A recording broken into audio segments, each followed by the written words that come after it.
Welcome to the third annual ePremier League finals live from London. We're going to be with you until the end of the week when everybody's going to be battling it out to win this very special EPL trophy and a share of £40,000. But it's not just me here this week. Carl Walker's in the building. Carl, back in the studio, finally. Yes. Oh, it is so good, and what a tournament we're here for, the ePremier League. As you said, it is the third one. 40 of the best competitors on FIFA 21 will be going head-to-head on the PlayStation and the Xbox, representing all 20 of the Premier League clubs. Now, for those of you that are new to the ePremier League, here's a flavour of what to expect. The first ever ePremier League. This is so big. Every single club. It's loyalty, it's passion, it's desire. Ball into the box. Kenny with the header! That's how much it means to him. He is the Xbox champion. I think it's my favourite one, to be honest. Tekkz, what a performer. Hello and welcome to the ePremier League Invitational. That was very sweaty. You know it's disgusting. We both know that was disgusting. And we're seeing it again, and it's a chance for Diogo. And there it is! Diogo Jota has won the tournament. Mahrez into Trezeguet. Oh, he's up by 2. Goes back inside. Pogba gets it back, and it's a second. And now he has won. Tom, you are no longer the bridesmaid. You are now the bride. You are the ePremier League champion. Finally. Look at those celebrations from Tom. Absolutely buzzing here in the studio. But it's not just me and Carl here, is it, this week? We've also got the wonderful Nicole Holiday. Nicole, what are you up to over there? Yes, I will be here chatting to the players, getting an insight into their mindset throughout the competition, finding out how they prepare for those tough fixtures and, of course, catching their reactions after every game. But we also have the brilliant Richard and Brandon. Guys, what are you going to be up to today? Yeah, we're going to be commentating over the action, of course, around this week. Xbox today, PlayStation tomorrow, and then that grand final on Friday. Joined by that man, Richard Buckley. Rich, I mean, looking at the pack of players we've got here, any standing out for you on the first look? There's a couple that are definitely jumping off the page at first glance. I mean, it's just 20 incredible players battling it out for that #1 spot. 2 winners already, Tekkz and Tom. Is it going to be one of those two repeating, or will we get a new winner by the end of play this week? Cannot wait. It's going to be incredible. Yeah, it's going to be absolutely fantastic, isn't it? So many great players here, so much money on the line as well, and of course, those global series spots up for grabs. But it's not just me and Richard guiding you through all the action. Of course, we're joined by Mark and Dan, and they're down there by the touchscreen, I believe. We are indeed. We are incredibly excited to be here. As you would imagine, we're going to be doing some commentating. We're going to be doing some analysis as well. We're going to be down here by the touchscreen. Dan, one of my favourite tournaments of the year. All these players now have the badge on their shirt representing the Premier League clubs, the biggest clubs in the world. They've got to be excited for it. Yeah, and a lot of players representing the clubs they've supported ever since they were a little kid as well. I think that's what makes it that extra bit special for me this year. And as Mark said, we'll be using the touchscreen. We'll be diving into players. We'll be looking at how they score their goals, what kind of tactics they use, how they use skill moves, and all the fancy things. So we've got a great team here today for you in the Premier League. Joe, it's going to be great. Absolutely, absolutely right. Let's have a look at how all of this is going to work then. After a series of online qualifiers, each club hosted their own playoffs, 160 participants per platform. Whittled down to where we are today, Carl. Yes, we're here at the finals. 40 competitors, as I said before, all representing every single Premier League club, and they're all hoping to be the ePremier League champion. We've got our Xbox group stages and quarterfinals today. Tomorrow, we turn to the PlayStation for the group stages and quarterfinals. And on Friday, it's time for the finals, where we will find this year's ePremier League champion. Yeah, we can have a look at some of the rankings on the Xbox side of things then. Oli Lito standing out here, Carl, but who else should we keep an eye on? I mean, Huge Griller is a name that everybody knows in the FIFA scene, playing for Sheffield United, 1,107 FIFA Global Series ranking points. But one man, he's won the tournament before, Fnatic, Tekkz, representing Liverpool. He's currently stood in 4th on the Xbox side of things. He will be hoping that he can progress through and win this tournament. Looking down at the final 10 on the lower side of it, one man that jumps out. He plays for Manchester City, MCFC Orion, one man we will be watching early on on today. 300 FIFA Global Series ranking points, but just like Manchester City, flying high in the Premier League, he'll be hoping he can do the same here at the ePremier League, Joe. Yeah, I wonder who Carl supports. I wonder. Right, let's have a look at the groups, though. Group A, Ollie Lito's Leeds United will be taking on West Brom, West Ham, Man City and Newcastle. Group B, we'll see Sheffield United, that's Gorilla, taking on Brighton, Arsenal, Man United and Villa. Group C sees Chelsea, Everton, Spurs, Burnley and Crystal Palace going head-to-head. And then finally, Group D, Tekkz, we've already spoken about him, facing off against Leicester, Fulham, Southampton and Wolves, Carl. Yes, indeed. Now, this is our bracket for Group A. Now, you might be sat at home thinking, I don't quite understand this. I'm going to explain. It's really simple. It's a double elimination. At the top, we've got our winners bracket side of things, where you can currently see MCFC Ryan and Newcastle's Planet Toast. The loser of that game will drop down into the losers bracket. Super simple. If you lose twice, you are out of the competition. Now, obviously, all of our competitors, they'll be hoping to continue through on the top side of things. And look there, round 2, Ollie Lito, he's sat waiting. If he was to lose, well, he'd just drop down into the losers bracket side of things. It is super simple, but all of the competitors, Joe, they're really hoping that they can stay unbeaten throughout the tournament. They can continue that momentum on, and that's Group A. We can have a look at Group B. Let's move on. Yes, some more competitors, as you can see there. Saf Dragon taking on Gwigsy back, and then Huge Griller. You noticing something here? You progress through that round 1. You met with a name that everybody knows. That's because they seeded higher in the tournament. And then Group C is another difficult one, let's just say that, because you've got youngsters like NFG Jaden. He's currently sat in that match number 2, taking on 11's Stokes. All of them will be hoping to continue that winning form. And Group D is where Fnatic, Tekkz, yes, and Royal Funky and Sean Flossie, if they win, well, they're met with that they get to play Tekkz. It's not going to be easy, let's be honest. It's not going to be easy at all. Right, let's go back to Mark and Dan now, who are going to take you through some of the must-have FUT items this week. So we've looked at the players in the bracket, who they're going to be representing, Dan, but like Joe said, it's time to look at the players that are going to be on the pitch, and you've picked someone on the solid side of things, the defensive end. You're starting off with future stars Reece James. Yeah, and you look at his item, and it is a right back, and you'd be thinking, damn, why are you choosing a right back? No one really cares about right backs. He's not going to be playing right back. He's going to be playing centre back. He is going to be shifted over. It doesn't really matter about chemistry. Even if he's on 7 chemistry, he's still a very good player. Look at that pace. You need to have fast players so they can catch up with the strikers. And it's his physical ability as well. 88 strength to try and muscle off any fast and strong strikers. But also he might be partnered with the likes of Man City's Kyle Walker, Virgil van Dijk might make an appearance as well. But those are going to be 3 of the best centre-backs. I mean, he's an amazing player. Another amazing player. This is my pick. This is going to be Team of the Year, Bruno Fernandes in the middle of the park. I'm interested to see if a couple of players think about moving me a little bit higher up the pitch as well, because the Premier League maybe has a little bit of a shortage of strikers that are effective in FIFA. But, I mean, you look at some of the key stats here. 99 shot power, 99 long shots, 99 vision. You get the point here. A lot of 90s across the board here for Bruno Fernandes. 90 pace as well. He can get across the pitch. He can defend. He genuinely can do it all. And then you add on the 4-star skills and the 4-star weak foot. He's the complete player, Dan. He is. A lot of favourites, a lot of pros consider him one of their favourite players as well. He kind of replaces some icons that we've seen previously in tournaments. But we'll look at another striker, or someone who I think is going to be played as a striker. It's going to be Marcus Rashford, his latest in-form item. You see left mid, ignore left mid. He's going to be playing up top. 4-star weak foot is good enough for a striker, but those 5-star skills are going to be extremely important. And his strength is what's going to allow him to push past some of those defenders.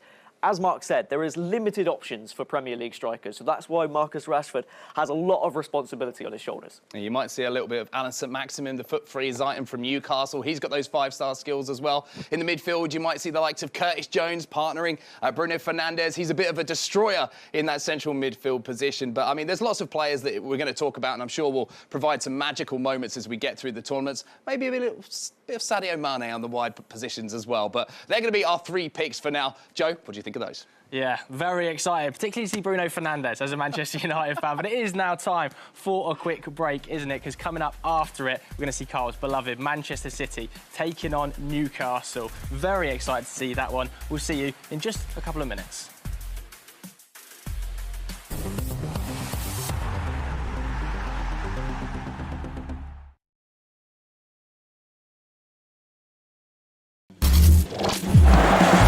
Whether we're in a stadium or not, There's no room for racism. Not out there, not in here. There's no room for racism. No room for racism. Anywhere. Take a knee. They kneel in unity. But without actions, Genuinely powerful sight. there are just words. There's no room for ignorance or intolerance, for hate, for injustice, for sitting in silence, for doing nothing. I'm ashamed, I'm embarrassed. We want equality in society and football. We all need to do more. Challenge it. The CCTV will find the perpetrator of that and he will have a lifetime ban. Report it. Change it. Premier League. No room for racism. Anywhere.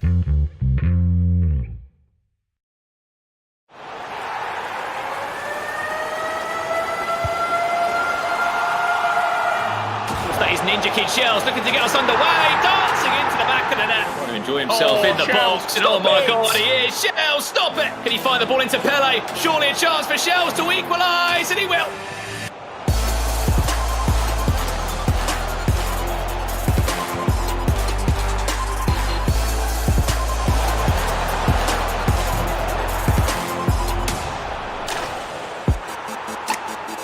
Brings it on to De Bruyne. Lovely football.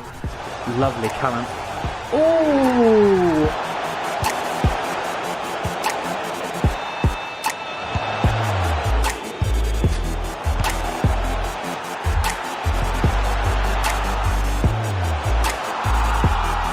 Brilliant feed from Wilfried Zaha. Mane does well, goes on his own and puts the game to bed. There could be a chance for impact, surely a goal! Bobby Firmino.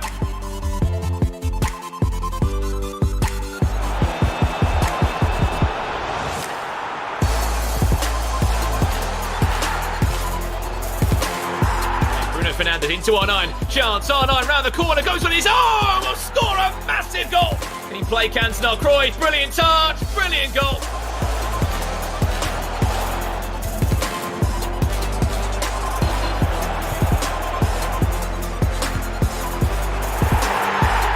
Cavalry is here, and that is a great finish. And Rashford, lovely back heel. What a finish that is.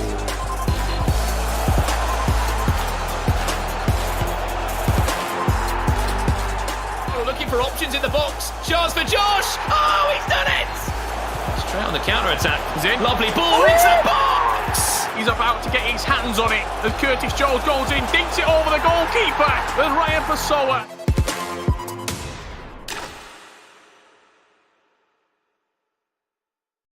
Good result there. That's the final whistle in North London. Harry Kane steps up yet again for Tottenham.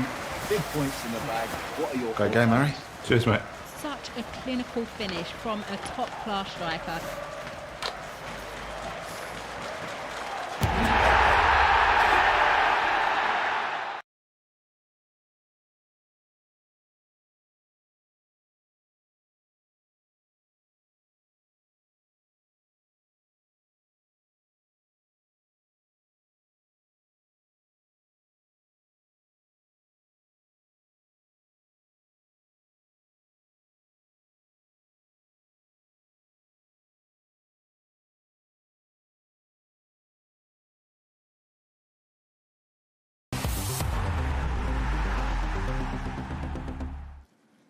Welcome back to the ePremier League, ladies and gentlemen, for the Xbox side of the event. Coming up next, we have Manchester City versus Tottenham, but we've also got 8 more games as well. We've got the likes of Tottenham versus Everton. I'm very, very excited, Carl. Calm me down. Mate, I need calming down on this one. Manchester City's MCFC Ryan taking on Newcastle's Planet Toast, and it is time to kick off this year's ePremier League. Richard and Brandon, I'm going to throw it over to you guys. Kick it off. Thank you very much, Carl and Joe. And yes, for the 3rd time, the ePremier League has now returned, and we're kicking off today on the Xbox. Just Xbox games to play. We've got group games, and we've got the quarter-finals. I mean, looking across the 4 groups first and foremost, Richard, with how the seedings work this year with those Global Series rankings, it's difficult to say which group is the most difficult or the most stat, but in your eyes, what group are you sort of swaying towards saying that is a tough group to get out of? Personally, I'd probably say Group 1. In all honesty, Group A, the sort of group that we're going to be looking at first in proceedings here. I think when you look at the talent, especially in particular Oilito, He is an incredible FIFA player. We're going to see him in action later on today, representing Leeds United. Is he going to live up to the expectation of everybody? He's won previous events, maybe not the ePremier League. This is his first time competing. And also, welcome to the ePremier League, all you Leeds United fans out there. Debut in the ePrem. Will it be one to remember? But this man on your screen right now, we're going from debuts to seasoned veterans, Ryan Pessoa. Oh, definitely, indeed. I mean, Ryan Pessoa's had a bit of a journey in this when he wasn't actually part of sort of the bracket in part of the tournament last year, but in a different capacity. He was here, of course, as an expert and as a host. And with that first kick, the ePremier League is underway. The ePremier League finals underway once again. It will be Manchester City's Ryan up against Newcastle United's Planet. So, speaking of which, speaking of players that have both had caps in this competition, 2 times they both played in this one. Manchester City's Ryan did play for Chelsea in the inaugural ePremier League back on FIFA 19. And Planet Toast also played for Newcastle. Fortunately, they both missed out on last year's tournament, but they're back again this time to do all they can to get themselves out of the group stages. You want to be aware of the group stages, Richard. They're a little bit different, these group stages. They're not the usual sort of groups here. No, they're not. Double elimination bracket groups. The number 1 seed in each group will go through into the winners match already. Other 4 competitors, they'll battle it out. And you've got to lose 2 matches to be eliminated. Yeah, of course, it will be Newcastle United's Planet Toast from right to left in this first leg. And Manchester City's Ryan from left to right will break down these teams. As you know, it is on FIFA Ultimate Team. Premier League players only, but safe to say, we might not have all the strikers in the world in the Premier League. A very good sort of variant of items that have been pushed into the game. But we have got a solid selection of Team of the Years, headliners, informs. We'll do our best to break them down over the next couple of days. Speaking of one player, that's Curtis Jones, future star item in the midfield. Pass. What a ball that could be to Reece James to get us underway. And that will be the first goal in the ePremier League. It goes to Newcastle United's very own Planet Toast. And expect to see that man a lot more, but not in a scoring capacity. Reece James, welcome to the ePremier League. Fair play. Great start to proceedings here. Maybe going against the script a little bit. Planet Toast 1-0 up. Beautiful play in and around the box, and looks like Dan Gaskin knows what he's talking about. Reece James, opening goal of the day. As I was saying, just briefly, he's not the man that scores goals. He's the man that's there back defending. Yes, he's a full-back by trade, but you'll notice one thing. The pros will love to get him as a centre-back. Such a solid item is that future star of Chelsea. That's a wake-up call, though, for Ryan Pessoa. Double elimination group.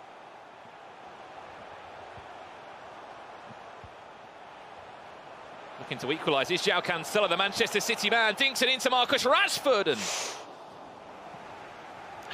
And maybe that's where the lack of real out-and-out strikers in the Premier League, especially in the sort of meta most effective tactic available. You're looking for pace, you're looking for skill moves. There isn't that plethora of strikers available in the ePremier League with these restrictions. Premier League players only. You can see all the scores coming in at the top of your screen. When we do get goals, we'll make sure that you see all the action here in the ePremier League. And of course, looking through those ePremier League archives this morning, the 2 teams that have won this tournament previously, it was Liverpool back in 2019. That was Tekkz. Of course, he's back representing the Mighty Reds for a 3rd year in a row. But a team that was relegated from the Premier League, Watford, they were the champions last year with their player in #Tom. He's now moved over to Spurs this year. As we said, PlayStation will be in action tomorrow. It's all eyes on the Xbox today, and we'll be covering all of those games for you. Just keep an eye in the right-hand corner of your screen. We'll keep you up to date with all the scores as the goals go in around the grounds. Manchester United up against Villa, Brighton against Arsenal. Chance for Ryan Pessoa.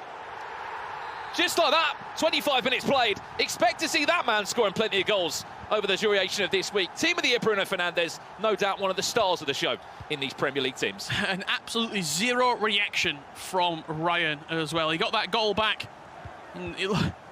You'd think he's just playing a casual game of FIFA against a few mates, not the ePremier League. One apiece here. All these games will be played over 2 legs, meaning that it's an aggregate scoreline. No home or away goals that you've got to worry about, just straight aggregate. Whoever scores more will be your victor, progressing into the next round of the tournament. Yeah, and you can only lose 2 games, or sorry, you can only lose 1 game. If you lose 2, you're out the competition, unfortunately. That is how the group stages will run. You are looking at Group A at the moment. Who else is in this group, I hear you ask? Well, you've got West Ham, West Brom, and Leeds United also in this group. You said it perfectly, Leeds United, this is their first ever ePremier League finals, and what a roster of players they have. Here comes Ryan Pessoa now looking for a second Adama. Tries to cut it back inside to Heung-min Son. Just can't angle the shot. But speaking of Leeds United, Olilito, he's in this group A. Yeah, we'll see him later on today. Just Heung-min Son getting forward. I expect to see that Heung-min Son foot item. Typically a left-sided midfielder, but what makes Son so usable is the fact that he's got a 5-star weak foot, meaning that his left foot is just as good and effective as his right foot inside the final third, whether it be passing or shooting.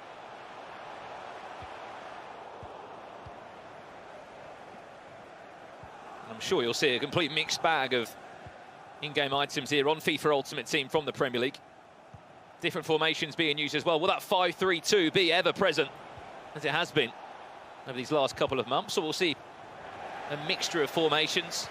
Also expect to see fullbacks moved across into those centre-back areas. Of course, Kyle Walker's in form, is a centre-back, so he can get away with that. De Bruyne could be through, the Manchester City man for the Manchester City eSport Pro.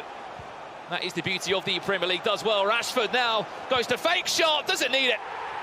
The cancel into the chance for Marcus Rashford to ensure that Manchester City's Ryan goes up by 2-1. Yeah, a couple of options when the ball came back into Bruno Fernandes. Could have shot, played Marcus Rashford back in. That Manchester connection on the red side, sending Manchester City's Ryan Pessoa into a winning position. From 1-0 down to 2 and up, all in the space of this first half. Goals are going in Everton, 1-1 against Tottenham in Group C.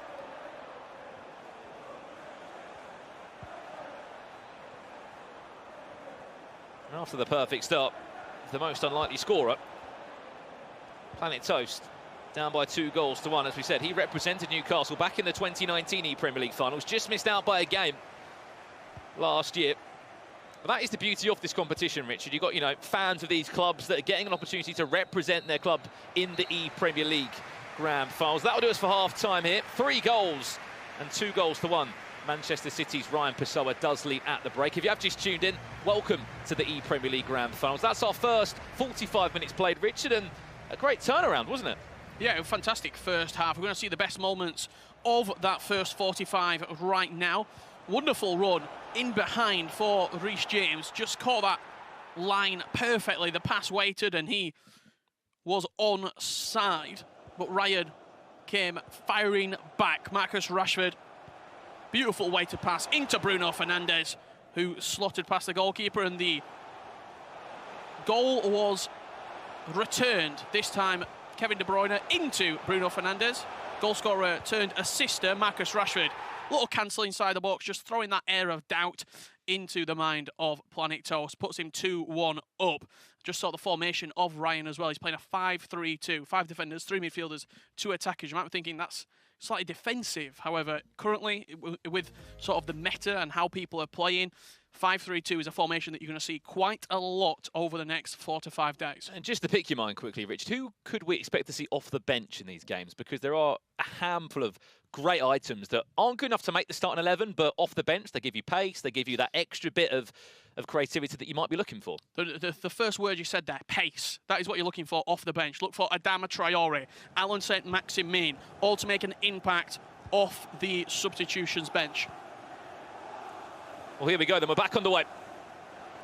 Here in Group A on the Xbox. Manchester City's Ryan leads by 2-1 after going 1-0 down to Newcastle United's Planet Toast. Remember, all 20 Premier League clubs are involved in this tournament. They both have an Xbox player and a PlayStation player representing them, hoping that they can, of course, move them through to those knockout stages. Group stages and quarter-finals being played today. Goals flying in all over the place. 2 apiece between Everton and Spurs, I just saw there. Leicester Fulham, they're tied 1 apiece. Seems as though everyone's coming out to attack here in the 3rd annual ePremier League. Just what you want to see. Brilliant ball. Marcus Rashford does well. Gets Nick Pope off his line, just offside. West Brom lead by 2-1. Of course, that's Jazz back in action. There's a result for you. Aston Villa Speak about a player making a return. Gwigsy, the Scottish pro, back against Saf's Dragon. I mean, looking at that group, that is a great group. Grill is in there, former world champion, back with Sheffield United again this year. I mean, that game, both of those two, very, very experienced. When you talk about reps in FIFA, years in FIFA, probably 5-6 years they've been competing. Gwigsy had a hiatus. He's now back in FIFA 21. It feels as though the game suits his play style, and making the ePremier League certainly an achievement for him. He'll be hoping to go far in this competition. Looking for a third now is Ryan. That build-up play has been perfect, sort of like a triangle between Rashford, Heung-min Son and Bruno Fernandes. Team of the year, Bruno Fernandes! Doing exactly what he's there to do. Create those chances, create those pockets of space, and that's a 2-goal cushion for Manchester City in the first leg. Incredible from Ryan Pessoa right there, and just winning the ball straight back as well from kickoff. Relentless from Ryan right now.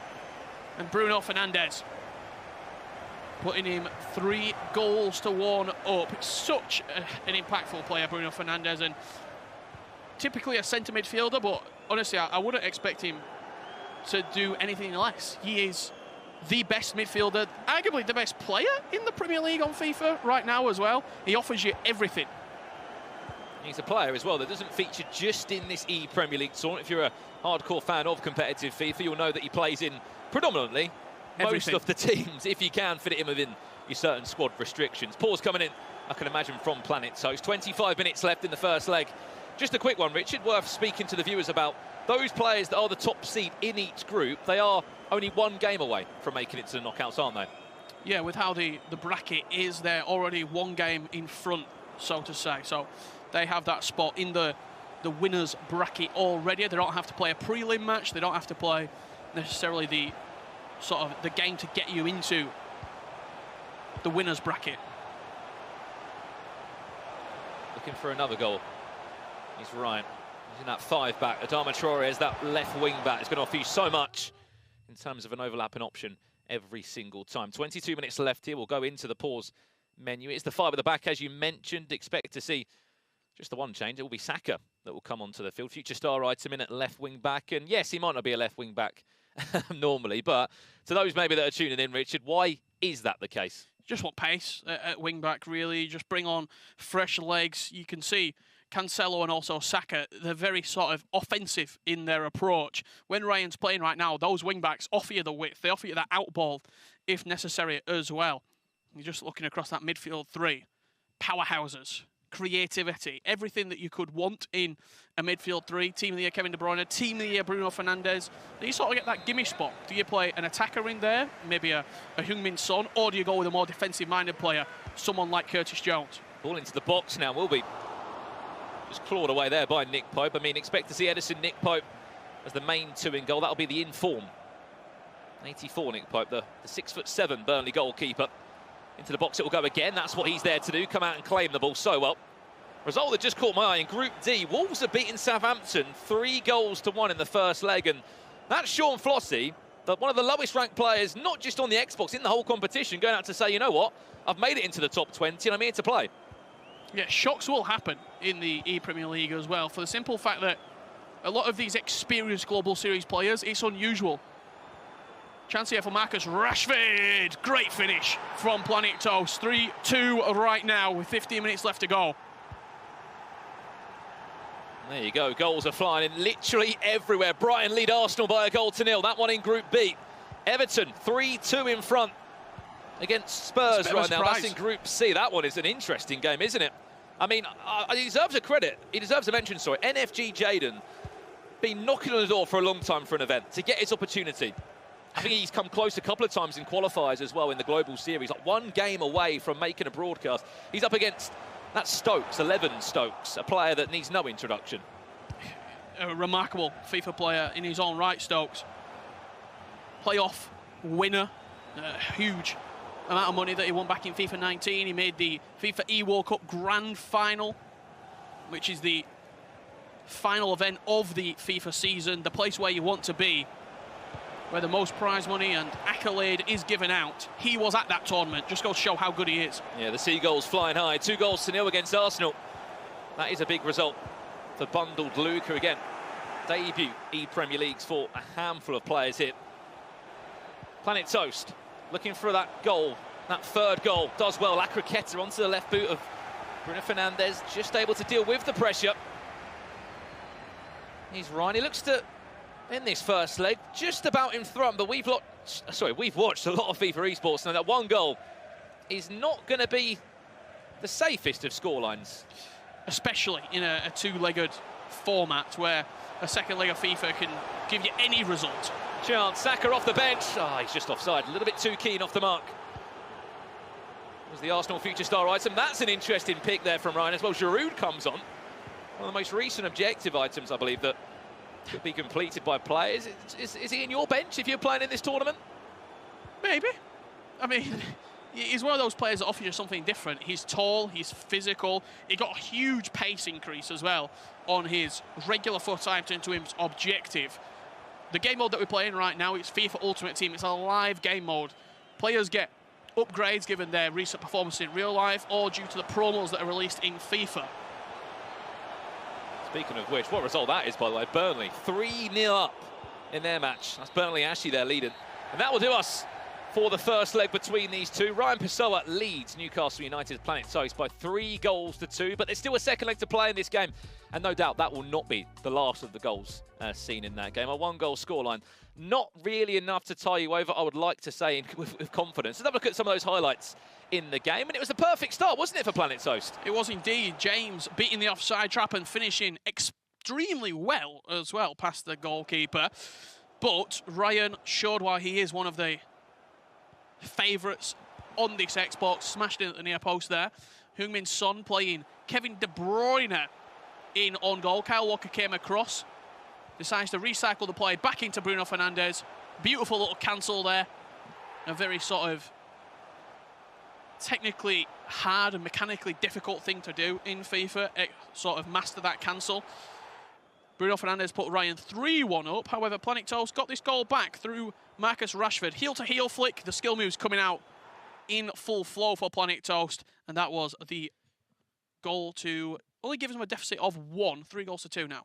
Yeah, so the second leg to come up very, very shortly indeed. 16th against 17th in the seedings. Of course, these two in Group A. And it must be said as well, huge tournament for these guys because, you know, there's playoff spots on the line. And for some of these, they might not be getting the playoffs through other tournaments. The Premier League might be their only hope. Yeah, it will be their only hope indeed. Leg number 1 is complete right now. We're going to head back over to Joe and Kyle to break down all of the other games. Cheers, guys. Yeah, Carl, very happy bunny after that first leg. Obviously, Manchester City picking up 3 points, or at least winning the first leg. Yes, and that's something we have to just make sure people are aware of. There'll be a second leg from all of these matches. It's not just one game of FIFA 21. There's 2. Then it's the aggregate score that's combined together that will then see who goes through into that winners bracket, who drops down into the losers bracket, Joe. Yeah, I have to say I was pretty impressed by Planet Toast there. A bit of a surprise, but getting a couple of goals. But Ryan, as one of our favourites looking at it so far, very comfortable. Yeah, he is, and I think for a player like Ryan, we've seen so many times how he's gone to some big competitions and it's difficult for him as well in previous years. So I think for him, he's representing Manchester City. He actually plays for Manchester City Esports as well. So I think for him, he wants to put a great result on the board over 2 legs. Yeah, definitely. We can have a look at some of the other results then as well. Obviously, we just chatted about Manchester City beating Newcastle 3-2 in that first leg. Second leg still to come. West Brom 3-1 winners against West Ham. Manchester United, that's not a great start, losing 3-1 against Aston Villa. But Brighton, 3-0 victors there over Arsenal, Carl. Yes, and then moving into Group C, Burnley 3-0 against Crystal Palace. Everton 3-2 against Tottenham Hotspurs. Then Group D, it's Southampton 2, Wolverhampton Wanderers 3, and Leicester are losing 2-1 to Fulham right there. There's plenty more FIFA 21 action to come. Yes, there is. So make sure you do stick around with us. There's second legs from all of those games that we've seen throughout that first leg of the ePremier League. But coming up shortly, yes, we're going to jump straight back into that second leg. MCFC Ryan taking on Planet Toast. See you in a minute.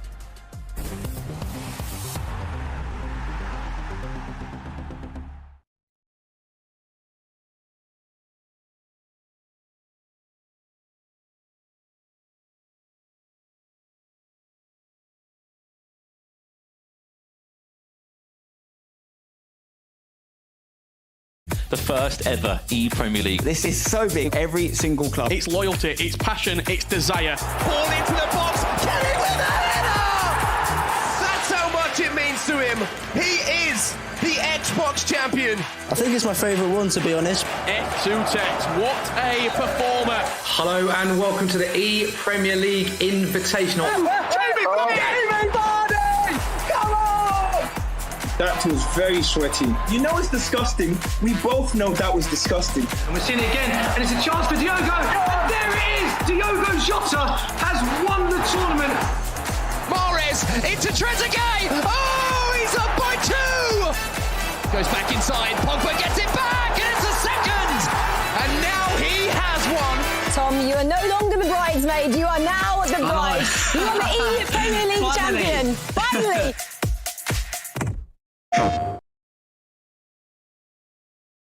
We can start? It's your family, your teammates, your squad. This is football. And in football, you are never alone. FIFA 21, win as one. That's sick.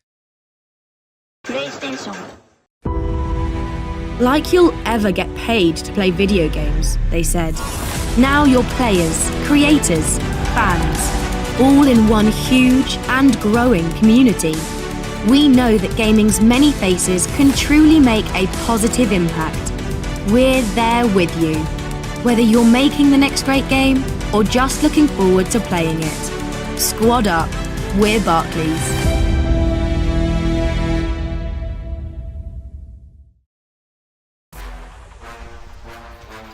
True or false, Phil Foden has the best trim at Man City. Oh, come on now. It's false, isn't it? False. So you're not even having your own trim, Phil? I'm having it, but I just keep it simple. I don't think it's the best. Kev, do you want to put that down now, mate? There's some glue on there. I can't. It's sticky. So I just keep it. Set that up for a while. As the ball goes out of play, it looks like on the sidelines Marcus Rashford is getting ready to be their first change today. Just getting his final checks from the physio by the looks of it. And he'll be looking to make an impact from the bench, most definitely.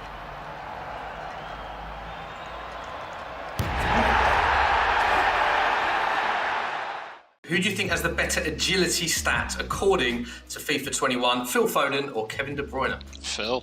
You're saying Phil? Phil, Yeah, what I are you think that saying? might be me, actually. Yeah, I think that might be me. Yeah, I think Phil moves a little bit better than I'm me. not too sure. Maybe because I'm a bit more younger, so. A bit younger, okay. Kevin De Bruyne 76, Phil Foden 87. So there's a big gap, and Phil, you take it. You must be pleased with that. Yeah, pleased to beat Kev on one start, yeah.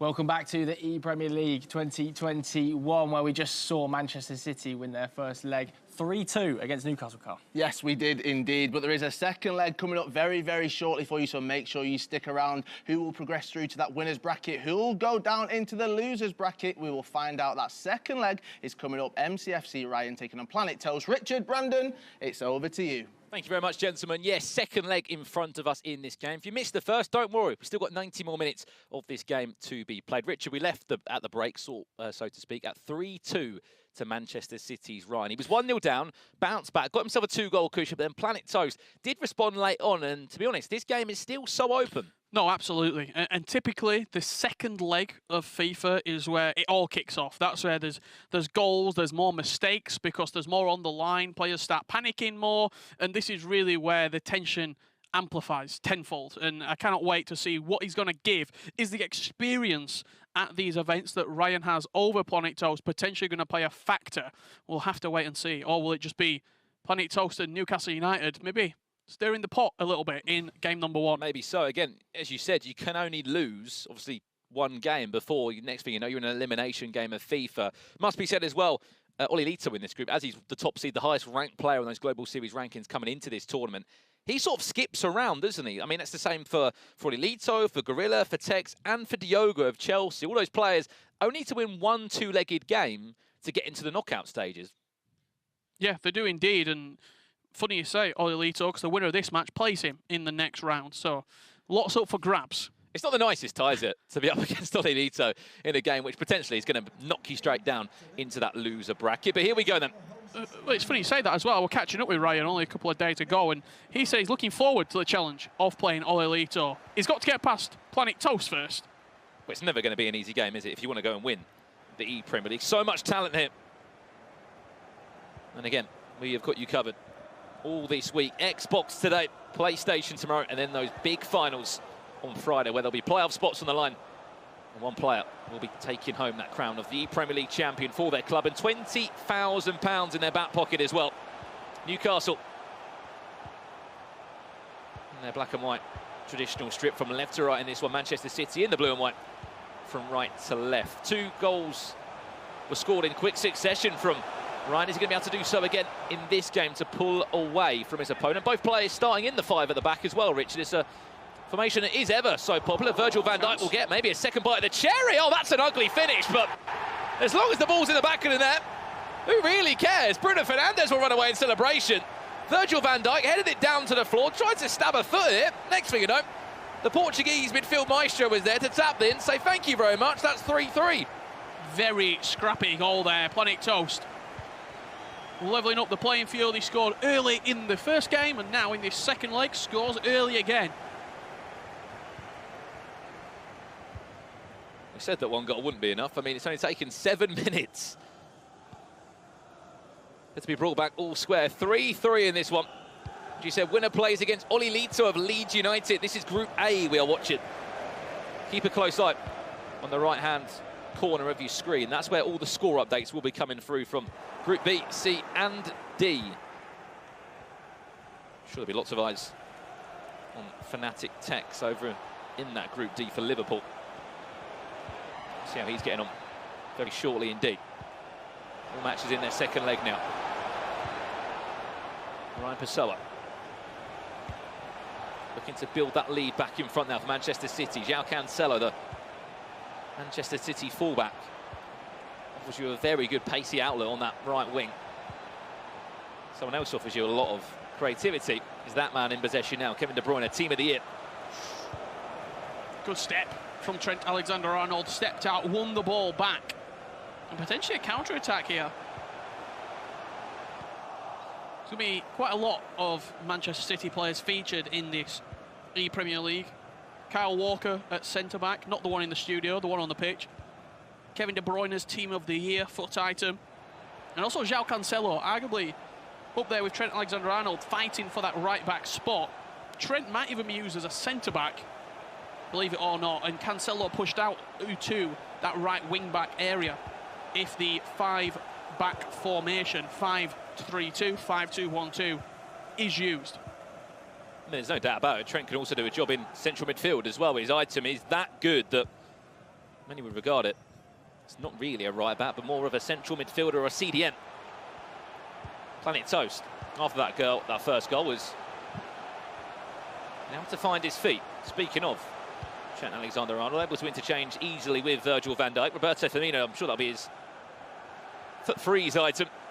Offers you a very good balanced central midfielder, just offside. Slightly too keen off the mark was the Brazilian. Like still opening stages, but Planet Toast looks really comfortable in this second leg, creating all the chances, not really letting Ryan have too much in the final third. A lot of possession just in these midfield areas for Ryan.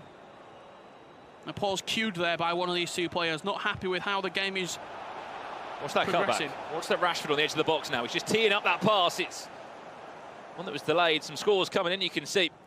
Aston Villa were leading 4-2 against Manchester United. Got Everton against Tottenham there. Bit of a battle between Southampton and Wolves. One of the lowest ranked players in the tournament. Sean Flossie of Wolves up against Royal Funky. 4 goals to 2. Fulham leading 2 goals to 1 against Leicester. That's Painter against Footwiz Nixnib. Fifi sits in those, or in the seeding, I should say, 808 points for the year. And then West Brom running away with it. Interesting story, that Jazz Singh, a former West Ham Esports pro. Now revenge. Playing for West Brom against Redlac. Of course, of West Ham United. Some brilliant games, some fantastic players on display. I'll go out on a limb and say this is no doubt the most stacked ePremier League tournament we have had. Looking across the board, Richard, at all the names that are involved. I'm sure every single Premier League club is in safe hands with their representatives across the 2 consoles. What a touch that is! Oh! Just flicking it around the defender there. Beautiful little touch. It's just a class, isn't it, of Bruno? Especially in and around the box. Such a nice sort of composure touch. Watch Rashford, look at the space. Marcus Rashford! It's an easy finish. And that's how harsh FIFA can be at sometimes. You can have all the pressure, you can have the best chance in the game. All it takes is one attack down the other end. And of course, just like that, the roles have reversed. It's a cruel game. Beautiful play in the attacking sense at one end for Planet Toast. Creating the opportunity, hitting off of the post. Ryan, one counter-attack later, whipped cross into the box and smashed home by Manchester City's Ryan. And you can just see the formation that he's playing there. We talked about Trent Alexander-Arnold in at centre mid next to Bruno Fernandes and Kevin De Bruyne. It's a scoreline Brandon Smith will be happy about. Brighton and Hove Albion 4-1 up against Arsenal. Just taking it slow. Just taking it slow. That's bundled Luca there. 4 goals to 1 up against Healy of Arsenal. Do ignore that you just saw in the pause menu there, you saw Newcastle were 4-3 up. It is Manchester City that are 4-3 up in this time. Marcus Rashford.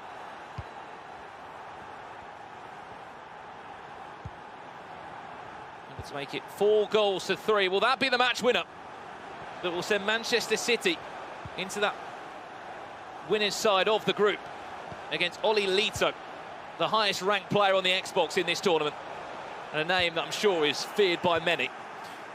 I find it very peculiar, actually, that sort of these two, we were talking a lot about Ryan being the favourite, but they're only 17th and 16th seeded in this tournament next to each other, so that just certainly shows how we're valuing the experience that Ryan's had, playing in multiple events all over the world for the last 3-4 years.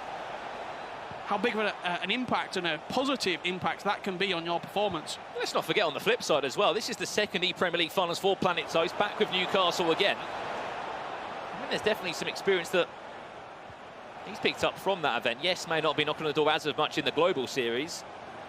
In ePremier League, it's the same story for quite a few players. You know, they might not make much activity or make much of a noise in other tournaments happening around the globe. But in the ePremier League, there's some players that just love this tournament so much that they're just back again playing for either a different club or the same team that they've put their trust into. Let's have a look at the highlights from that first leg there, Richard, because there was a couple to talk about. The post was hit. This was a quite an interesting finish, wasn't it? Very scrappy. Virgil van Dijk won the first header, but then the ball rebounding off the goalkeeper into Bruno Fernandes' path. Heung-min Son playing a lovely cutting ball there, and Marcus Rashford just got away from his marker. You see, no real reaction from Ryan. He's been quite conserved, hasn't he? Usually he's quite sort of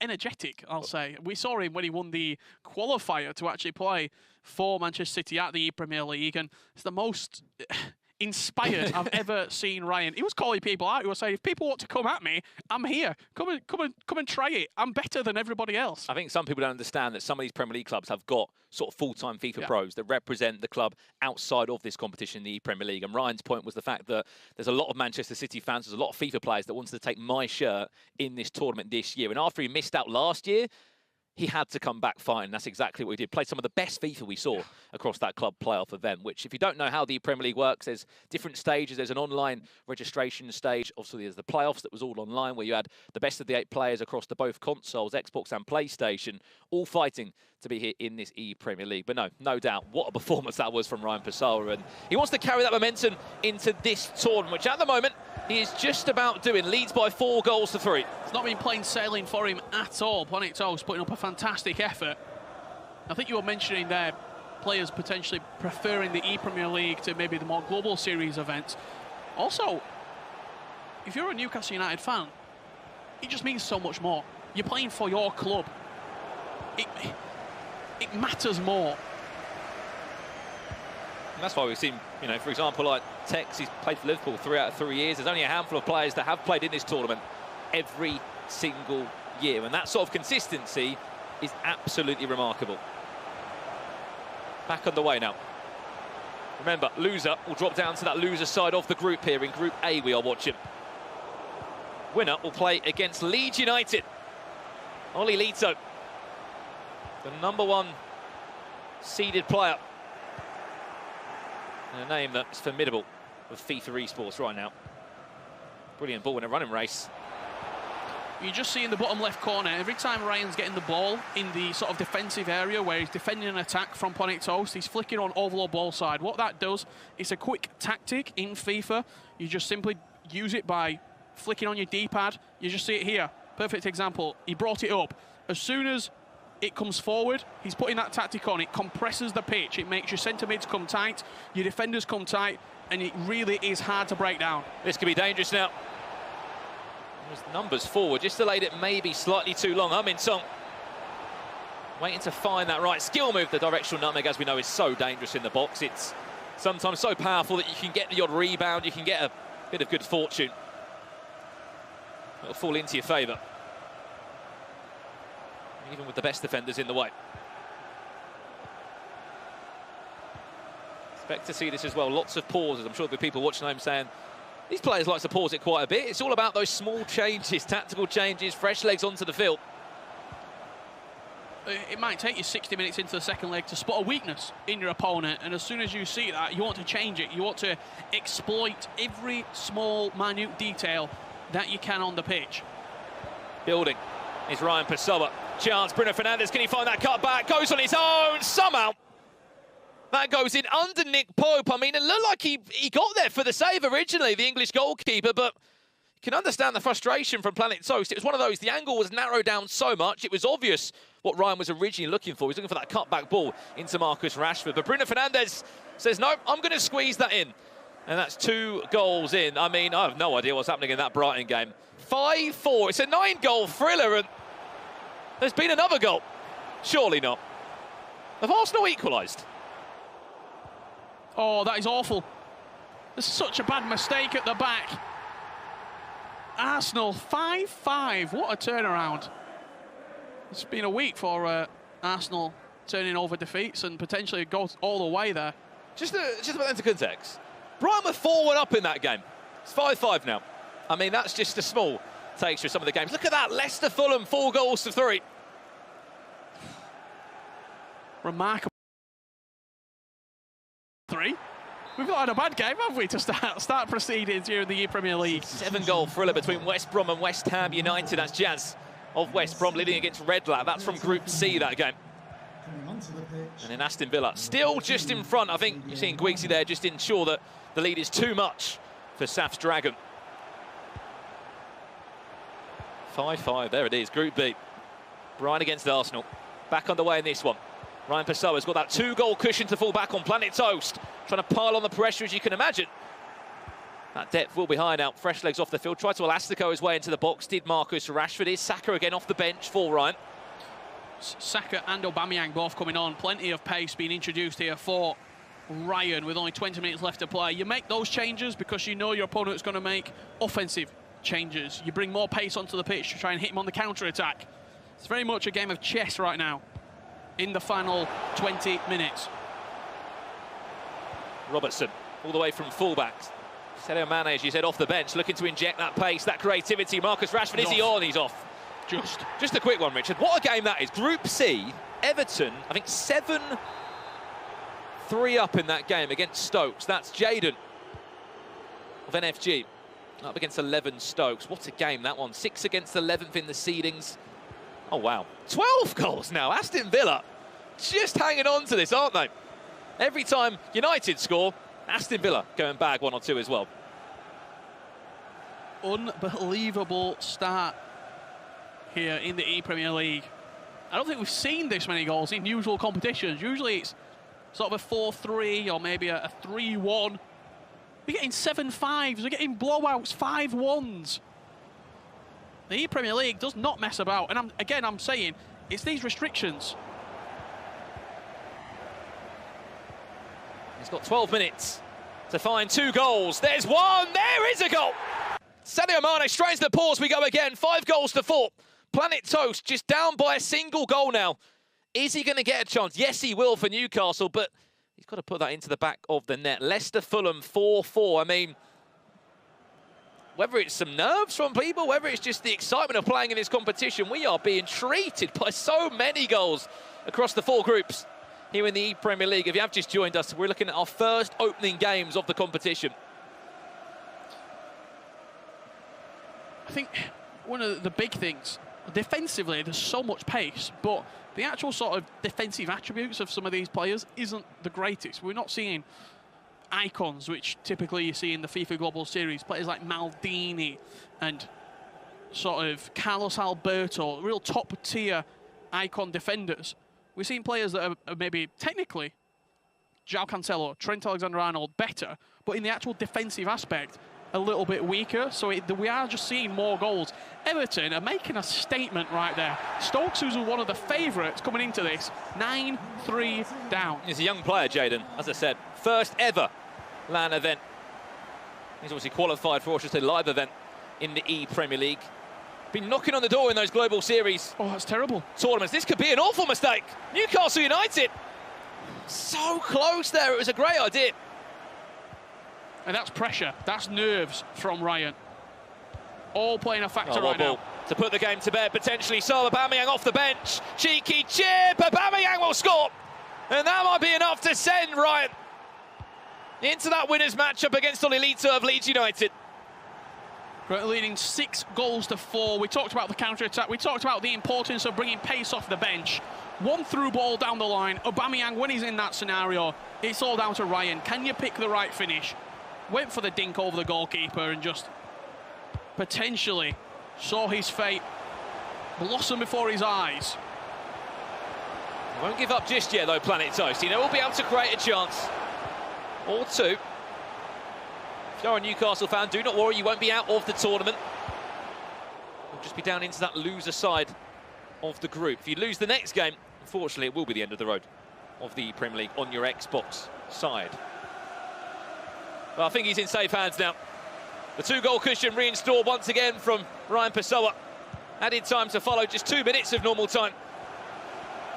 And as you said, he's looking forward to that game. Manchester City against Leeds in the winners' side of Group A.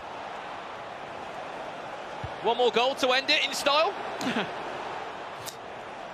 Rashford, maybe not so clinical at the back post there, but it doesn't matter for Ryan.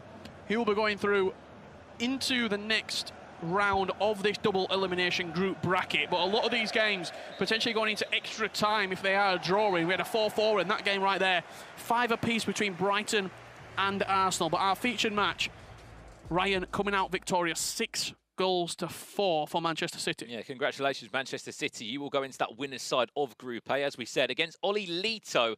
That is going to be a very tough game. Let's have a look at the highlights from that match, because I think the key thing was from it, and you're going to see this from a lot of players, you have to just keep your opponent an arm's length away. This was the perfect start for Newcastle United with Planet Toast. It was a great goal from Bruno Fernandes, but then we talk about these goals. Get in front by a goal or 2 and try and dominate the game. This was a really well-taken finish. It was never a level playing field. It was always that 1 step ahead. 2 steps ahead was Ryan. Bruno Fernandes here into James, played it back into Bruno, and I want to see this goal back. I don't know if it's, I think that's a pass he's gone for across the box. Quite a fortunate deflection off the goalkeeper.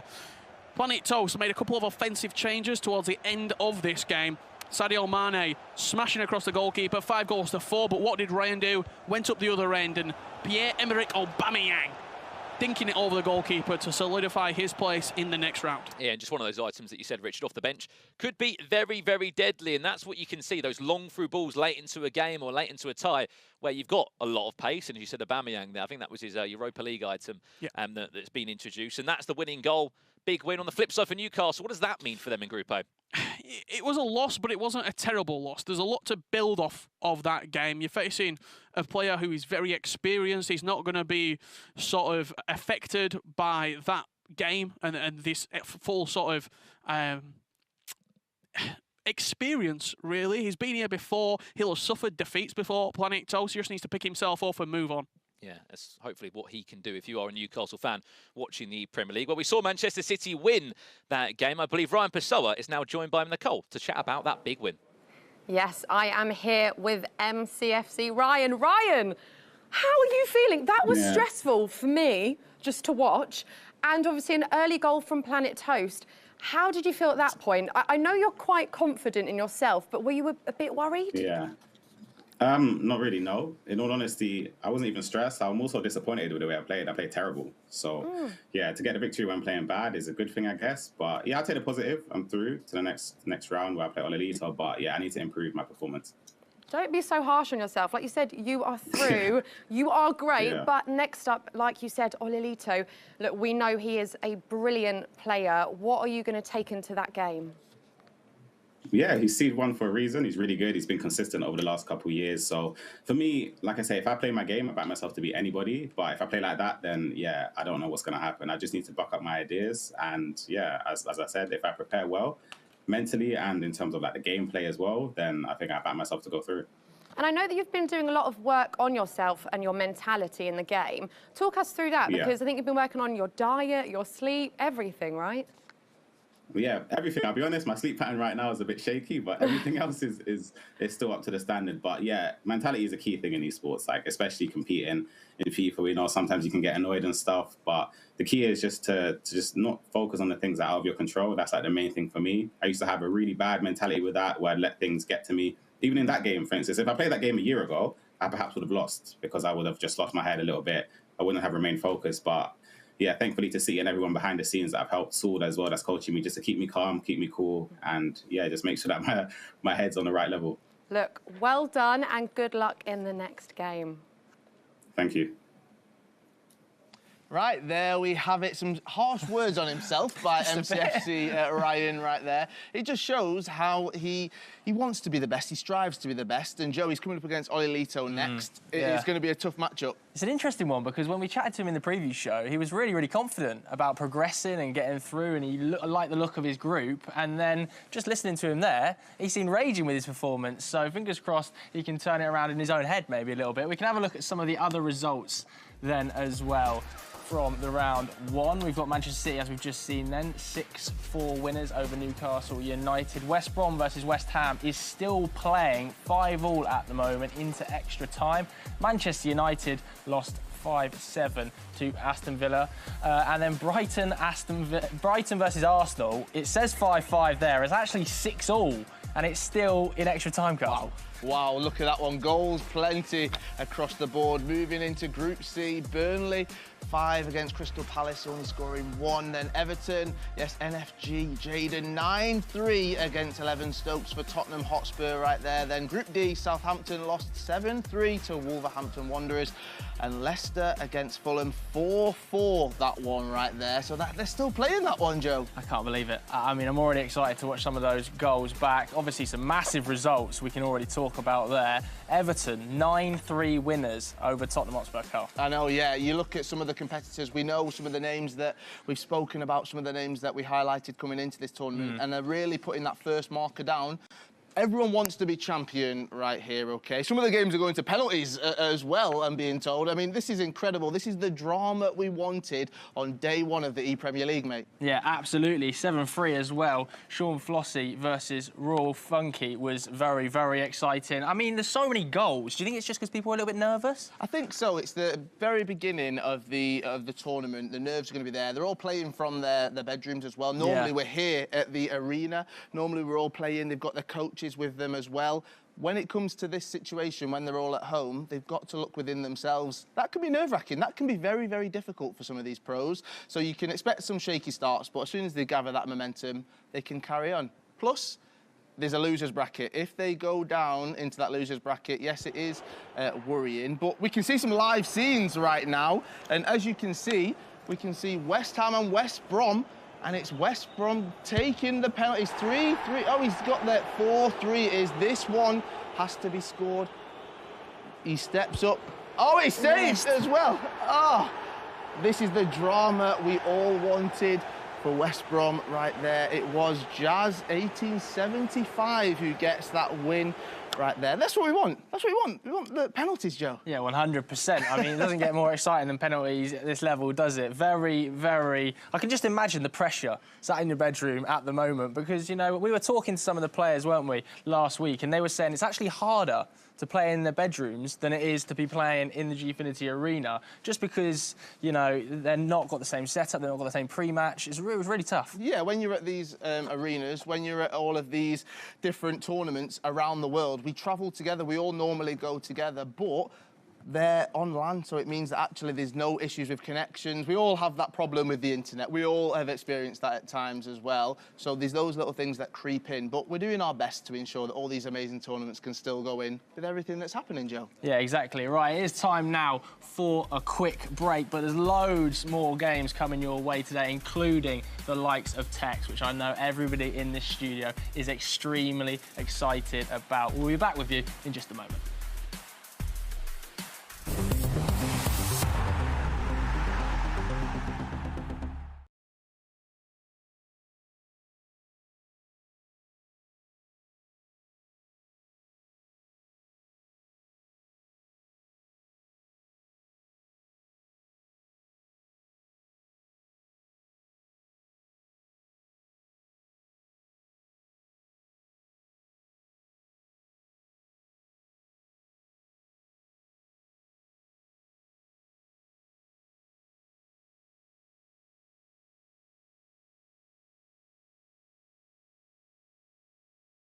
Right, who is the highest rated player at Everton according to FIFA 21? Who do you think, Mace? James. It's not James Rodriguez. No, not according to FIFA 21. So for you, though, should it be James? I think it's Lucas. Yeah, so I'll give you the stats. James Rodriguez, 82. Alan, 83. Luca Digne, 84. So I want to come to you first, Mason. You think it should be James Rodriguez, do you? I just thought, because obviously he come from Madrid and stuff like that, I thought he'd be quite high.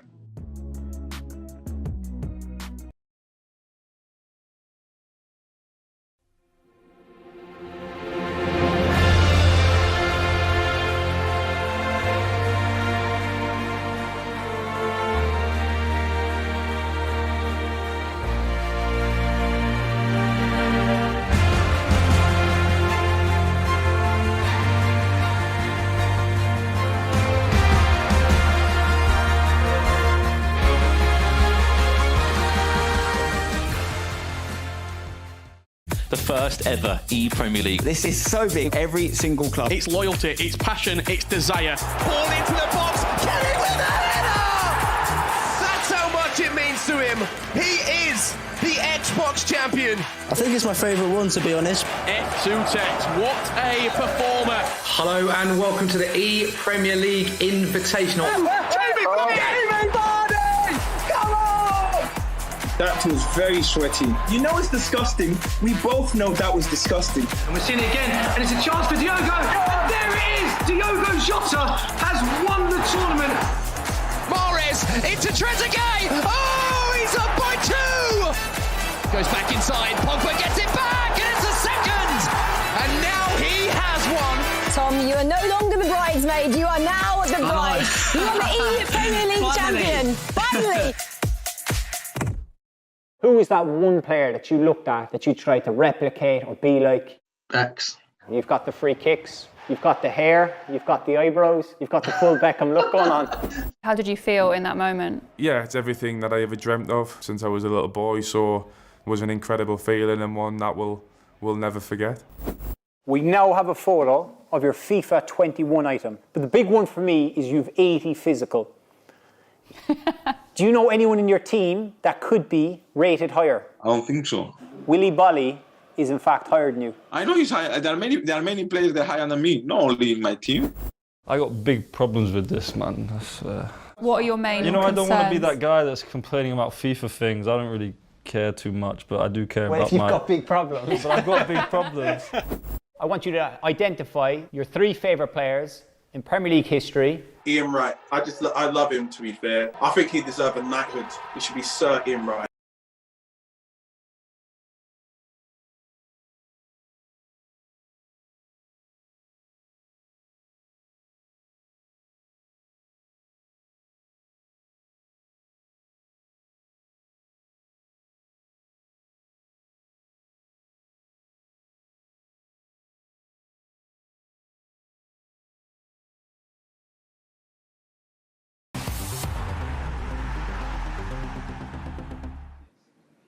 Welcome back. What a start we've had here. We can have a look at some of the results, actually, from that round 1 in front of you right now.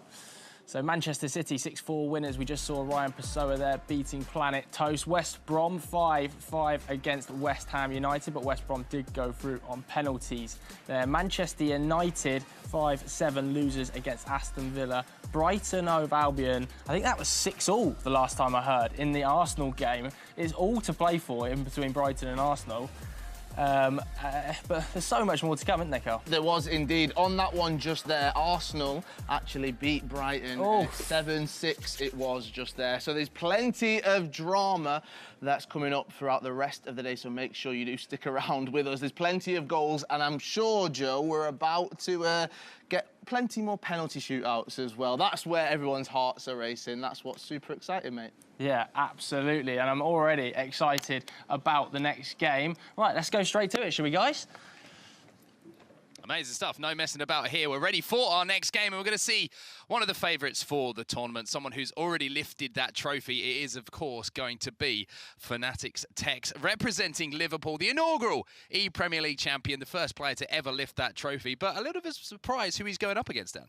Yeah, we're seeing Flossie come through here after a 7-3 victory. He'll be representing Wolves, taking down Southampton. Not what we would have been expecting, the lower seed in this group, but a fantastic chance to go up against one of the best players around, or previously one of the best players around. You could say this season Tekkz hasn't quite lived up to expectations, and even in the last ePremier League, he was knocked out in the Xbox final to Mark Marley, so I'm sure he'll one-up himself this year. Yeah, he's certainly looking to add another trophy to his collection, which is a vast collection. If you don't know about Tekkz, then all you've got to do is hop online and look at some of the tournaments that he's won, the amount of trophies that he's managed to put together in the meantime. A lot has been said about Tekkz this year and how he's been performing. I think we're about to see a very special Tekkz, though. I think he's always planned to be coming to the fore around this year, hitting his peak around this time this year. I think he's going to surprise a few people, which might sound like a strange thing to say with the reputation that he has, but I can see him going on a big run here. He has said that he wants to play in those big games, like he wants to play at those live studio events again, and he hasn't quite felt it playing online. Unfortunately, is still playing online for this tournament, so we will see if that affects him at all, or whether wearing that Liverpool top is going to change how he plays. He did say that winning that first inaugural ePremier League was one of the best trophies he's ever lifted because he played for Liverpool.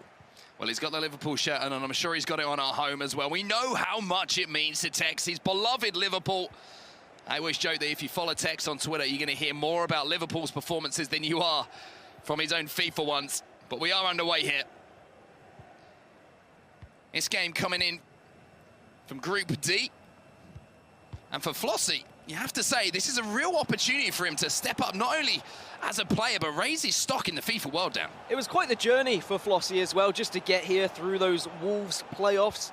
In his first game, he lost 6-0 and dropped into that lower bracket, and then came all the way through the playoffs to actually beat the same player he lost to 6-0, 7-4, to get here today to represent Wolves. So it was quite a journey, but he has shown that he has incredible fight back. We're going to have to see what happens from this corner then. Tekkz is going to whip this one, and he's looking for the head of Virgil van Dijk, the Liverpool man, trying to provide the magical touch there to give the Liverpool player the lead. Heung-min Son now goes back to Van Dijk, who's just retreating from that corner.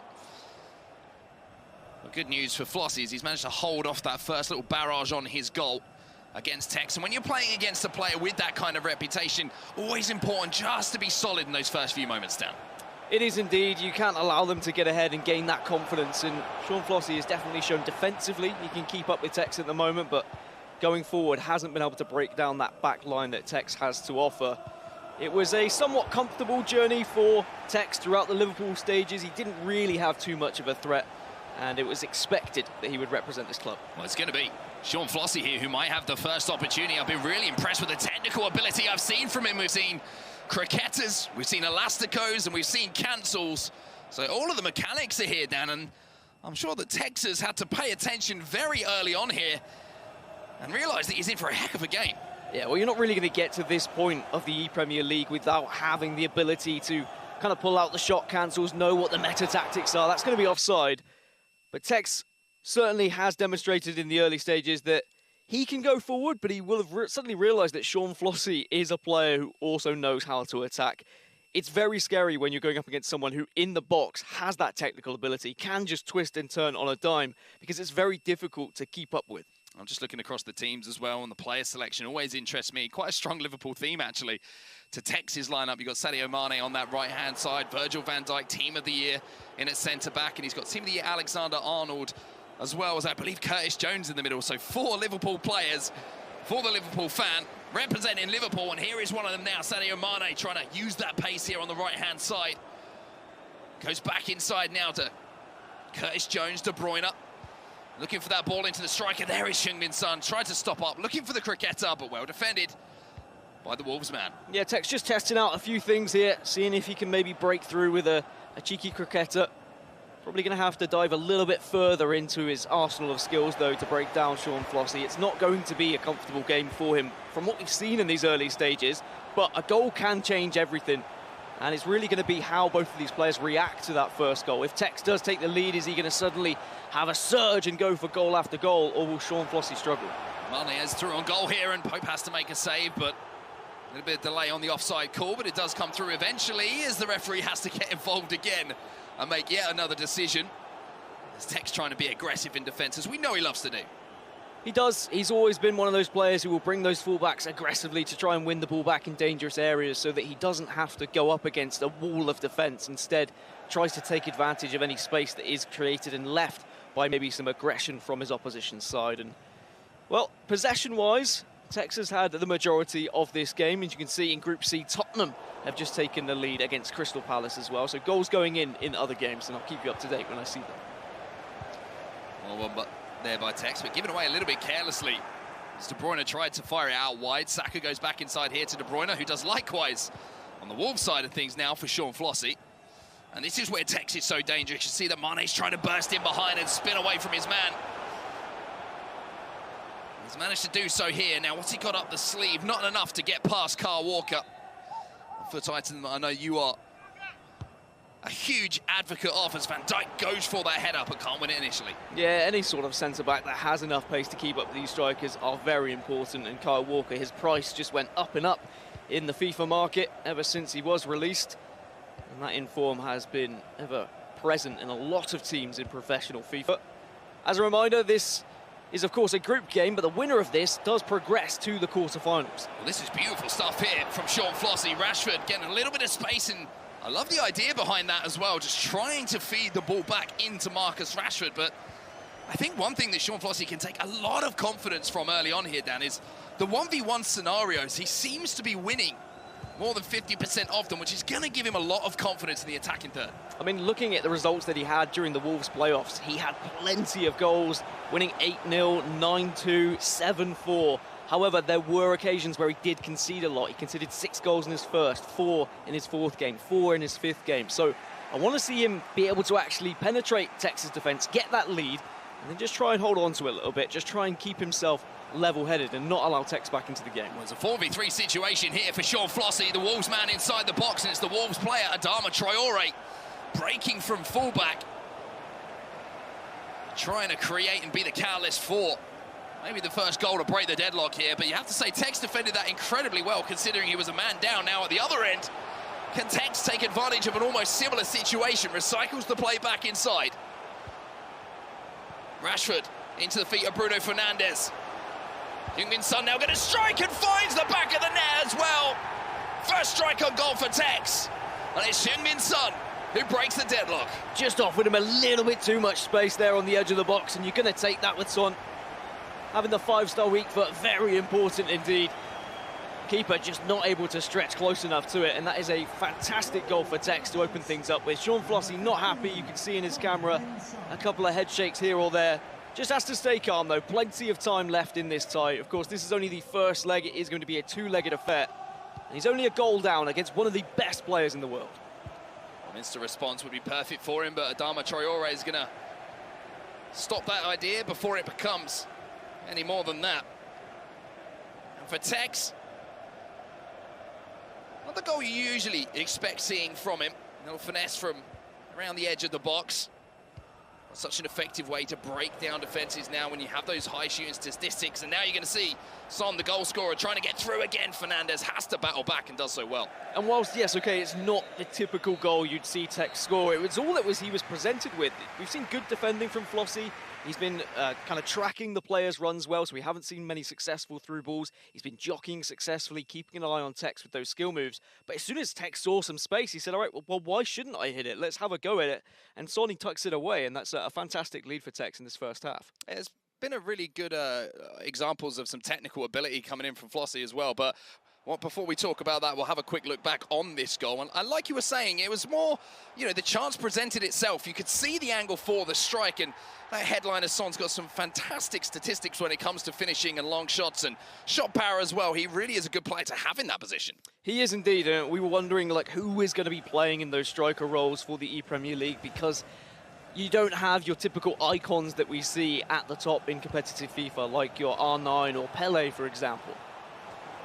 Maybe it's going to be Sean Flossy here who can answer back right at the start of the second half. Only one goal between the two players. And just going back to the point I was making, technically, Sean Flossy has looked really, really good. He can show that he's got a real showcase of all of the mechanical ability you need to be having at your disposal as a top-level FIFA player these days. But for all of that, still not had a real clear-cut shot on goal. And to be fair to Tekkz, that was his real only opportunity of the first leg, but clinical when it came.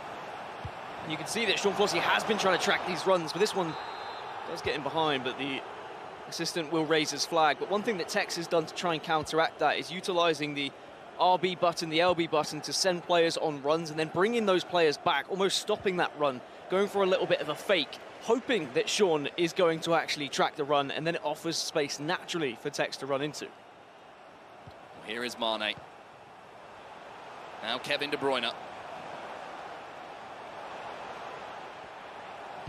Just patrolling the midfield at the moment. Tekkz looking for that opening to move forward defensively. Sean Flossy doing a good job, just player switching, trying to read when those passes will be coming in. And Marcus Rashford is a player that I'm sure Tekkz is going to look to for the little bit of inspiration with those 5-star skills. There's a little directional nutmeg. There's a cricketer cancel from him as well. Unfortunately for him, the list goes on of skill moves, but it's joined by the offside flag coming in from the linesman. See Crystal Palace now 2-1 up against Tottenham, so plenty of goals just flying in games elsewhere. Of course, some very important matchups at the moment. A chance for the quarter-finals for those who are still in this winners bracket. That's a great through ball. That's a big mistake, though, coming in from Sean Flossy. He tried to play the offside trap, and it has cost him dearly. Son will get his second of the game, but it was the patience from Tekkz, just waiting and waiting to see if he could find a ball through. Sean Flossy trying to pressure by using that offside trap, put that defensive line up, but it just left so much space in behind, and Tekkz said thank you very much. Yeah, the driven cross, as soon as it gets into that position and you've got a player like Son on the end of it, you're not going to miss. I've even seen the likes of Curtis Jones marauding from the midfield into that kind of scenario and putting them away on the volley. But now this is more of a commanding lead for Tekkz, a 2-goal advantage. Possession has been firmly at his players' feet, and Sean Flossy needs to respond soon. He needs to respond, but maybe this is the opportunity to do so. Maybe just a little bit overzealous there to get that ball inside. You could see the idea, but kind of just telegraphed it a little bit early down. You could see by his reaction as well, he knew that it was a little mistake and he could have done somewhat better, but it's very easy to get in your own head when you're going up against a player like Tekkz. Here's Rashford then. Van Dijk will do a good job to stop Tekkz before he got into full flow there. And that's one thing you will see. When Tekkz does start to get into the lead, he will start showing a little bit more confidence, a little bit more swag, if you like, when he gets on the ball. But there's a little mistake from Tekkz, and now Bukayo Saka tries to feed it across again. Bergwijn will pick the pieces up now. Alexander-Arnold will do well, but one thing you have to take away here is that the pressure has been upped here by Sean Flossy. St. Maximin now with the opportunity. Traore makes the block, and the pressure being adjusted here, team press being engaged. Tekkz is struggling to get out a little bit. Struggling to get out, but most importantly, hasn't conceded. Is hanging on, is just keeping Sean Flossy at bay here and just barricading that door. Oh, St. Maximin, beautiful reverse Elastico from him. There's a regular Elastico, but Nick Pope in goal is going to be equal to it.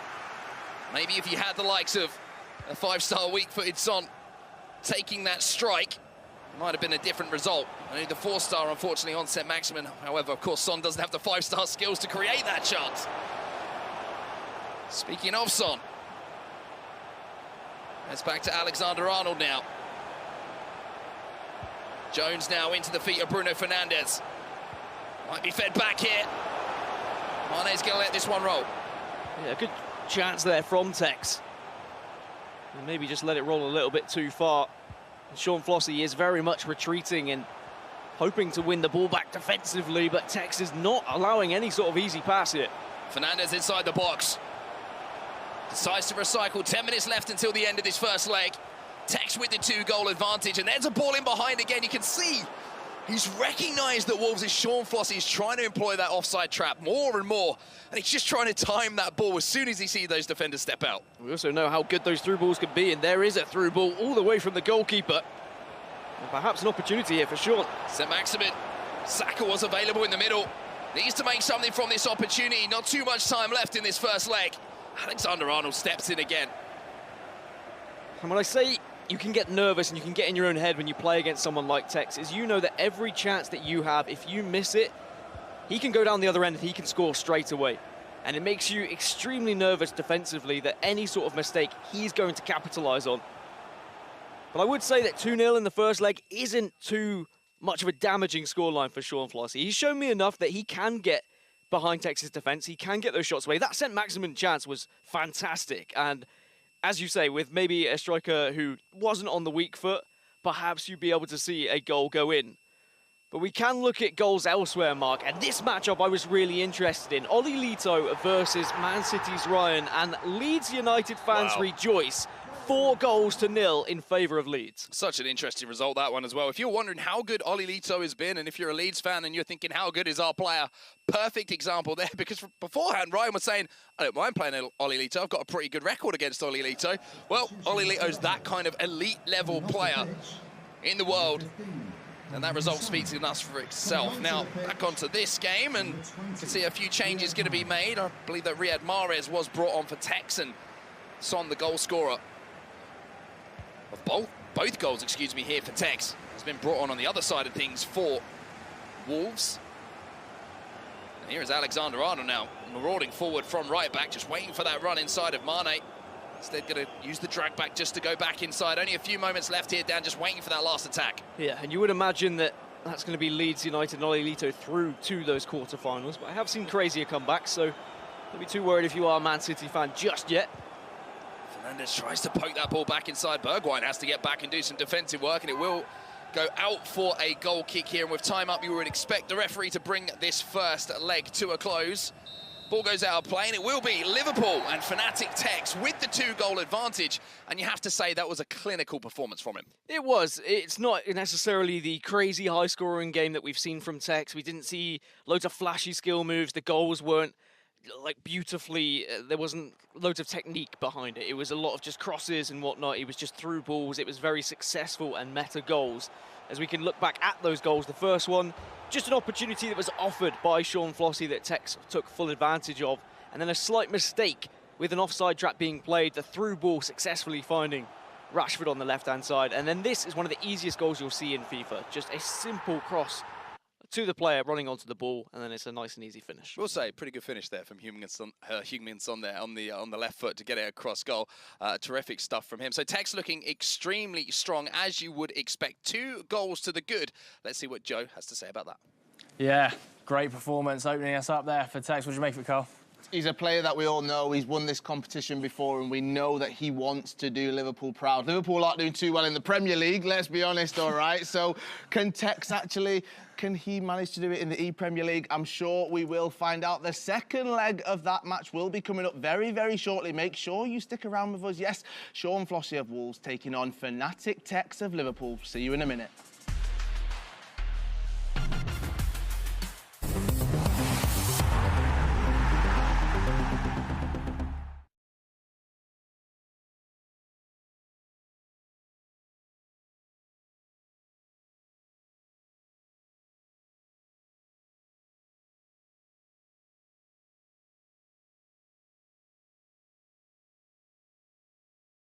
Good result there. That's the final whistle in North London. Harry Kane steps up yet again for Tottenham. Big points in the bag. What are your Great game, Harry. Cheers, mate. Such a clinical finish from a top-class striker.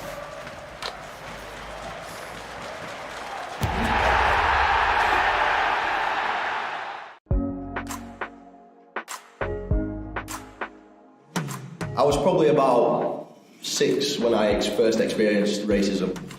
And I think at that age, it's, you know, the person that's being racist towards you probably doesn't quite understand what it really means or what they're actually saying. And the lad that it was actually became one of my best friends throughout school. And it was just a prime example of, you know, not being educated at that point. And I probably went home to my mum, you know, and told her and told my dad. And I think they always said to me, you know, just be comfortable in your own skin and always love yourself, and no matter what you look like. And that was my first experience. I have, yeah, and it's more so where I've kind of seen it is like in your Instagram direct messages or whatever from, you know, the make accounts or whatever.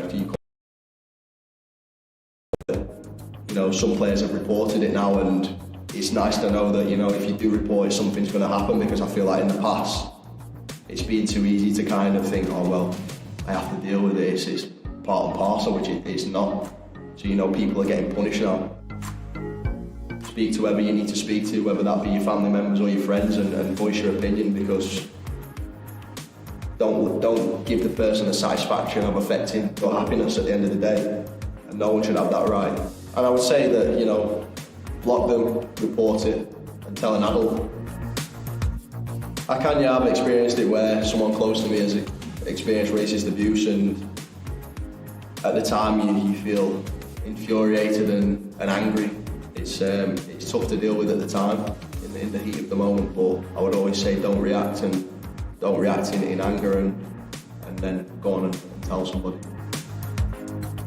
Listen to what they have to say, and just, if you're a friend or a teammate, just be there for that person, and, you know, give them advice on if they need to speak to an adult or speak to somebody about it.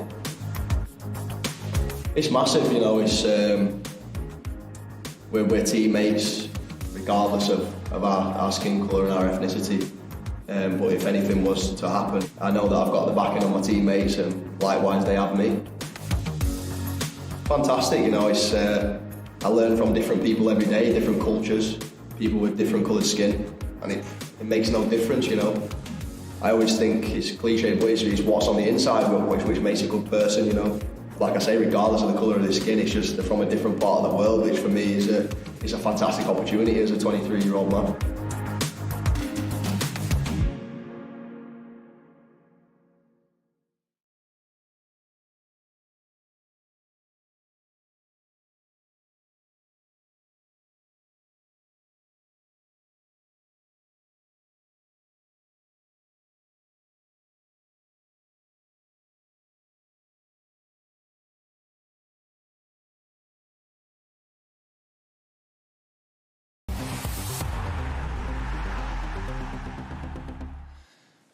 Welcome back to the ePremier League. Pretty comfy start to start with for Tekkz anyway, Carl. Yeah, I think that with Tekkz, there's a lot of pressure on him. We see that he's got 2 goals ahead going into that second leg.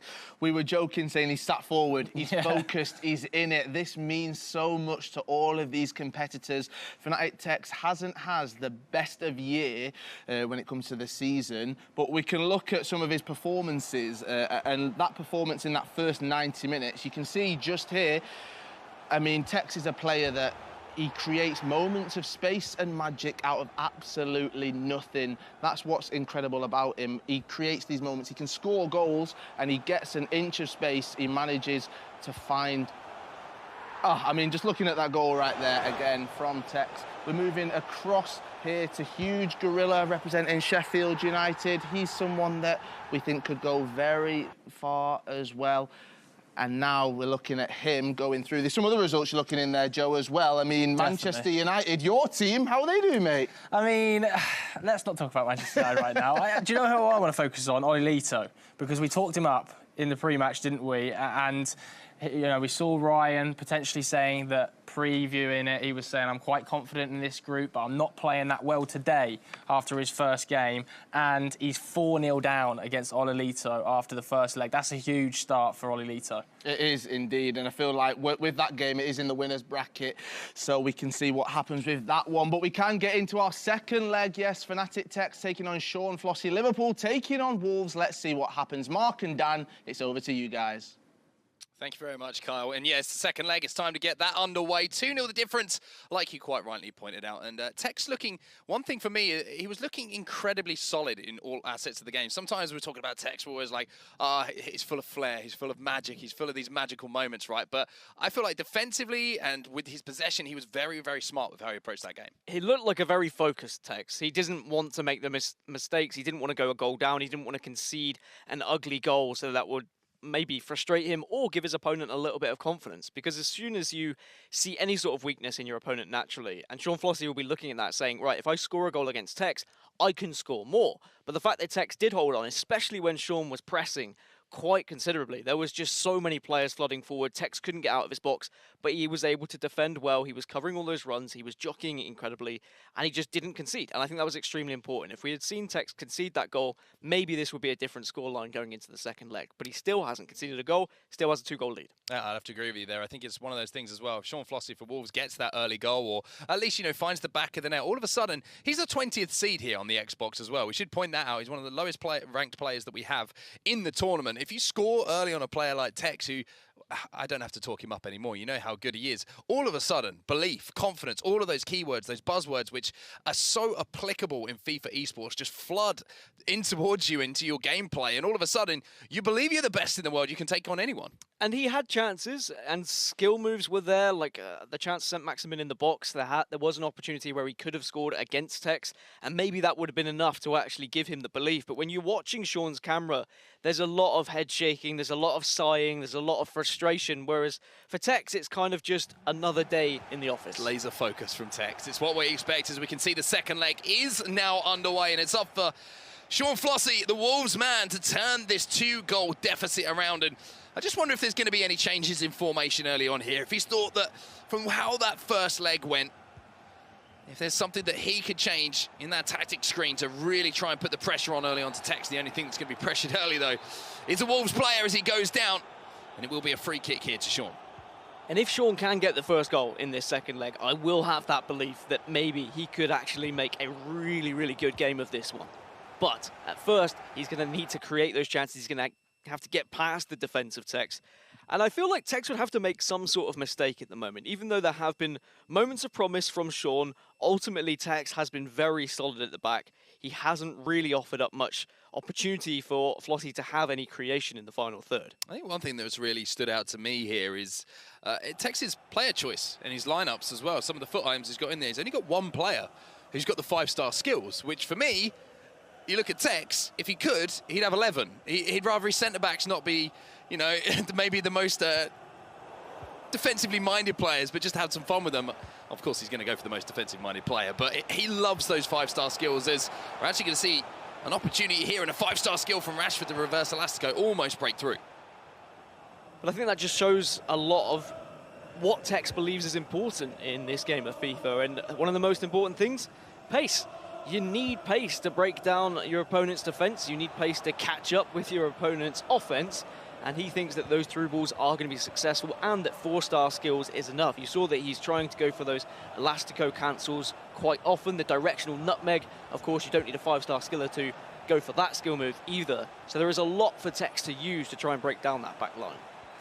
We're going to see Tekkz with one of the 5-star skillers on the ball there, and you spoke about directional nutmegs. There is that burst of acceleration you get, and there is a little scoop from him as well, but unfortunately it isn't going to create too much. And already into the pause menu here, so already potentially a little bit of a change in the tactics coming in from Wolves' player Sean Flossie. But one thing that's interesting as well, the 4-2-3-1, Dan, has not been a formation. It was obviously incredibly, it was the only formation for the last couple of years for a lot of players, but this year we've seen 4-4-2, we've seen the 5-3-2, the 4-2-3-1 kind of fallen out of favour, but Tekkz bringing it back into fashion. And there was a pattern in those formations you were starting to name, is that it was 2 strikers, having the ability to kind of ping-pong off one another, those quick passes, maybe playing a triangle with the central attacking midfielder as well, and then going for those penetrating through balls. They're just so deadly. But if you have played 4-2-3-1 for pretty much 2 years straight, you know where those players are going to be.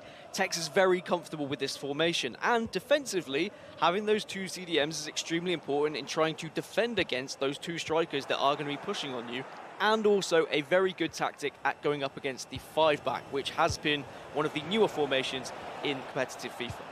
Well, here's Son, the striker, dropping deep here for Tekkz. Adama Traore, he's got pace to burn.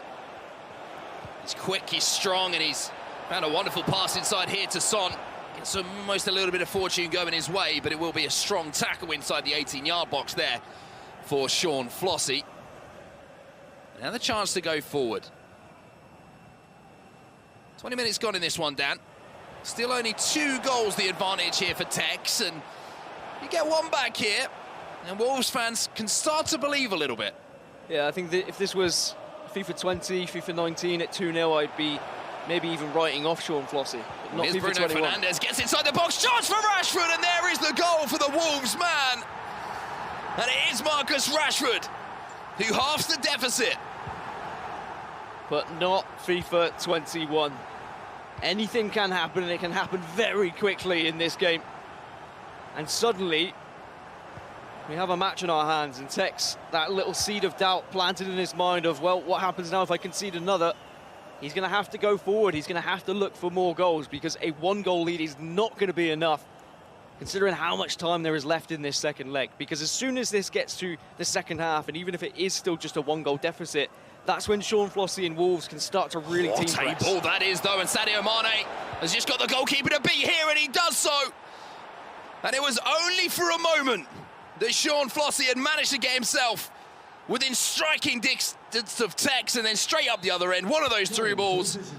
Sadio Mane makes no mistake, drills it in at the near post. Surprised it's gone in, to be honest. I thought maybe he would go across goal. Did see a subtle amount of goalkeeper movement from Sean Flossie, which probably allowed Tekkz to make that decision of just sticking to his guns and going near post. But a massive, massive response from Tekkz just to say, all right, well, I'm going to keep this 2-goal cushion. I'm not going to allow you to get back into this game. It's a real statement, and that's going to be frustrating for Sean. Well, here comes the Wolves man again. De Bruyne has managed to feed Bukayo Saka.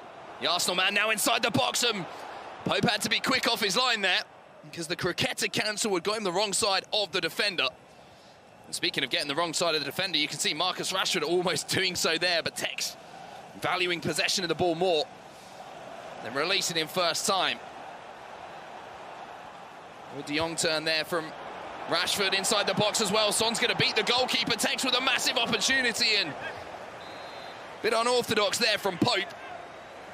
It does get the job done at least. That's one of the reasons why Pope is going to be the featured goalkeeper for the majority of teams. He has the save with leg trait. He's going to get down onto the floor and he's going to wave those legs in front of everything. And he does often make some big, big saves. Alexander-Arnold trying to turn back inside. Just incredible pressure high up the pitch, like you expect a lot of the time from Tekkz. There will be a free kick and a chance to go forward here. Around 10 minutes till half-time in this second leg. Just a reminder, it is an aggregate score. And we'll decide who will go through into the quarterfinals as Saka Looks to whip one in there towards the back post. An important touch there, and good control from Alexander Arnold, because that was dangerous. Yeah, you do see them just sneak past that back defender sometimes and allow the oncoming striker to nod one in, and that's a through ball attempt from Tekkz again. He is just trying to catch Sean Flossy off guard here. Well, look at the pressure, and now Bruno Fernandes one-on-one with the goalkeeper, and again Tekkz makes absolutely no mistake. Perfect timing on the through ball. A little ball roll before the finish as well to create the angle. And now there's daylight between the two. 3 goals just might be too much for Sean Flossy. And it was a slight mistake, him giving the ball away at the back, allowing Tekkz to have another go at that through ball. And notice how Tekkz is utilising that striker drop back every time he's defending, making sure he's got enough men to come back and try and win the ball back before he then presses and looks for another goal. And this, I wonder, is when we're going to see how Tekkz is going to approach this tournament. Is he going to try and put on a little bit of a show now that he has a little bit of distance between his opponent? Or are we going to see a very sensible, a very professional Tekkz who is just going to close this game out? I think Tekkz feels that he's got a point to prove. I think we're going to see, like you mentioned, a very professional performance through this tournament from Tekkz. So now slides this ball down the line again. Maybe a chance just before half-time in the second leg for another goal here for Tekkz. Here's Bruno Fernandes, gets that ball inside. Van Dijk has to do well. Will be put out of play here to bring this half to a close, but perfect half there for Tekkz. A little bit of hope there for Sean Flossy getting that goal back, but again, he's just looking so professional with everything he's doing at the moment. Yeah, that goal almost just woke Tekkz up a little bit as well. It was the first time we'd seen like a reaction from Tekkz, just shaking his head when that happened. But we could look at some goals elsewhere between Brighton and Man United. A series about FIFA Dragon against bundled Luka.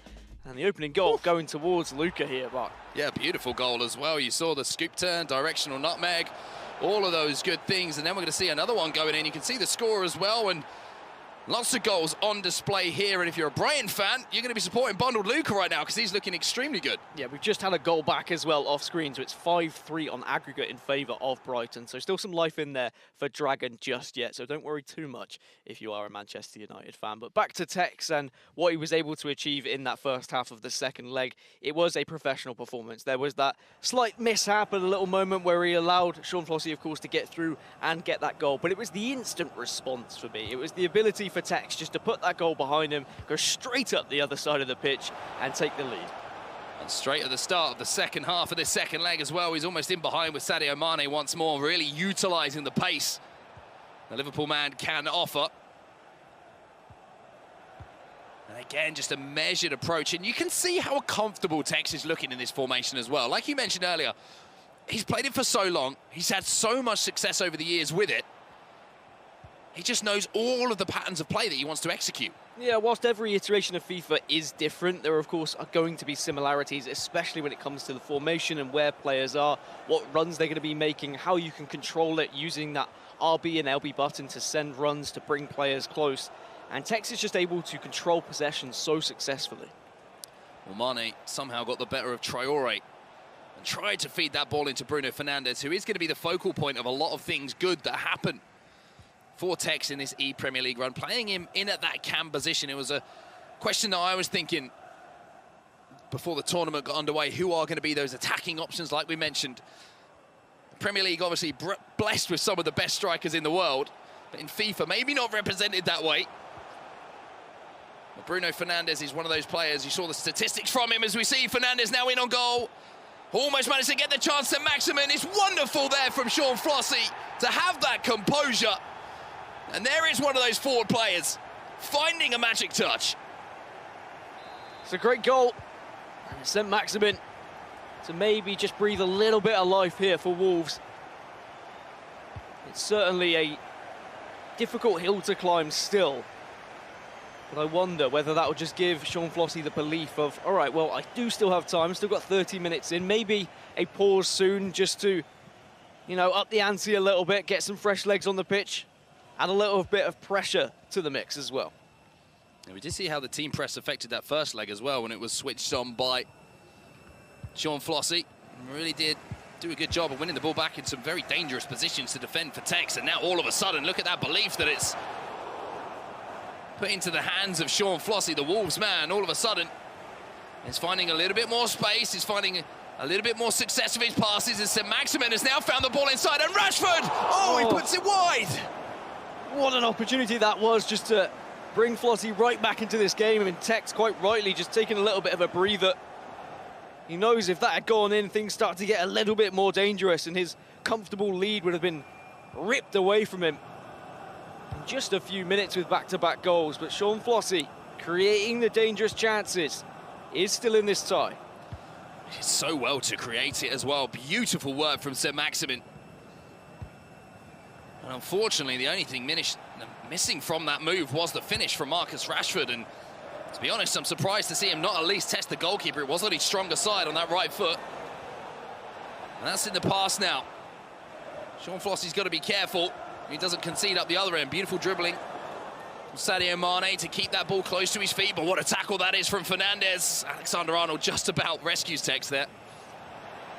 20 minutes and Tekkz just needs to really frustrate Sean Flossy at this point, restrict those chances, hold on to possession as he is, make Sean come to him. He can hold on to the ball in this area of the pitch all day long if he needs to. It's Sean who has to press and win that ball back and try and create some chances. Here's Curtis Jones. Kevin De Bruyne. Again, just holding on to possession here. Tekkz just waiting for the press to come in for the mistake that he can capitalise on. Maybe that is it. Mane away from Traoré, only momentarily though. The pace and the strength of Traoré good enough to get back into position to defend that. Well, 15 minutes left, and it is going to be the tactics screen for both players. Of course, we get to see at the moment what Tekkz is changing, but I'm sure for Sean Flossy it's going to be a case of really pressing everyone up the pitch now, getting a slightly more attacking formation, apply pressure where he can, utilise team press in the areas where possible, and see if he can just snatch one back so that he can give himself that last-ditch chance of getting back into the game. Yeah, change of formation coming in from Tekkz as well. He is going to go to the 5-3-2. And with the players he's got on the pitch as well, it's going to be an option to use the likes of Fernandez in a slightly more defensive role, maybe. I mean, he works anywhere in the pitch, really. Bruno Fernandes. He's one of those players who just everywhere can do what you want to do. As we can look at goals elsewhere, Mark. Yeah, we've got a goal coming in from the Chelsea-Burnley game, and it is going to be Chelsea on the attack here. What a strike that is from Diogo from outside the box. It's going to be that man that we're going to be saying his name a lot of over the next few days. It is, of course, Bruno Fernandes. We're going to be seeing a lot of goals from him. We're going to see a lot of important plays from him as well. And that was the reason why we featured him as one of our player picks in the early stages, alongside the likes of Reece James. And of course, Rashford has been a dominant force in the striker position. We need to see a goal soon from Sean Flossy to give him and give Wolves fans belief that he can get back into this. If he does lose, he drops into the lower bracket, so it's not the end of the world. And for Tekkz, it gets him that one step closer to those quarterfinals. Fernandez then looking for that ball out wide, and Alexander-Arnold had to be very, very careful there with that touch. Tekkz did it exceptionally well, and look at this running behind now. Sean Flossy being forced to go forward, and that's leaving space here for the Liverpool man, Curtis Jones, to find another goal here for Liverpool. The youngster, the future star, doing it for the start that's on the sticks. And that should surely be enough to wrap up this game. Send Sean Flossy down into that lower bracket, send Tekkz into the next round of this group, where he will have the chance to go on to those quarters. And it's been a good effort from Sean Flossy. He has shown moments of promise, especially when you do consider he is the lowest seeded Xbox player in this tournament, going up against Tekkz, who is one of our higher seeds. And it's about what Sean can take away from this, what he can improve on in that lower bracket to still give him a chance of getting through this group. And there you can see Tekkz making some strong tackles. He knows that all he has to do is just hold the ball and find some beautiful balls over the top as well to Mane. Chance at the back post if he could have found him. I think that was the idea there from Tekkz. As you saw, Rashford breaking in ahead of his man. And Curtis Jones, who was the goal scorer just a few moments ago, has to do some defensive work now. That's enough to win the ball back here. And just a few moments left to go. As you're going to see Tekkz now play Son through on goal. He's got runners as well. Son might take this on his own. Goes for the close dribbling, but maybe caught in two minds there. And I think we are seeing a very professional performance from Tekkz here, a Tekkz that wants to win, wants to prove himself this year. Fernandez looking for another to add to his tally. Tries to walk around the goalkeeper and Adama Traore. Traore will manage to get a touch on it, but there's only one thing stopping that header from Van Dijk, and that is the crossbar as the final whistle does go, and Liverpool's Tekkz will win this game fairly convincingly, you have to say, but the Wolves man put up a pretty good fight. A great fight from Sean Flossy, but it's a fantastic performance from Tekkz. One that I think I wanted to see, fans wanted to see, and everyone in FIFA Esports wanted to see. It is the dominant Tekkz that we know and love, and I just wonder how far he can go, whether we can see him lift a trophy again, or whether he would fall short like he did last year. We can look back at some of the goals, Mark, and I mean, Sean Flossy at this point was probably thinking, okay, I'm back into this one. Yeah, for a few seconds, and then this long through ball straight up the line. Sadio Mane one-on-one with the goalkeeper. A finish in at that near post from that foot freeze item as well. And then you could just see the pressure from Tekkz here. It's such a feature of his game, Dan. It is. He's always been a player who will not allow his opponent to kind of rest in midfield or dominate possession, play the ball around. Instead, he wants to win it back in those dangerous areas.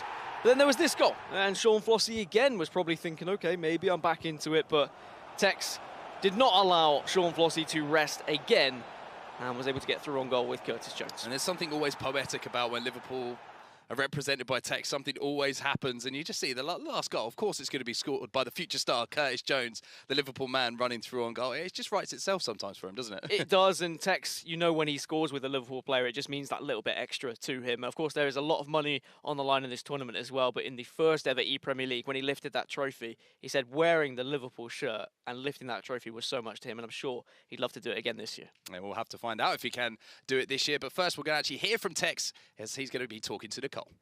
Yes, I am here with Fnatic Tekkz. Tekkz, how are you feeling right now? I mean, that seemed pretty comfortable, I think it's quite fair to say. Relieved, to be honest, because I got a lot more to give. I played like okay, but I got a lot more to give in the attacking sense. I think I defended quite well, but I went up early, and then at one point in the second leg, it was 2 goals. He missed the chance, and then I scored to make it a 3-goal cushion. But yeah, a very good player. GG's to him. Hey, you did well. Don't undersell yourself. I know that you can get a bit nervous before games. What do you do to kind of calm that down? Do you have any pre-match rituals? Nah, just be nervous and you got to deal with it, to be honest. There's nothing you can do to calm yourself down. You sit there a bit nervous. I wasn't too nervous, but when he got it quite close and I started the game like crazy player, very good. I was like, wait, I'm in a game here. And that's when I got nervous. But I play better when I'm nervous, luckily, so. Were you quite surprised then at Sean Flossy? Because he did do well, didn't he? To be honest, yeah, because I never really underestimate anyone. But you sit there and you just, I expect a lot from myself. And I went into the game and I was a bit stiff, weren't moving all that nice. But yeah, I managed to get a W, so on to the next one. And you won the first ePremier League back in 2019. Does it add a bit more pressure? Does it make you more determined to get that trophy this year? No, it makes me less determined, to be honest. But I'm still like want to win, but it brings down the determination a little bit. It doesn't increase anything. Because you're like, been there, done that, it's fine. Been there, done that. You want to do it again, of course. And I know that you are a big Liverpool fan, obviously representing them again. That must make you really proud, surely. Yeah, nah, as you can see, when I represent Liverpool, I hate losing, innit? Because I hate losing anyway, but losing for Liverpool, I can't allow myself, especially if I play a rival club or something, because my dad will get onto me. And you know, no one needs that. Thank you so much, and good luck in the next game. Over to Richard and Brandon now. Thank you very much, Nicole. And yes, we are going to be focused on one of the games that took place in that last round. It came from Group A in the winners' match. I mean, it's their first year in the Premier League, Richard. Leeds United, they picked up a very decent Xbox player in Ollie Leeds. So this is the first time I've let you loose on this screen, Richard. So good luck. And take us through what happened in that game against Ryan Passar of Manchester City. OK, so this is the first goal of this game. And we're going to play a little game. Even though we're playing FIFA, we're going to play a game of what happens next, OK? So the clip rolls on, and the ball just rolls into Marcus Rashford here. You've got a couple of options. you can either go in this area with a little pass, it could play and that ball in, or it could just do what he decides to do and think, you know what, I'm Marcus Rashford, I'm just going to absolutely bang it. And I think that sort of also shows the confidence that Olilito's playing with. Not many people will actually shoot in that area right there. Just going on to game 3 here. No, we're not. We'll go on to game 6 instead. Well, just a quick point about Olilito. As you said, he came into this tournament as the highest ranked player on the Xbox. He's the man that everybody's talking about at the moment. This goal came in the second leg, Richard. This was Ryan's sort of comeback. It was a weird game. Olilito won the first game 4-0. Then the second leg, Ryan Pessoa did win that match 2-0, didn't he? Yeah, 100%. And the big thing, this through ball that gets played just in the gap. You see the player at the top of the screen, I think it's Rashford playing a pass into Kevin De Bruyne, actually. And the big area that I want to focus on, we're just going to let this play on very, very slowly, is as soon as he's in this gap, Brandon. Yep. That pass, I like to call it Buckley ball, okay? It's an R1 square, RBX, whatever console you're on, a low driven cross. It's a 100% guaranteed goal. You see the pass come into the box right there, and every single day of the week, you're going to score that goal, no matter if it's Olilito, no matter if it's Ryan Pessoa, no matter if it's goal-to merchant Brandon Smith. You are always going to score that goal, and it just goes to show goals from outside the box, low-driven crosses. I think that's the big thing. We've seen a plethora of goals today, and once again, Olilito, comfortable victory. There's a reason that we're bigging him up so much. Yeah, I mean, that means for Manchester City, they go down into that loser side of Group A. Now, Olilito, 1 win away from a quarter-final spot in his first ever ePremier League Grand Finals. That's our segment done, and we're going to throw it back over to Joe and Kyle to speak about all those games that just take place in that round. Yeah, I'm already obsessed with the term Brandon Ball. Yeah, we've seen Buckley Ball. Yeah, I wouldn't score that one, so I don't know what he's talking about right there. It's not everyone can do it because my skills aren't the same. What's great to see, though, breaking down Olilito's play right there. What a player he is, all right, representing Leeds. First time there in the ePremier League as well. Top of the FIFA Global Series rankings as well. He's clear at the top. Everyone wants to be up there, so for him, he wants to showcase what he's capable of. Plus, if he can win this tournament, he makes his way through to the playoffs. He's probably going to get there anyway, but he cements his spot thinking about the FIFA E-World Cup later on in the season as well. Yeah, exactly. And obviously Tekkz going through as well. So Tekkz and Olilito both progressing pretty comfortably so far? Yeah, definitely. These are the names that you thought would be going through. We were confident we're going to go through there. So those are two that can have a bit of a breath and relax a little bit. But what I loved about going back to Tekkz's interview, he's won this tournament. He says, you know, I've done there, been there, done there, bought the T-shirt. I've won this tournament completely. And that is why I can come into this one a little bit more relaxed. So it's great to see. And I'm sure throughout the rest of day 1, possibly going into day 3 for him as well, who knows what could happen. Yeah, and do you know what? I was pretty impressed by Sean Flossy as well. I know that Tekkz said there that he didn't think he was underestimating him, but nevertheless, I think that's a pretty solid first performance from him. Yes, definitely. This is a great opportunity as well for us to look at some of the competitors. Obviously, all 20 clubs are represented in the Premier League, and it's great to see that. We can look at some of the goals from some of the other games as well, and this is a great chance to showcase some of the skills and some of the just beautiful Buckley ball, I think we're going to call it, from these competitors. Olilito, what a first leg it was, beating MCFC's Ryan 4-0. Ignore the scores just at the top right there. It was in the second leg, though, that it was MCFC's Ryan managed to pull one back. Like I said, ignore the aggregate score. It was 4-2, okay, overall on that one. Now, Newcastle's Planet Toast taking on West Ham United's Red Lack. Huge game. The loser of this goes out. They're in the losers bracket side of the tournament, and as you can see, it was West Ham United's Red Lack that managed to score that goal right there. One man we've all talked about, Joe. Huge gorilla. He's representing Sheffield United. We watched that goal before, and now he was taking on Aston Villa's Gwigsy. And again, two competitors that were close. 3-3, but this game is all about fine margins, Joe. You'll see that time and time again. Sometimes the ball can bounce in your favour, other times it doesn't. And as we're seeing right here, were you happy with this one, mate? I mean, not particularly. Not particularly, but less said about that, the better. I mean, a big shock, isn't it? First sort of a round of games, and Gorilla's already lost, which is a massive shock. We're talking about him as being a potential favourite, drops into that elimination bracket now, Carl. Yes, and that's what the beauty of tournaments like this is the fact that you can actually win. You can be competitive, everyone can talk about you, but it's about what you do over those 2 legs, and it doesn't always go your way. We've got plenty of goals going in through these round 2 games round here. Tottenham, Stokes, yes, he's representing Tottenham, taking on Crystal Palace's Alphonse Monroe. And again, close, 6-5 at this point it was.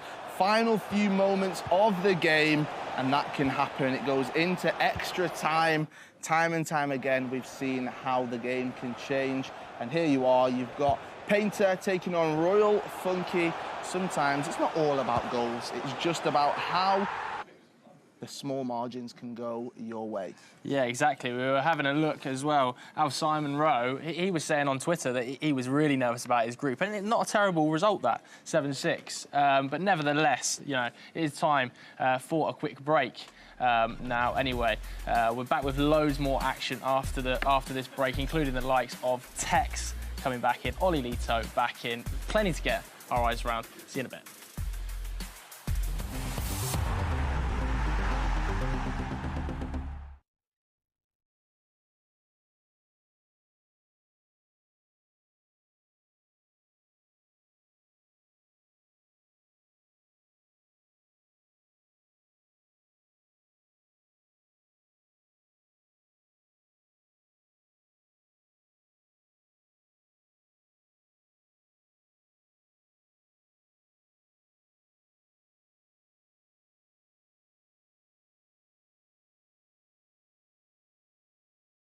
The ball goes out of play. It looks like on the sidelines Marcus Rashford is getting ready to be their first change today. Just getting his final checks from the physio by the looks of it.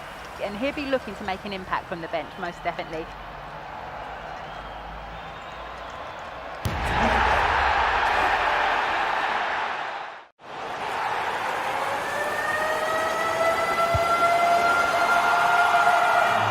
That is Ninja Kid Shells looking to get us underway, dancing into the back of the net. Want to enjoy himself in the box, and oh my God, he is. Shells, stop it! Can he find the ball into Pele? Surely a chance for Shells to equalise, and he will.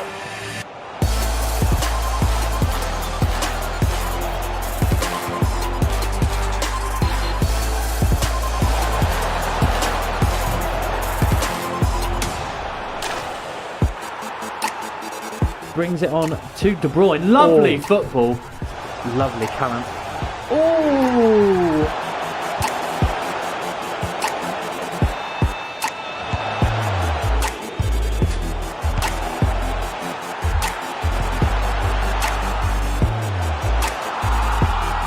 Brilliant feed from Wilfried Zaha.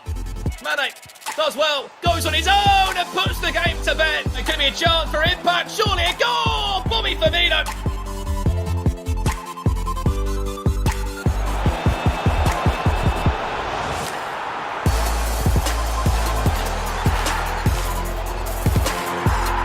Fernandez into R9, chance, R9 round the corner, goes with his arm, will score a massive goal.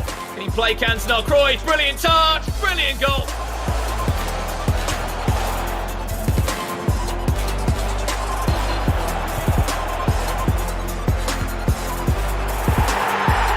Cavalry is here, and that is a great finish. And Rashford, lovely back heel. What a finish that is.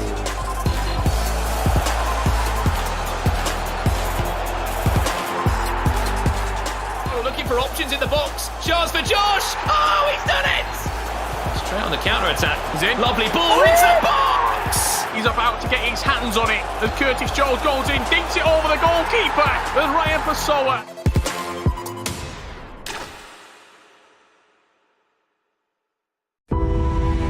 Like you'll ever get paid to play video games, they said. Now you're players, creators, fans. All in one huge and growing community. We know that gaming's many faces can truly make a positive impact. We're there with you. Whether you're making the next great game or just looking forward to playing it. Squad up, we're Barclays.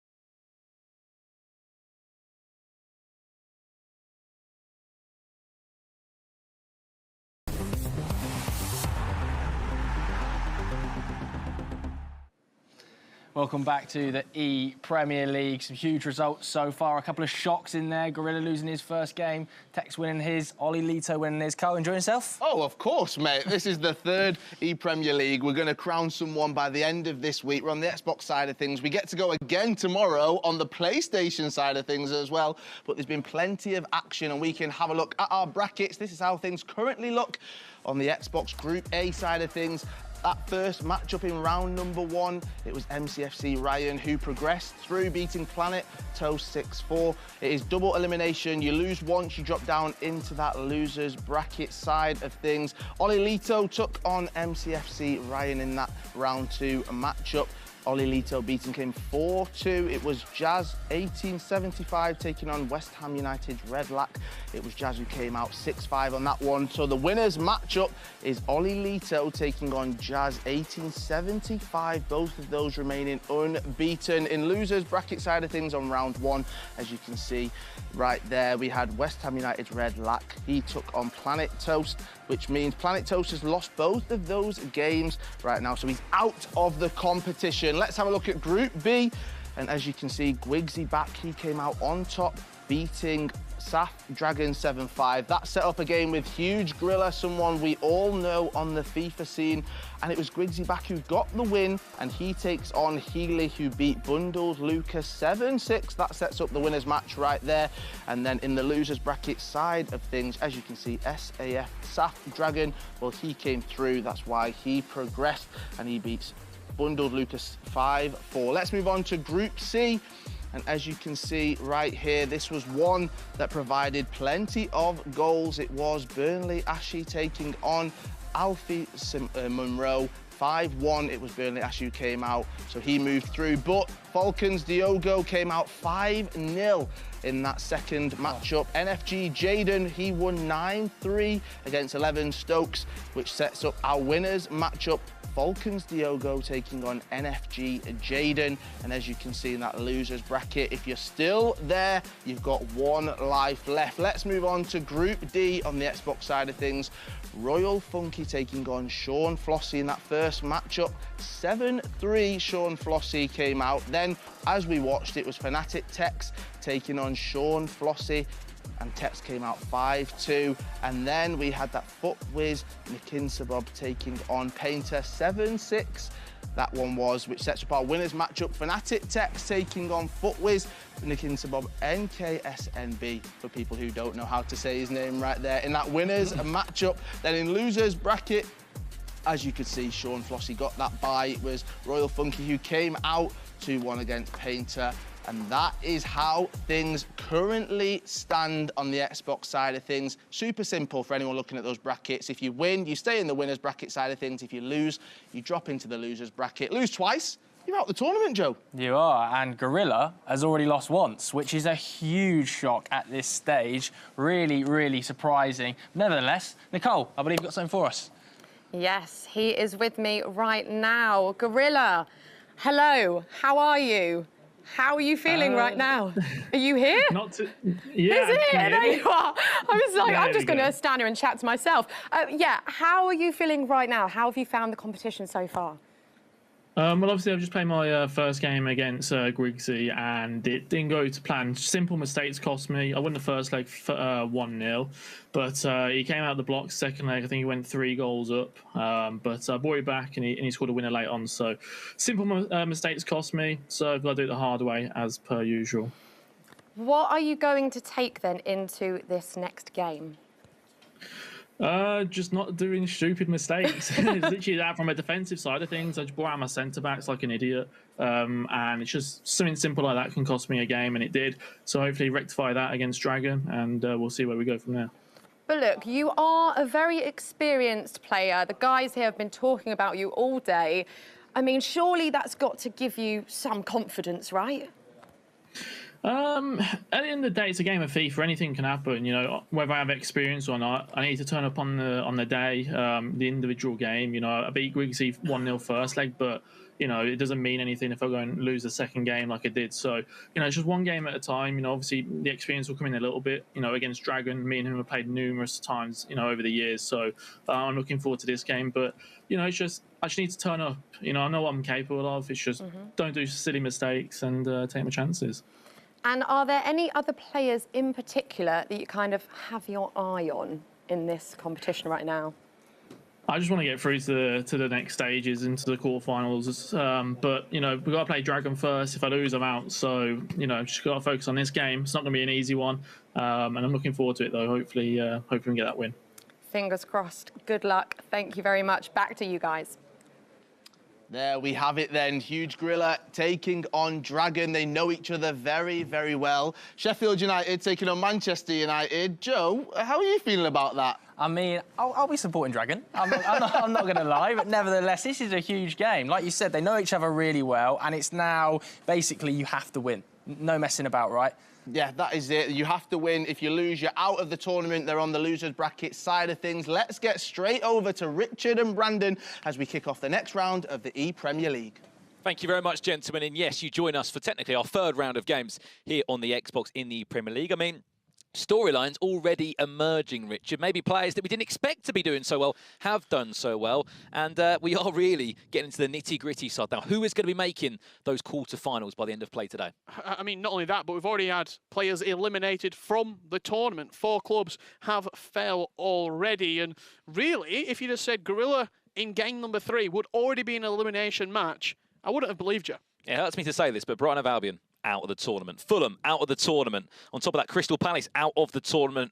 And last but not least, Newcastle United out of the tournament on the Xbox here. So 4 teams already gone from the tournament. If you don't know how or why, that means all those players lost 2 games. And I mean, it goes to show, you know, even when you're winning and you're in cruise control, how the game can flip on its head. Because at times, Brighton were running away with that game against Manchester United, Sean Allen.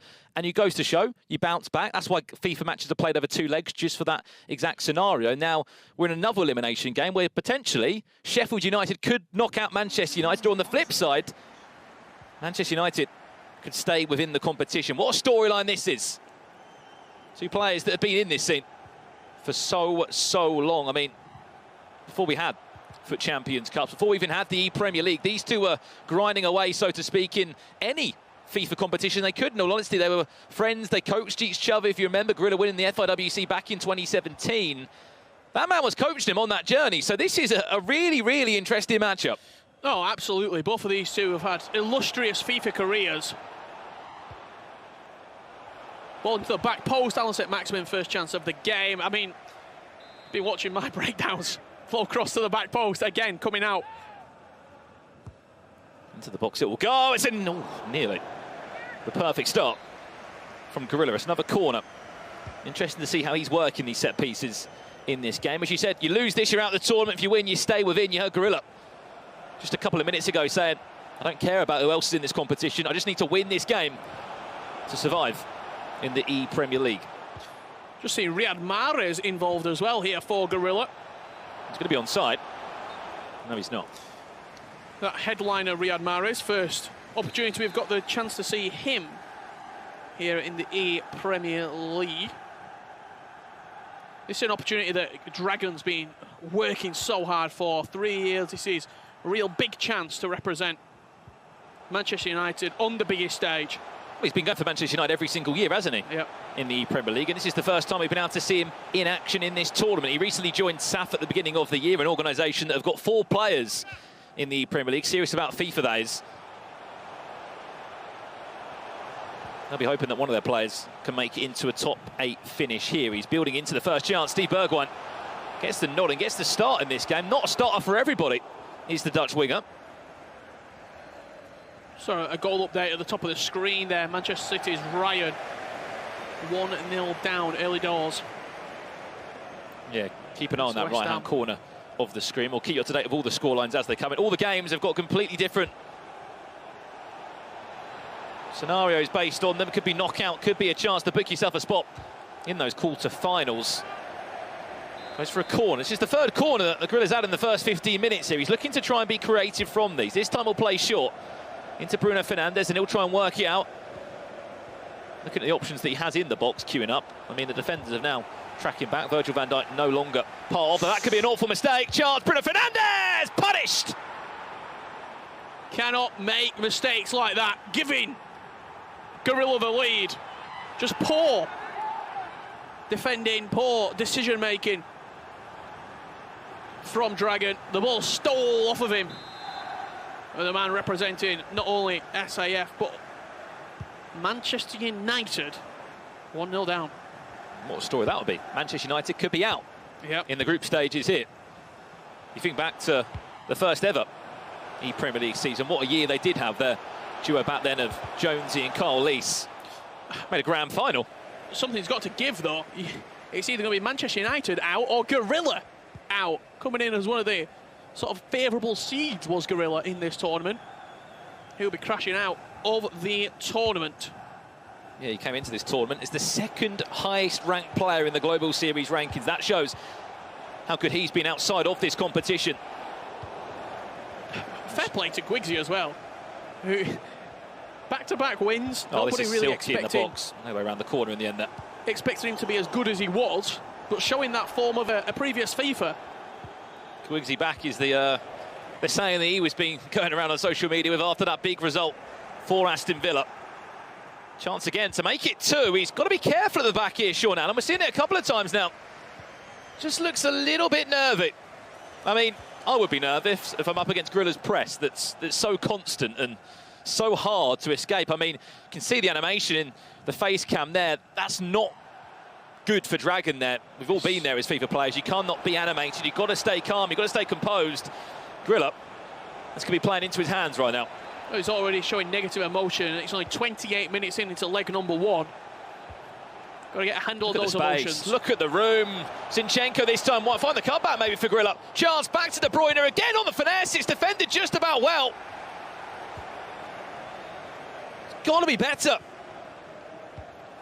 Saw the use of the player look animation right there from Gorilla, where you get the opportunity to run off the ball with a human-controlled player.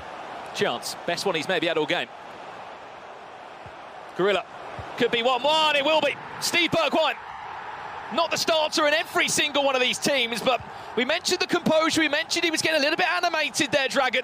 He needed that just to calm himself down and to say, you know what, I am in this game still. Nice little threaded pass into Steven Bergwijn. Typically, he's only got a 2-star weak foot, does Steven Bergwijn, but on that FUT Future Stars foot item, highlighting some of the best talent under the age of 23 and what their potential could be in real-life football. He's got a 4-star weak foot on said upgraded item. Just a quick mention as well, Arsenal Healy up by 2-1 against Gwigsy in that one. Arsenal against Aston Villa, winner goes to the quarter-finals. That will be one of the first spots taken. 2 against 2. So a lot of bodies being thrown forward here for Gorilla. The man that just lost to Tekkz, he's in a rematch against Southampton again. Wolves did beat the Saints. There's Tekkz doing Tekkz-like things, up by 1-0 against Leicester. Of course, Foot was his player. Nick Snebb in that one. Chance building up perfectly. Bruno Fernandes can't find the way around the corner. Great press again from Gorilla. Can he find the gaps? He's done a great job to sort of disrupt that backline from Dragon. Hasn't been able to find more than a single goal at this moment in time, though. Build-up play, that's brilliant feet. Trent Alexander-Arnold all the way from fullback. Watch the options in the box, potentially. So maybe a Manchester United man. Carl Walker, brilliant idea. He tried to play the one more pass into Marcus Rashford. That would have been a story. The Manchester United man scoring for the Manchester United representative. I mean, those are the storylines you will come to expect in the Premier League. Well, it's Trent Alexander-Arnold bombing forward from right wing-back, getting the ball into Rashford, but who else but Kyle Walker. Speaking of Rashford, awful touch. I mean, you can see the reaction from Dragon there. That should have been a goal for Gorilla there. Just could not find his feet, could not find the touch that he was looking for. Half-time at the break. We'll have a look at the highlights from that game. And there was 2 goals to talk about, but some awful defending as well, Richard. Yeah, just a bad touch, in all honesty, setting up Bruno Fernandes to fire past the goalkeeper. This was the equaliser. Kevin De Bruyne into Rashford. He just waits for that movement of Steele and Bergwijn, and then as soon as he gets into the opportunity, slotted finish past the goalkeeper. That's that live player cam. This is Tekkz's goal that he did score to put himself 1-0 up. Slight rebound there into Marcus Rashford with the composure inside the box. That is sublime from Tekkz. Just knocking it through the legs of the defender and sending him 1-0 up. Yeah, back to our game in focus. This one, elimination game. Who will be leaving the Premier League by the end of playing this one? Will it be Sheffield United or Manchester United that will be leaving? Over in this Group B. Building. Here's Gorilla, goes for that finesse shot on the edge of the box. Speaking of that effort, Richard, it's become quite a viable way of scoring on the edge of the box with that finesse. No, absolutely, especially when you take into consideration the attacking prowess of Kevin De Bruyne, Team of the Year, of Bruno Fernandes. These players that have got sublime shooting. A finesse shot, maybe not the worst way of opening up a defence. There's a change at the halfway point. Saka comes on for Gorilla. Interesting that the Arsenal man does get the nod. He's a very pacey and decent for in game. Chaz against Oli Lito. Winner of that goes into the quarter-finals. That's 1-1 the scoreline. That winner as well. The winner of that game, Aston Villa against Arsenal. The winner of that also books a place in the quarter-finals. That's Gwiggsy against Healy. And I mean, that's seed 18 against seed 10. I mean, the Premier League, don't worry too much about those seedings. As long as you're playing good FIFA on your day, anything can happen. Anything will happen. Chance, lovely bridge. Chance round the corner. Could be a chance off the post. Should have been a goal from Gorilla right there. The directional nutmeg, skill move. That accelerated touch away from the defender, leaving him for dead. And only that 3 inches of metal separating Gorilla and a 2-1 lead. Yeah, this could be heartbreak down the other end. Manchester United, Robertson into the box. It's punched back into the centre about that. It's end-to-end. Another elimination game. West Ham against Manchester City. Loser of that will leave the tournament. Redlac against Ryan. What a chance! What a block on the line. Virgil van Dijk will be the hero for the Blades. What a defender. What a block from the highest rated centre-back in the Premier League. One of the highest rated players in the Premier League, Virgil van Dijk. Mr. Reliable for Liverpool. However, he's doing it for Sheffield United right here. Chance. Saint-Maximin now. Grilla on the hunt, hunting for that another goal. Lovely directional nutmeg into space. Goes down to ground. He'll cry for a penalty. The referee says no. Get back up on your feet. I just want to highlight as well Everton. NFG Jadon. First ever time we've seen him in a tournament. He's been knocking on the door for so long to get that opportunity in competitive FIFA. He's potentially about to go and beat Diogo of Team Falcons, who's representing Chelsea in the tournament. A player that, if you remember well, back in FIFA 19 it was, he made a grand final on the Xbox, losing, as we know, to Tekkz in that dramatic last-minute chance. He's representing Fulham at the time, now playing for Chelsea. Not looking good for Manchester City. 3-1 down against West Ham United. I mean, he said it, Ryan, didn't he? He said not playing well. If I'm not playing well, I'm going to get punished. Yes, Oli Lito was a very difficult game. We saw the highlights. That was 4 goals to 2. But now, if you lose that, you're out the tournament. This is another elimination game, if you're wondering. Winner stays in the tournament. Loser, unfortunately, will leave the ePremier League. Manchester United against Sheffield United. 2 goals in the first 45 minutes. And a goal line clearance from Virgil van Dijk, keeping Sheffield United in this one. Brilliant feet in the box from Bruno Fernandes. Brilliant save. Still on. Slightly rushed on that rebound from Bruno. I didn't know if the shot was the best option. Maybe a pass across the box. He went for the shot. Look at the space. Look at the ball into the box. What a save! Oh, nearly got a double one. For a split second, I thought that could have been a double save there. But Marcus Rashford. Joe Hart, nearly. I should say, Steve Bergwijn. Nearly saving Gorilla right there. It was a fantastic first save. Steven Bergwijn doubling it up for Dragon. There's been more goals if you're a Liverpool fan, and You're in safe hands, so it looks at the moment, Tekkz. And a game away from a quarter-final. You look at the stats that he's had in this tournament, Richard. He's won it.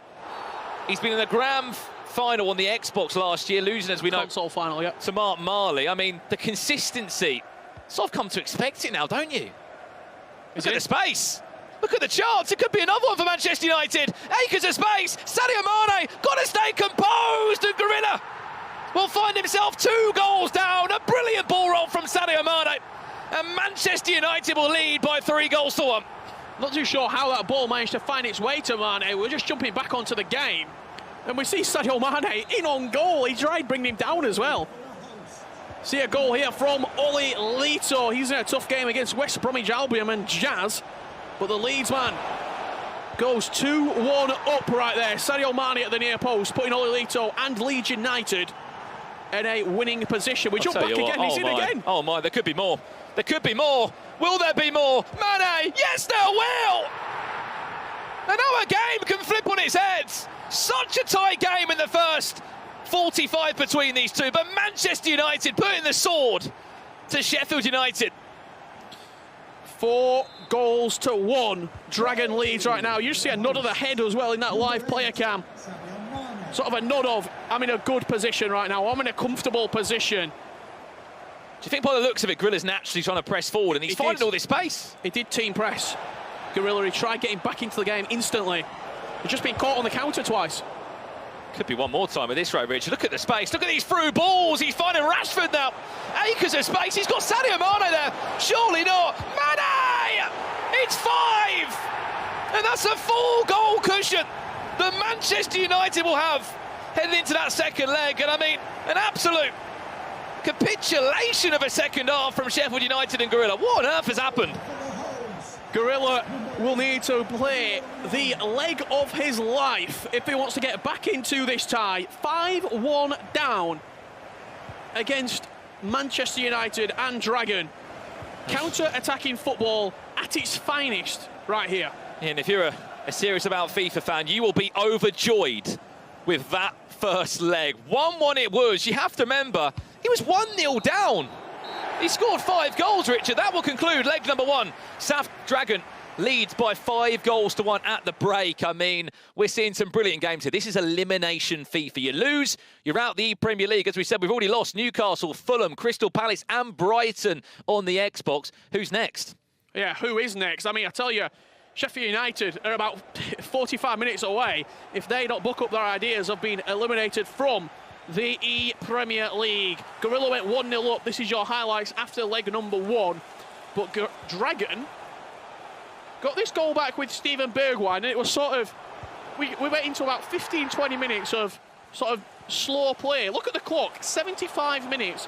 As soon as this goal went in, sparks a fire. Gorilla just went very attacking. That depth went higher, and you see Dragon playing counter-attacking FIFA at its finest. Little flick on there from Bergwijn, Steven Bergwijn and Sadio Mane. Incredible. Mane got a hat-trick. Bergwijn with 2 of the goals. And Gorilla will be thinking, how on earth have I let that get out of my hands? I mean, these are the goals. There's 2 of them, exactly the same. That was 1 there from Mane. And guess what? He wasn't done yet. 1 more chance. It was all about the counter-attack from Dragon. Brilliant stuff. He knows he's got pace in Mane and Rashford. Mane bagged himself another one. The perfect hat-trick and the perfect first leg from Manchester United's Dragon. But that will conclude the first leg here between these two. The question will remain for any Sheffield United fan, will there be any way back for Gorilla? We're going to throw it back down to Joe and Kyle to break down that first leg. But gents, what a game it was. What a game it was indeed. Are you okay, Joe? You got a smile on your face. I'm surprised you've not got your Manchester United kit on, mate. Just a bit. You know, when Dragon started kissing the badge, I was thinking, yes, this is what I like to see. That is a shock of a result, isn't it? I mean, Sheffield United capitulating in the Premier League as we speak at the moment, and capitulating in the EPL too. It is indeed. So we're going to have a look at that second leg. It is coming up for you very, very shortly. But do not count huge Gorilla out. If there's one man that could pull it back, it is him. It's currently 5-1, though, to South Dragon.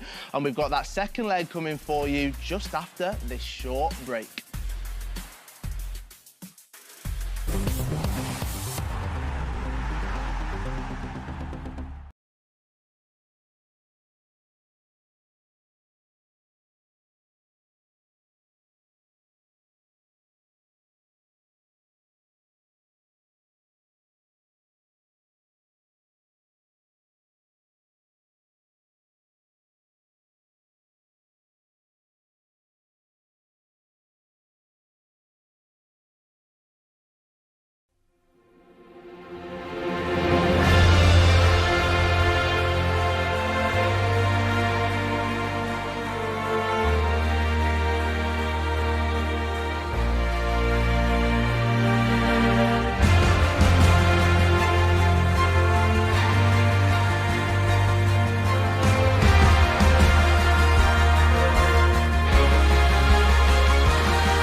challenge of the perception that we don't know what we're doing, because it's always been there. It's always been women don't know the offside rule. Women don't know what football's about, so they shouldn't be involved in it. And for me, I've come through exactly the same pathway and exactly the same tests and challenges as male referees. And I think that's the stereotype really that I would want to challenge, that we are good enough to be there if we're there. We're not there as a tick box. And we have a female assistant referee today, the first time that Sian Massey has run the line in a Premier League match. I think the more girls we get involved in football, the more other girls feel like they can be involved and that sport is for all. I'm a real big believer from my PE teacher background as well, that sport gives much more than just a physical aspect. It gives that mental stability.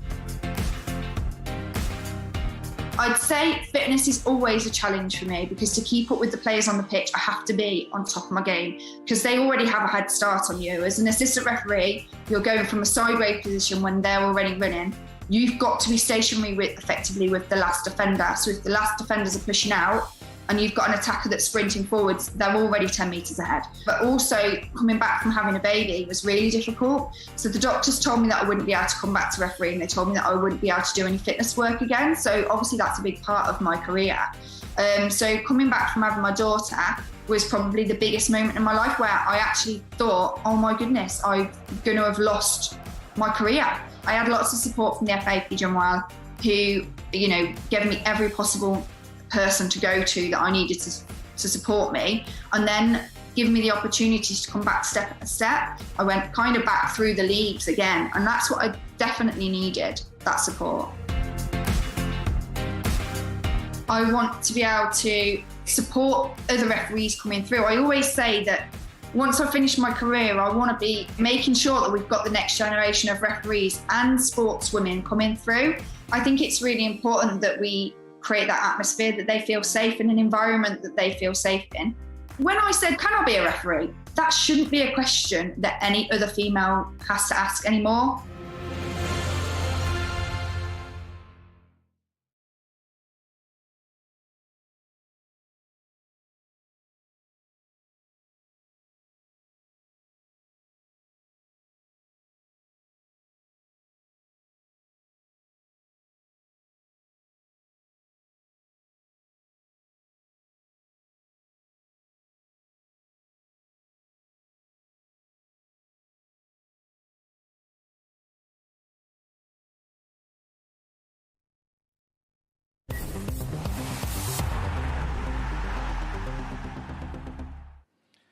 Hello and welcome back to the ePremier League. There's been plenty of action so far right here. Yes, we're into the round 3 of all of our fixtures, and these are the results so far. Looking at it, West Ham United in Group A taking on Manchester City.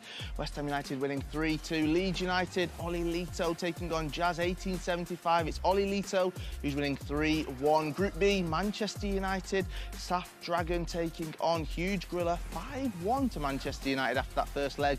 And Aston Villa 2, Arsenal 4. Looking all right, Joe. It's not looking too bad at all. We've also got Tottenham losing against Burnley 1-0. Chelsea drawing 1-0, all to play for against Everton. Southampton currently losing, but a second leg still to play against Wolves. And Tekkz just about keeping that lead, 2-1 against Leicester City, all to play for. But this is going to be a massive second leg now between Gorilla and Dragon, isn't it, Carl? It is indeed. 5-1 to Saf Dragon, which means that Huge Grilla's got to come out. He's got to defend and not concede any more goals, but he's somehow got to find at least 4 to draw it, and then 5 if he wants to win it. Yeah, and we saw just how dangerous Saf Dragon is on the counter-attack, so he might well look to sit back and absorb some pressure and hit on that counter-attack. But Richard and Brandon, what have you got for us? Thank you very much, Joe and Kyle. One thing that quite interesting there, all the games that we saw, apart from the game we're watching, are super tightly contested. But the game we're watching, 5-1, is going to take a heroic turnaround for Gorilla if he wants to get back into this. You say we've got kind of lucky then, because I mean, there's loads of goals going in our game. If you have just tuned in, we're in a stage of this ePremier League now where it's go home or stay in the tournament or book a place in the quarter-final. I mean, if you're a Liverpool fan, if you're a Leeds fan, if you're an Everton fan, you know, you guys are so close to getting into the final 8 and ensuring that you're going to be involved in the conversation, let's say, on Friday when we have our grand Grand Finals. If you're a Fulham fan, a Palace fan, a Brighton fan like me, unfortunately, we're out of the tournament. And that is the end of the road for the ePremier League for some of those teams. So, I mean, what do you expect in this second game? Because we know so well, you can't write off Gorilla. Yes, he's 4 goals down, but this is competitive FIFA. This is second leg FIFA, and it always throws up some wild storylines. Just has to attack, attack, attack, does Gorilla, if he wants to try and get back into this game. Cannot afford to go 1-0 down in this second leg, which would mean 6-1 on aggregate.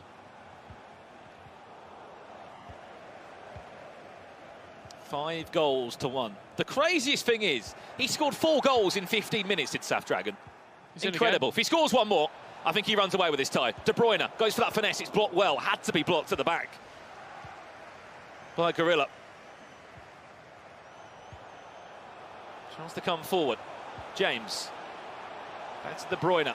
Gorilla needs 4 goals. Lovely. This is gorgeous. Brilliant finish. And a huge, huge goal.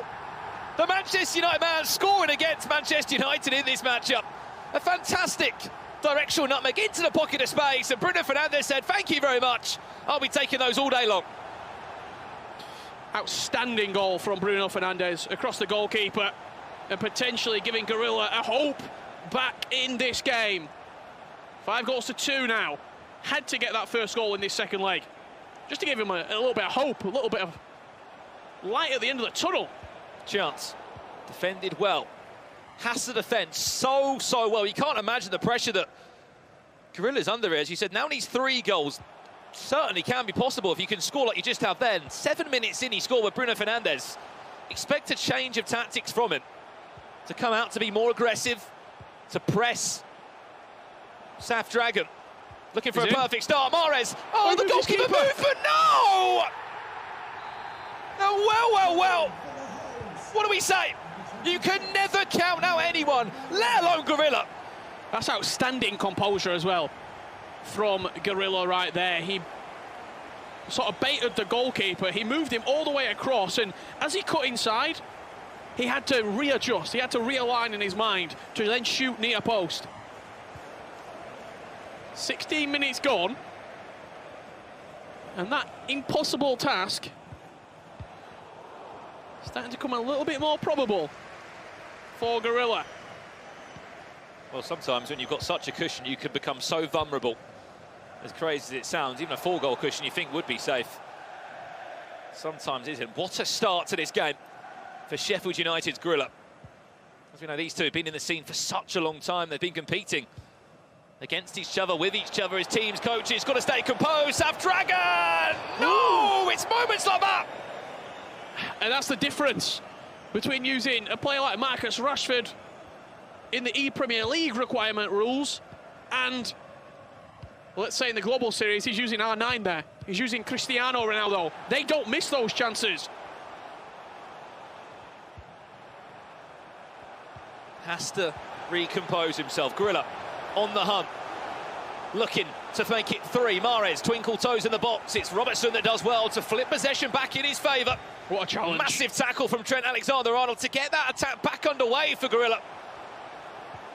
Just wave and wave of pressure. Zinchenko does well. De Bruyne, Saint-Maximin, this is beautiful! Gorilla is in a rhythm right now. And that rhythm is goal after goal after goal. Outstanding from the 2017 world champion. What a goal from Curtis Jones. Just continued his run. Little back heel around the corner. The build-up play there, Richard. The build-up play was sublime. Exquisite. Needs to score this.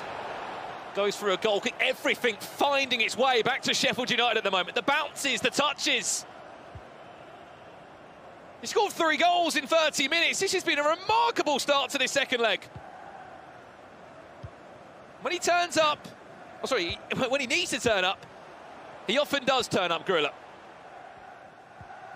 This is an elimination game of FIFA. Whoever loses is out of the Premier League finals. It's as simple as that.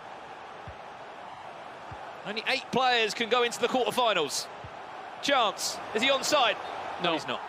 You just see how high both Trent Alexander-Arnold and Zinchenko are getting forward as well. They're offering those outlets, which means defensively, Dragon's got to just move across. He can't be as aggressive as he previously was. Another score coming in. That's an elimination game in Group A. West Ham, Manchester City.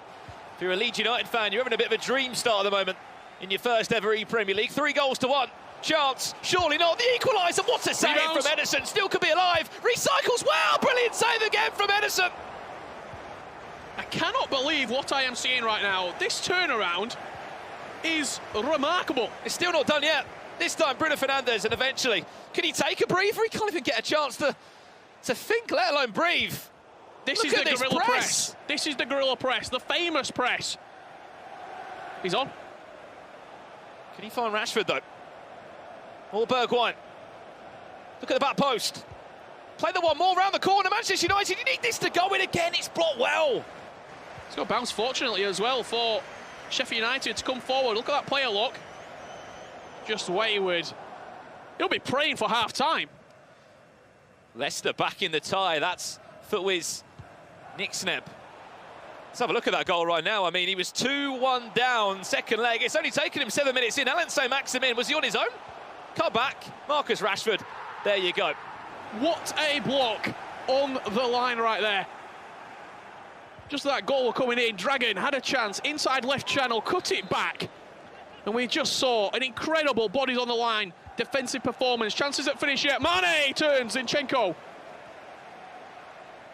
So I mean, though, everything Gorilla's defending. He's defending everything the Dragon's throwing at him. That's only going to fulfill him with confidence heading into the second half. I mean, he's done the hard part, in all honesty. He scored 3 goals in 45 minutes. What a turnaround by Diogo, by the way, of Chelsea.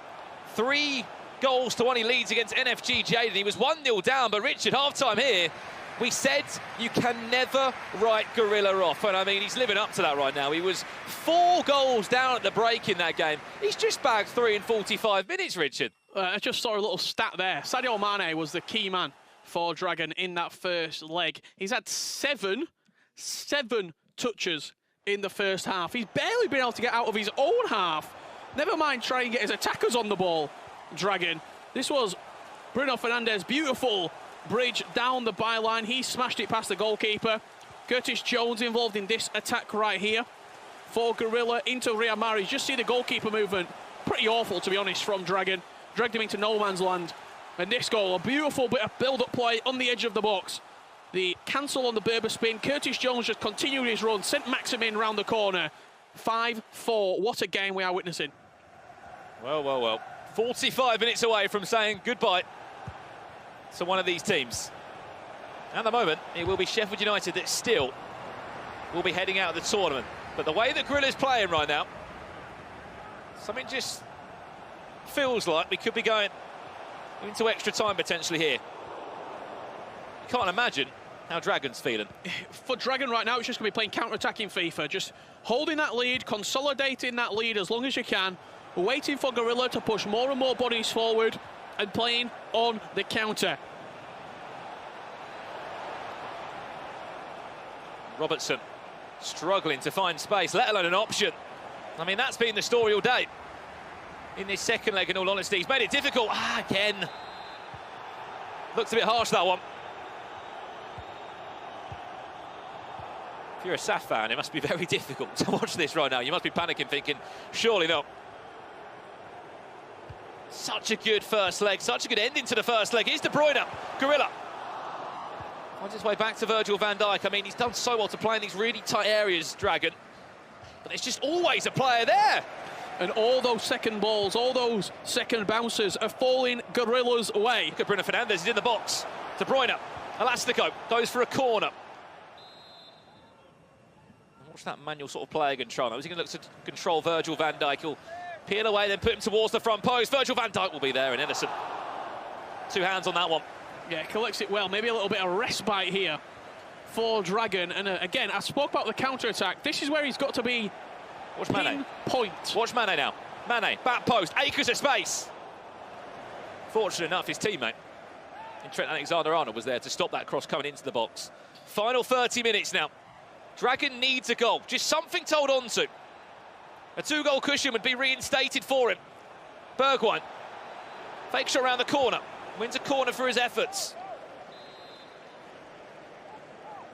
See a few incredible results. Arsenal 6-3 up against Aston Villa. Goes deep into Virgil van Dijk. It's back to Reece James. Pyle on that pressure still. His Dragon, will he be just offside? Yes, he will, Mane. Burnley, 2 goals to the good over there. That's a massive result for Burnley. Burnley, Ashley, that is. We're knocking out Stokes if that continues. Chance. Nearly fell back to the feet of Bruno Fernandes there. Dragon is in. Now starting to get his chances. Needs to stay composed. Can he feed the ball in? Bruno Fernandes! No! Joe Hart with a huge save right there. Came out. You see a quick goal here from Liverpool. 3-2 up currently on aggregate. Bruno Fernandes into Son. I'll tell you what, you just maybe missed the best chance ever from Gorilla there. In the corner, my eye was following it while we were just watching that goal from Tekkz. It was an unbelievable ball that was played over. Still, the scoreline is in the favour of Manchester United. Just 20 minutes or so left in this one. Dragon gets a goal. I think he'll be home and dry. And he'll be staying in the Premier League. Can he get that ball into the box? Trent Alexander-Arnold, and it goes. It finds nobody other than the fullback. Back across. Ooh. I mean, what was that? It was a very good cross from Trent Alexander-Arnold. Just nobody really on the same wavelength. Once again, Joe Hart with a huge save for Gorilla against Bruno Fernandes. Well, the last couple of chances. Gorilla only needs a goal to settle this tie. Will he be onside? No, he won't. Again, just so tight, these calls, and it must be so difficult to watch. There's been a goal in this game. I mean, Manchester City, they were trailing, but by the looks of it, this is 4-4. Bruno Fernandes on his own. Lovely little step over. How about that one for a finish into the top corner? Bruno Fernandes got to be the player of the day here. Footwiz Nick-Seb getting a goal back with Marcus Rashford. 3-3 that game right there between Nick-Seb and Fnatic Tekkz. 3 apiece going into the second half. Jumping back to our featured match. 1 goal still separates it in the favour of Manchester United. Yeah, what a game that is as well between Arsenal and Aston Villa. You know, congratulations to Healy of Arsenal. He's on his way to a quarter-final. Incredible stuff on the Xbox. It's got men over. Look at the back post. In it will go and punched away. Surely, surely, there you go. It's an ugly punch away by Joe Hart, but the easiest finish the Dragon will get all day long. Marcus Rashford could be sending Manchester United into the next round. Heartbreaking way to potentially go out of the Premier League. Joe Hart, 0 conviction on the punch. Just aiding Gorilla. I should say aiding Dragon right there. Game's still not over. But after all that pressure and all that good play, it's a very harsh way to concede. Well, speaking of goals, oh my. Sadio Mane with a cheeky chip for Tekkz. Back up by 4 goals to 3 now. I mean, the goalkeeper came out, he got tangled with a defender, and I'm sure that'll be one that Footwiz Nick-Seb will never want to see again. Chance for Gorilla, brilliant save on the rebound again, off the line by Curtis Jones. Jesus, goals are going in everywhere. Blocks, defensive, interceptions. It's so hard to keep up. Huge opportunity missed there for Gorilla and could be made to pay if that through ball can get through. Could be another chance. Round the corner, that one's too heavy. Edison's off his line, collects that one. 9 minutes away from knocking out Gorilla and Sheffield United. It's South Dragon and Manchester United. I mean, we're losing a lot of names in terms of players that are being knocked out of this tournament. Southampton, they're 4 goals down. They're very close to being knocked out of the tournament. Yeah, that'll be funky. Leaving the tournament for Southampton.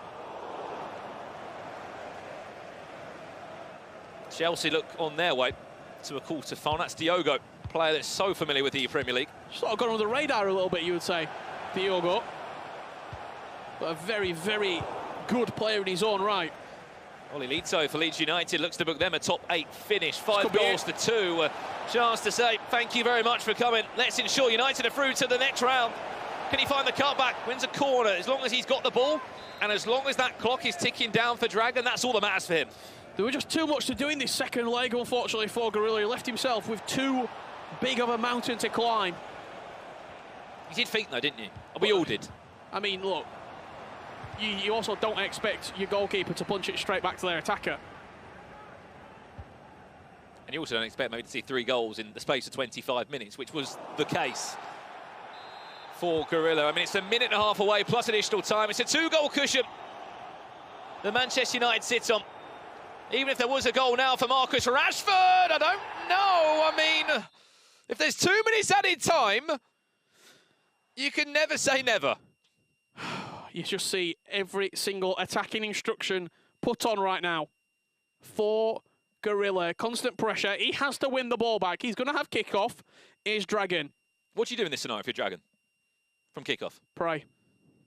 I mean, you just got to keep hold of the ball. Stick it in the corner if need be. Because you literally, if there's plus 1 minute, you're going to kick off. The game will probably be 89-50, maybe even plus the 90th minute when we get back underway. It's 2 minutes. There's not a lot of time. If it's 2 minutes, it's a game changer. It is 2 minutes. He's got to win the ball back, though. Has to go. That press has got to be strong. Back to the goalkeeper. That's pretty much a minute gone already. He will do everything he can to suck out every second of this game. And I mean, he's going to win the game. Just get it clear for a corner. Manchester United will remain in the ePremier League. He points to his head and says, you know what, I was focused on that. But for a second, Dragon, I thought that might have been going the other way. From 4-0 up, heading into that second leg, just about holds on. I mean, we've got to say, commiserations to Gorilla. Yes, Sheffield United will be out the tournament. What a game that was. People often ask, why is the ePremier League so special? Well, moments like that just make this tournament so incredible. For a split second, we thought that we were about to see one of the best comebacks for the 3rd season in a row. An incredible feat in that second leg, but it's very... This is FIFA Esports for you, because Dragon goes through that game. Oh, fantastic, I get to go through to the next round. But he'll, in the back of his mind, he'll be thinking, I was very lucky. I nearly threw that away, and I'd been a laughing stock. We're going to have a look at some of the best moments from that second leg, and for the first 45 minutes, it is all Gorilla. It is, it's just Gorilla, Gorilla, Gorilla. Goal after goal after goal. This was the first one after 7 minutes. And when these goals start flying in, Richard, I think anyone sits there and thinks, he's going to come back here. He's going to go and bring this game back. And he had a couple of chances as well. You see this chance right here coming with Zinchenko, a lovely little Berber cancel. Plays back into De Bruyne. One-touch pass around the corner from St. Maximin to Curtis Jones. Best goal we've probably seen today. However, the counter-attack was always prominent for Dragon. Cross-whipped into the box. Joe Hart. No words. And you just see Gorilla's reaction to that goal right there. He did get one back in the final moments of this second leg, but it was too little too late. And the 2017 world champion and ePremier League favourite crashes out of the competition. Nobody is safe. Nobody's safe indeed. I mean, as you said, Sheffield United now out. As we said, Newcastle gone, Brighton gone, Crystal Palace gone, Fulham gone out of the Premier League. More names are slowly leaving. I think Southampton are on their way out. But, I mean, what a game it was. And I'd love to hear from that man. The nerves must have been ridiculously hard to control. So we're going to pass it down to Nicole, who's with Manchester United's representative, South Dragon. Yes, he is here with me now. Dragon, take a deep breath. Oh, my God. We were all so stressed out in here. How was that for you? Talk us through that game. I'm exhausted. The first game, I kind of went 2-1 up 75th minute. Then I hit him with 3 counters, and somehow I ended up 5-1 up. And then the second game, oh my God. Like, if you back Gorilla in a corner, he's going to come out punching. And this guy, like, when he goes for it, 44, constant pressure, he was coming at me. I didn't know what to do. He scored 3 goals. I thought that was it. And then somehow I managed to hold on and get the goal to kind of seal it. You seem quite shocked in a way. Is it because there was so much tension and you just did not know which way it was going to go? Yeah, kind of. When you win the first game 5-1, you look at it and you're like, right, that you're safe now. You should be safe. Like, there needs to be some serious comeback for him to do it. And then all of a sudden, within like 30 minutes, he scored 3, and I'm like, oh, here we go. But you'd said before, though, that Gorilla was kind of your biggest rival, but I know that you get on really well. Is it then a bit difficult when you then do knock them out? I guess so. Like, me and Gorilla go back years. I coached him to his World Championship that he won. We've been good friends. We spoke for maybe like 5-6 years now. And it's just business at the end of the day. You got to try to win. It don't matter who you knock out. There's no friends when you start playing, so that's what it is. How do you keep calm, by the way? I don't know how you keep your cool, honestly. I don't. You should hear me more, Jim. Like, I'm screaming every second, every time the wrong decision's given against me, he gets the throw in, especially when he's like, make it 3-0 and it's now a 1-goal game. Like, I'm not calm.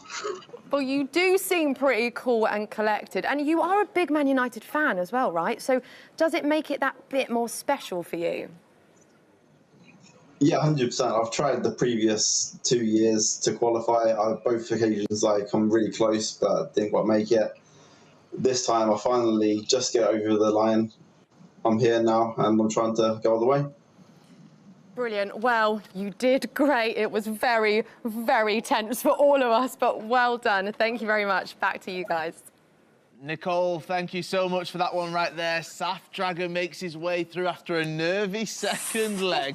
The first one ended 5-1. We think, there we go, Manchester United progressing through on that side of the tournament, but huge Griller. We said he needed the second leg of his life. He nearly had it, Joe. Nearly had it. We saw a total capitulation in the first leg from Gorilla. We nearly saw a total capitulation from Dragon, didn't we? My heart was beating, it has to be said. But nevertheless, Manchester United progressing through. I'm absolutely delighted. Of course you are. Of course you are. You can see how much it means to these players right now. The competitors they are taking on for their teams. He supports Manchester United. He's representing him. He wants them to do well. There's plenty more action here to come. Yes, the ePremier League here live in London. There's loads more action to come, so make sure you stick around with us. There's going to be plenty of goals, maybe some penalties, and lots of passion. We'll see you after this break.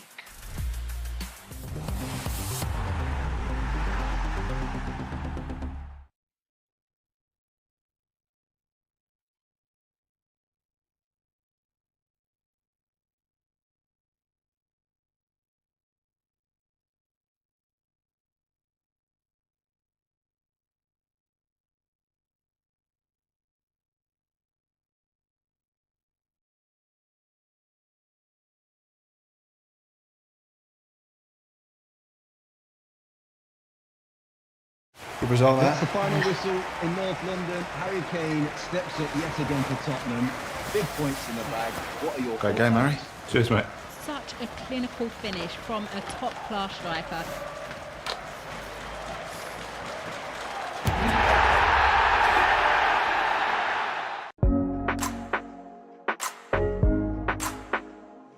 I grew up in a little town called St Helens, obviously up towards like Liverpool ways, and for me it was great. It was a very diverse place. It was something where racism and things like that didn't really exist. I'll be totally honest, it probably did, and it's probably my fault that I was quite not onto it. I feel a bit bad sometimes, I'll be honest, that I never got them feelings that black players did. Yeah, my eyes are open now, a lot more now that I'm older and wiser and I'm more experienced, and I see what's going on, which I think is absolutely ridiculous for this day and age, I'll be totally honest with you. I think it's something as you grow up and as you grow older, you see what people actually go through. And for me, like I said, it's something when I was a kid, I maybe had, I don't know, some sort of blinkers on. I didn't see these things, and that's probably my own fault, but for me, things were just normal. I was never brought up any difference. Everybody was the same in my eyes. I played football from a very, very young age, where I played with a lot of black footballers, Asian footballers, and things was all just normal to me. I was involved in captains' meetings over the lockdown and meetings regarding racism and regarding things to come back, and one of them was obviously taking the knee and the Black Lives Matter and the logos on the shirts and different things, and it opened my eyes a little bit just to see what people are going through. It's shocking, honestly, it's absolutely shocking. I can't imagine what I'd be like in that situation, but what we can do as footballers is help with the platform that we have. I think as soon as it happens, tell someone straight away, don't bottle it up. I think it'll make it hard for yourself if you bottle it up and you think about it more and more and more. I think it's important that you report it, you tell, I don't know, parents, friends, people who can make change and make things happen. I think it's important you tell them straight away, because I think if you sat in your bedroom at home and you see these things happen and you start bottling up, it becomes worse. And listen, I could never imagine my children seeing something like that and not telling me. I'd be absolutely devastated. And I think it's important that people want you to tell people, and I think that's the most important thing when it comes to this.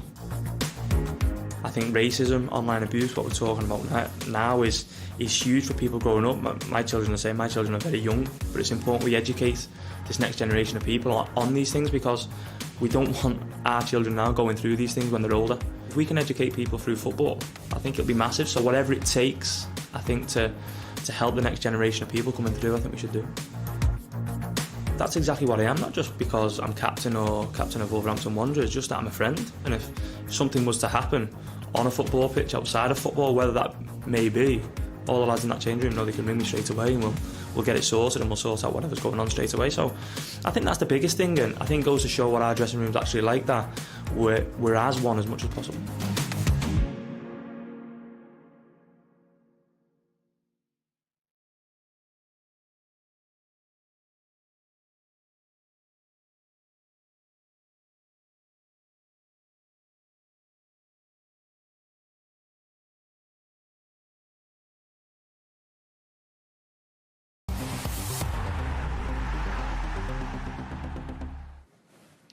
Welcome back to the ePremier League. Yes, we're deep into day one on the Xbox side of things here in the ePremier League. All 20 teams are represented, and they're all going head-to-head, hoping to be crowned the ePremier League champion. What a round we've just seen as well.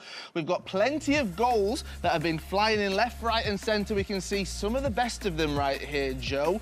It's exciting, isn't it? It's so exciting. Some unbelievable goals so far. And, you know, we've already seen one real shock with Gorilla crashing out early doors. That was an absolutely stunning game, by the way. But this one is, of course, Ryan Pessoa, Manchester City's Ryan against Red Lack. Jazz, who's been playing really, really well, but facing up against tough opposition here. Oli Lito, we've spoken about him so much, the favourite from the Xbox side of the draw, really. Seeded number 1. That was really, really strong work by him. It was indeed. As you can see, Arsenal taking on Aston Villa. The two going head-to-head. It was 6-3 on aggregate right here. Plenty of goals flying in there. Gwigsy was trying to make that comeback, trying to find an inch of space, managing to do that, pulling that one back there to 6-5. And then we move across. Sean Flossie taking on Royal Funky. Wolves taking on Southampton. And again, goals flying in left, right and centre. That's what we love to see. We do not want any clean sheets here. We don't want any nil-nils. We don't want anything boring, Joe. Not at all. There were so many goals in this one. Obviously, this one finished 6-1 to Flossie and actually saw a little bit of a rage quit. There's Buckley Ball out yet again. That low cross really making the difference. This is, of course, one of the tournament favourites, Tekkz. How about this for a goal? Unbelievable finish there. The goalkeeper just getting a little bit tangled up, but just so many great goals, so many great games, Carl. Yes, there was indeed.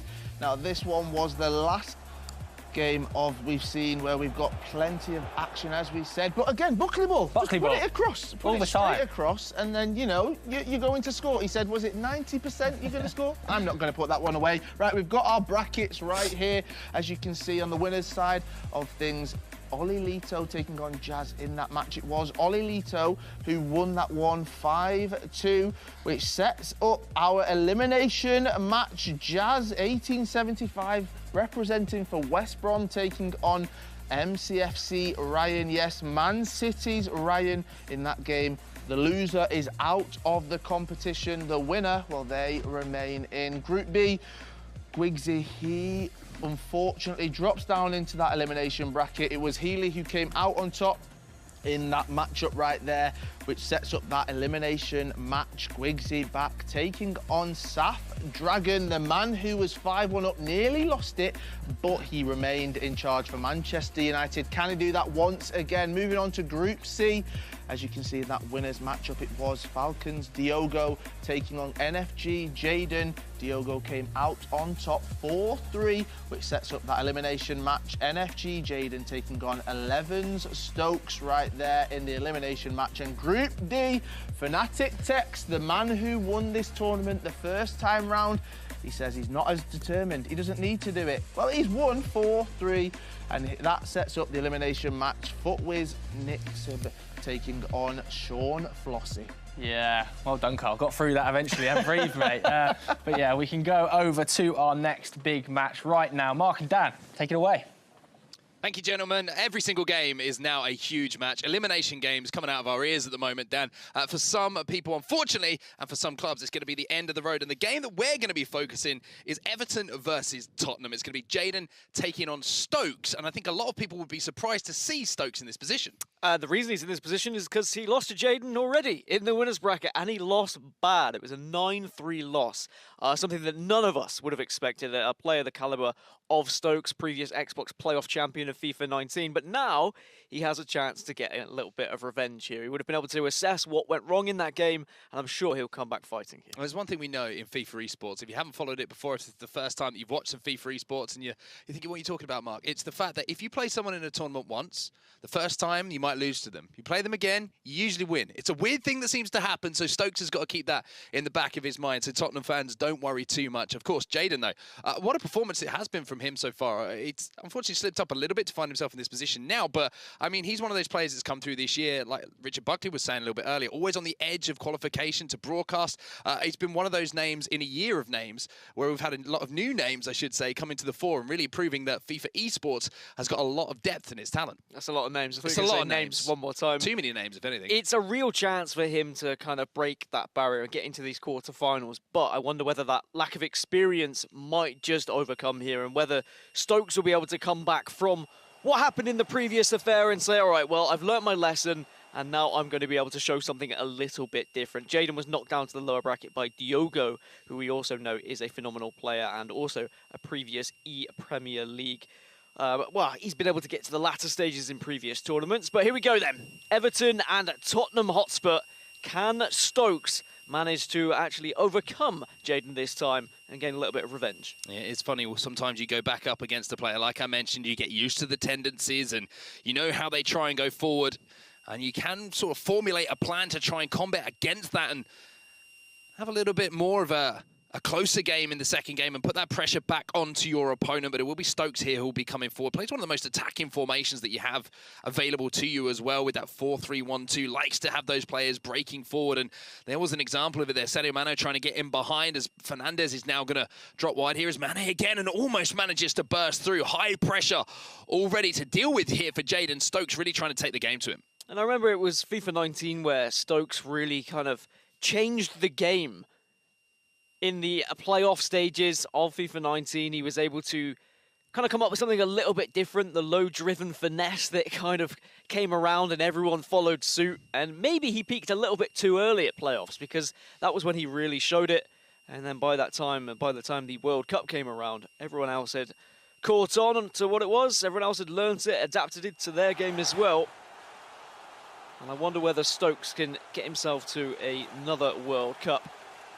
But for now, it's the ePremier League that he has to focus on. There's a running behind here. Two willing runners for Jaden, almost being found by that through ball. Well defended by Stokes. And now Alexander-Arnold can step forward. A wonderful ball in behind as well. Looking to use the pace of Adama Traore. Goes back inside there. You could see that running behind in the middle from Sadio Mane once again not being used on that particular occasion, but end-to-end stuff, you have to stay, even though we're just 13 minutes gone. Both players looking to go forward and score goals. Yeah, it's about just kind of setting up shop in the right areas, sitting back, defending, and then trying to catch your opponent on counter-attack with these through balls. But it's once you get into these positions on the left or right-hand side, what you do afterwards. That first skill move to beat the initial fullback, and obviously looking for those passes for strikers in the middle of the pitch like here. And there's a wonderful pass into the feet of Rashford, goes back to Bukayo Saka, tries to feed that one round the corner as well. You can see the idea, and unfortunately it didn't work that time, but now on the counter-attack once more. Stokes trying to play with pace, play with purpose here, but again, Jaden reading it well. And with the way that both of these players just seem to be flying at each other, Dan, the interesting thing for me is concentration in defence. Is one of these players going to slip up, step out at just the wrong time? And is it going to cost them? It's almost like there was 12 goals between them the last time they went up against each other. Just neither one really showing any respect. And wanting to get ahead of the other quickly. There's so much space in behind here for Mane as well. Van Dijk coming across. It's Liverpool versus Liverpool. As far as players are concerned, he gets that ball back across, and Kyle Walker had a player breathing down his neck, looking to put that finishing touch on it. And it didn't come. It was well defended, but straight up the other end now. St. Maximin just going to slow things down momentarily here.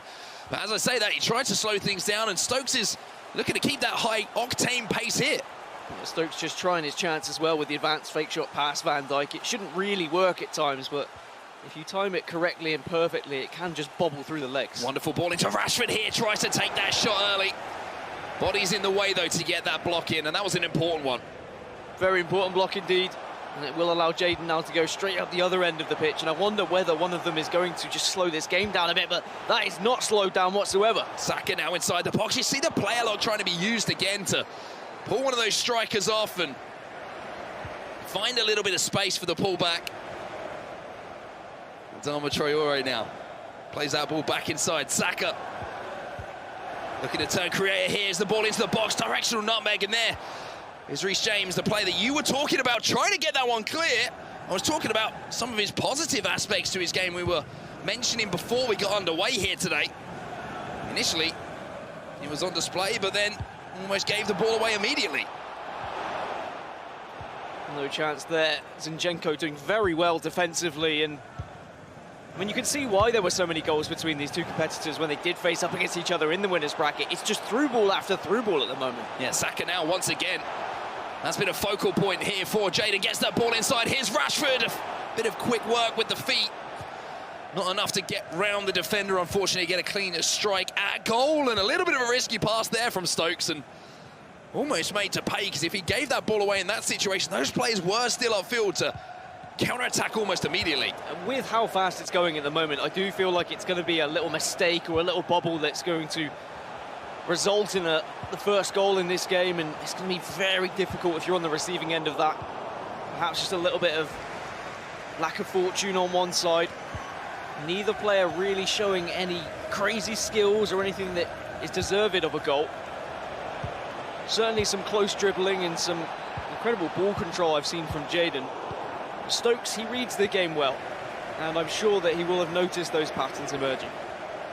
Rashford just waiting for that running behind. Instead, he's going to use it as a decoy and recycle the play. Look at this. You see a centre-back flying forward now for Jadon. The last thing he wants to do in this situation is give the ball away. And Everton coming forward once more. St. Maximin going out wide to Adama Traore. There's that overlapping run now from João Cancelo. Waiting for that last attack of the half here. No goals to report so far, but Jadon looking to change that right at the end. Not the first 45, unfortunately for him, even though things looked very good. Ran out of pitch to play with. West Brom Man City still 0-0 between Jazz and Ryan. That's a big qualification matchup. The two players who I'm sure would have felt like they could be getting through that group, and we'll see how that one pans out. That's a good through ball. There's De Bruyne as well. One-on-one with the goalkeeper, but a slightly heavy touch, which is something you don't expect from the Belgian. Gave the goalkeeper the opportunity to get off his line, and it's funny that we talk about how a game is going to be full of goals, full of attacking intent. It was full of the latter, we have to say. Full of attacking intent, but no real goals, no real shots to report. Yeah, it's not the 9-3 that we had between them previously, but it is going to be across two legs, just the one shot in the entirety of the game, and also possession going slightly in favour of Jadon. But Stokes has shown enough going forward that he can break through that back line. He is going for those through balls here or there, but when Jadon goes forward, his creativity seems to be offering a little bit more, especially when he's on the ball with the likes of Saka. Interesting substitution for me here for Tom Stokes of Tottenham is he's brought on an Arsenal player, and that is going to be the what-if foot item of Odegaard. He's got that little bit of specialness to him, ability to find some space. He's got some skill moves. He's some weak foot as well. Here's Kevin De Bruyne. He's got to be careful here. Gets that ball inside the box, tries that drag back. Well read there by Jadon, but nervy moments. Tom Stokes keeping that pressure on almost immediately. I'm sure Tottenham fans probably not so happy to see Odegaard coming on for Stokes, but after what Odegaard was able to do against West Ham the weekend just gone, I'm really surprised to see him used on the virtual pitch as well. There's still no goal to scream or shout about, but chances certainly feel like they're looming. You see players flying forward again for Jaden. It is going to leave them open to that counter-attack. Stokes not choosing to try and play that through ball that time. Instead going to slow things down just momentarily. And here is Odegaard. Fortunately, the ball played out wide and played out even wider. Not for the first time. Players getting the dimensions of the pitch a little bit wrong here. And I'm going to be completely honest, if I've got knocked down to the losers bracket by someone and I've lost 9-3, that is going to be sitting in the back of my mind of how did I concede that many goals? What did I do wrong? Of course, we were only able to see highlights and snippets. We didn't see the actual game, but you have to imagine Stokes probably went forward quite aggressively in the latter stages, which is why he conceded so many. Well, there's a chance for a ball to be found here to St. Maximin. Turns back onto that right foot. And Everton take the lead. It was fantastic footwork inside the box from Alan St. Maximin. And the Frenchman, he has a little bit of magic to him. And that is the first goal of the game. And I think it was inevitable with how Jaden has been going forward and how dangerous he's looked inside that box with the close dribbling. There has been a goal elsewhere between Man United and Aston Villa, and it's, of course, an elimination game. It's a qualification game to that quarter-final, and Man United 3-1 up against Aston Villa. Yeah, Dragon just growing in confidence now, having just come through that crazy tie we saw just a few moments ago against Sheffield United and Gorilla. Inside the last half hour here, Jones is going to spread the play forward. Jaden with that goal advantage. An opportunity to drive it into the feet here. Fernandez back to Saka. Stokes will pick the pieces up here, and Rashford's spinning in behind and is going to be fed almost immediately. There's the directional nutmeg. Van Dijk doing what he can to keep up. Play back inside once more. Jones is going to actually make that interception with these players flying forward. It almost becomes a man-on-man situation once again at the back. St. Maximin in for his second here. Is he going to strike it? Just shows too much to the goalkeeper. Couldn't quite get an angle for the shot. I think any shot too early there would have been comfortably saved by Joe Hart, and it's good acknowledgement from Stokes just to bring that keeper out, ensure he's off his line quickly. I was surprised to see some people playing Joe Hart in goal over Nick Pope, if I'm completely honest. Having tried both players myself, the mistakes from Hart, let's say, were not so... They live in your memory. Yes. I know they do. Yes, it's painful. But Nick Pope, however, always seems to get the job done. But you know, it's all down to personal preference when it comes to goalkeepers, as we are in the pause menu, both players just adjusting tactics and having a look to see whether maybe some fresh legs come onto the pitch and see if they can make a big difference. But there is still a second leg, so still plenty of time for Tottenham to get back into this tie. Changes being made across the board as well. New players being brought onto the pitch to try and make a difference. And one of them is Kieran Tierney, who's fed another Arsenal player here in Saka. And what a misery compiler that would be for Tottenham fans to see Arsenal players for Everton doubling that lead. Stokes does well, though, for Tottenham. Cancelo now back inside. Rashford. A little bit of space in front of him to try and attack. St. Maximin's trying to get back to give a bit of defensive cover. There's an overlap here from Cancelo as well, and all of a sudden, Tottenham are looking dangerous into the back post, De Bruyne! And it is the equaliser here, arriving late, the Belgian. And the header being the goalkeeper. It's not a goal you'll see too often in FIFA 21, just a back post header. But enough from Kevin De Bruyne as Man United looking to put a fourth into the back of the net. It is a fourth. It is Marcus Rashford of all players, and it looks like Dragon cruising towards qualification for the quarterfinals. Back in this game, Dan, that is a rash challenge inside the box. It's a desperate challenge, and I'm sure the Everton fans will be desperate for the referee to have another look at that one, because it looked a little bit dodgy, I've got to say. Was it a penalty? Wasn't it a penalty? Not given, though. Well, that is the thing with FIFA 21. Sometimes you do just have to take a little risk, dive in. The referees sometimes do not give things that you think they might. I wonder whether he's got away with one there or whether it was perfectly timed. But 10 minutes left. A lot of pressure from Jaden. Oh, beautiful dribble in here from Bukayo Saka. Maybe a chance to strike it. Instead, gives it to St. Maximin. Unfortunately, though, for Everton fans, that will be pulled back. And the game stays at 1-1, which is a surprising scoreline with the way that both players have been going forward. Both players still with a chance of getting into the next stage of this competition. Wolves equalised against Leicester City as well. So Sean Flossy, the lowest seed in this tournament, coming back into things. Little touch from De Bruyne inside, and Kyle Walker has to get across. Fernandez, though, manages to recover it and decided not to go out wide there to the overlapping Cancelo, which has allowed Everton to step in, win that ball back, and now Jadon can come forward inside the last 5 minutes here. St. Maximin looking for a winner in this game, and the chance to take a 1-goal advantage into the second, but not going to happen, Dan. There has been a goal between West Brom and Man City, and it's West Brom in the ascendancy. Mahrez on the turn, finesse to the right corner, and Man City's Ryan finds himself a goal down. Back to our feature game inside the last moments now, and it's going to be Stokes who has possession of the ball. And the opportunity to make a chance here. The goal scorer, De Bruyne, almost stole in behind, or I should say in front of Virgil van Dijk, and now a mistake at the back, and Van Dijk has to try and make amends once more, and just about does enough. But I mean, for Everton fans, it's heart-and-mouth moments as Stokes was turning on the pressure, and it was starting to tell for him. That's a huge relief for Jadon. You saw it in his player cam as well. He knew that that could have been a costly mistake, which would have allowed Stokes to go into the break with a goal lead. Thankfully, it doesn't happen, and it means that it's still going to be tied up 1-1 here. And this isn't the game that maybe happened between them before. It isn't going to be the 9-3 explosive goal fest, but it is two players who are very evenly matched. And I don't think I would have said that just looking at these names coming into this tournament, but it shows how far Jadon has come. Yeah, what a player he has become over the last year or so. These are the highlights from that first leg, of course. Wonderful dribbling inside the box then from Alan St. Maximin. That is why players do use that foot freeze.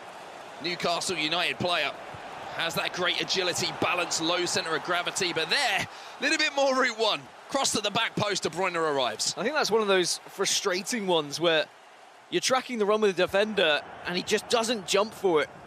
I've seen other days where the defender might be able to stop that one, but we'll move over to this game then. West Brom versus Man City, and this is live action.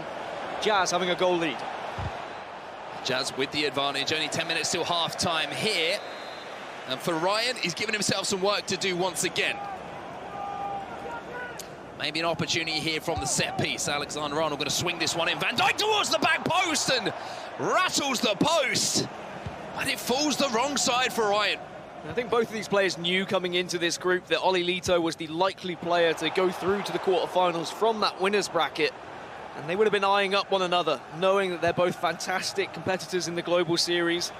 Jazz has had a better season than Ryan, but Ryan has had a slightly different season. He's been on the commentary desk for a few FIFA events. I'm sure he'd be rather doing this as he dinks one up towards the back post, and Kyle Walker, well, that was confident. Let the ball drop over his shoulder, as I believe it was Marcus Rashford behind him who was arriving, looking to head it in, and just hooked it away at the last second. A chance for Jazz to build up again and try and break this back line that Ryan is presenting. It is going to be 5 at the back for Man City's Ryan.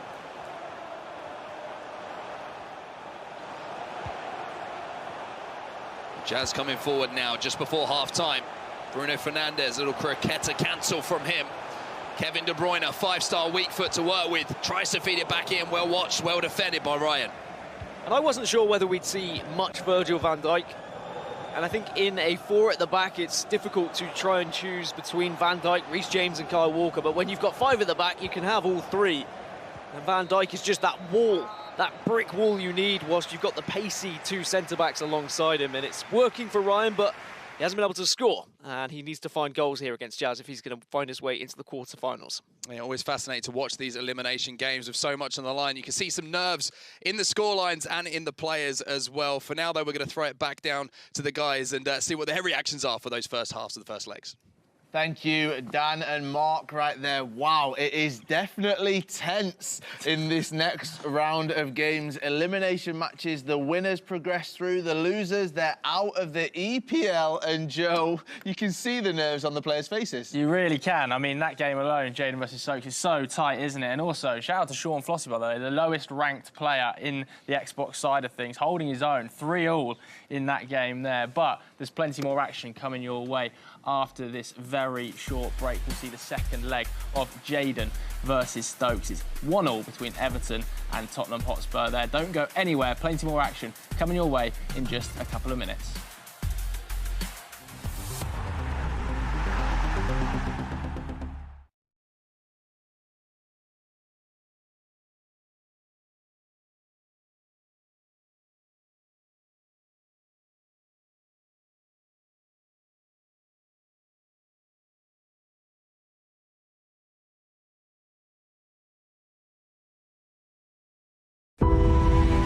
Like you'll ever get paid to play video games, they said.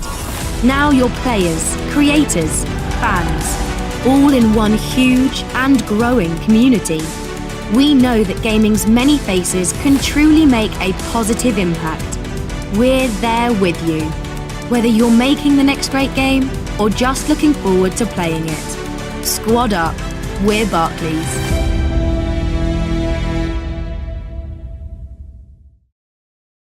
The first ever ePremier League. This is so big. Every single club. It's loyalty, it's passion, it's desire. Ball into the box. Kelly with a header! That's how much it means to him. He is the Xbox champion. I think it's my favourite one, to be honest. Tekkz, what a performer. Hello and welcome to the ePremier League Invitational. That was very sweaty. You know it's disgusting. We both know that was disgusting. And we're seeing it again, and it's a chance for Diogo. And there it is! Diogo Jota has won the tournament. Mahrez into Trezeguet. Oh, he's up by 2. Goes back inside. Pogba gets it back, and it's a second. And now he has won. Tom, you are no longer the bridesmaid. You are now the bride. You are the ePremier League champion. Finally. As the ball goes out of play, it looks like on the sidelines Marcus Rashford is getting ready to be their first change today. Just getting his final checks from the physio by the looks of it. And he'll be looking to make an impact from the bench, most definitely.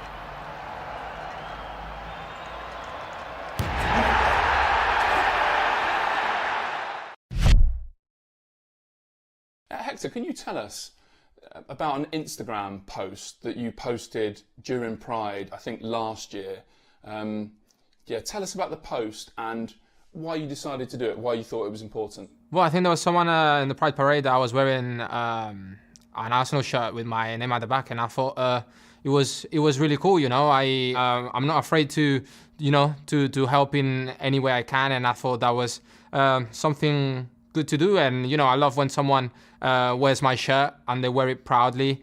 And of course, I was really happy to repost it. To have someone who is a player for our club, part of our family, putting themselves out there saying, I support you, I support your group, who you are a valid part of our family and the Arsenal community, really spoke volumes. It's not something many professional footballers, I think, have or necessarily would do. And using your platform, Hector, is just something that shows how much of an ally you are to us, and it means a lot to us to know that we have the support of players on the pitch as well as other people in the stand.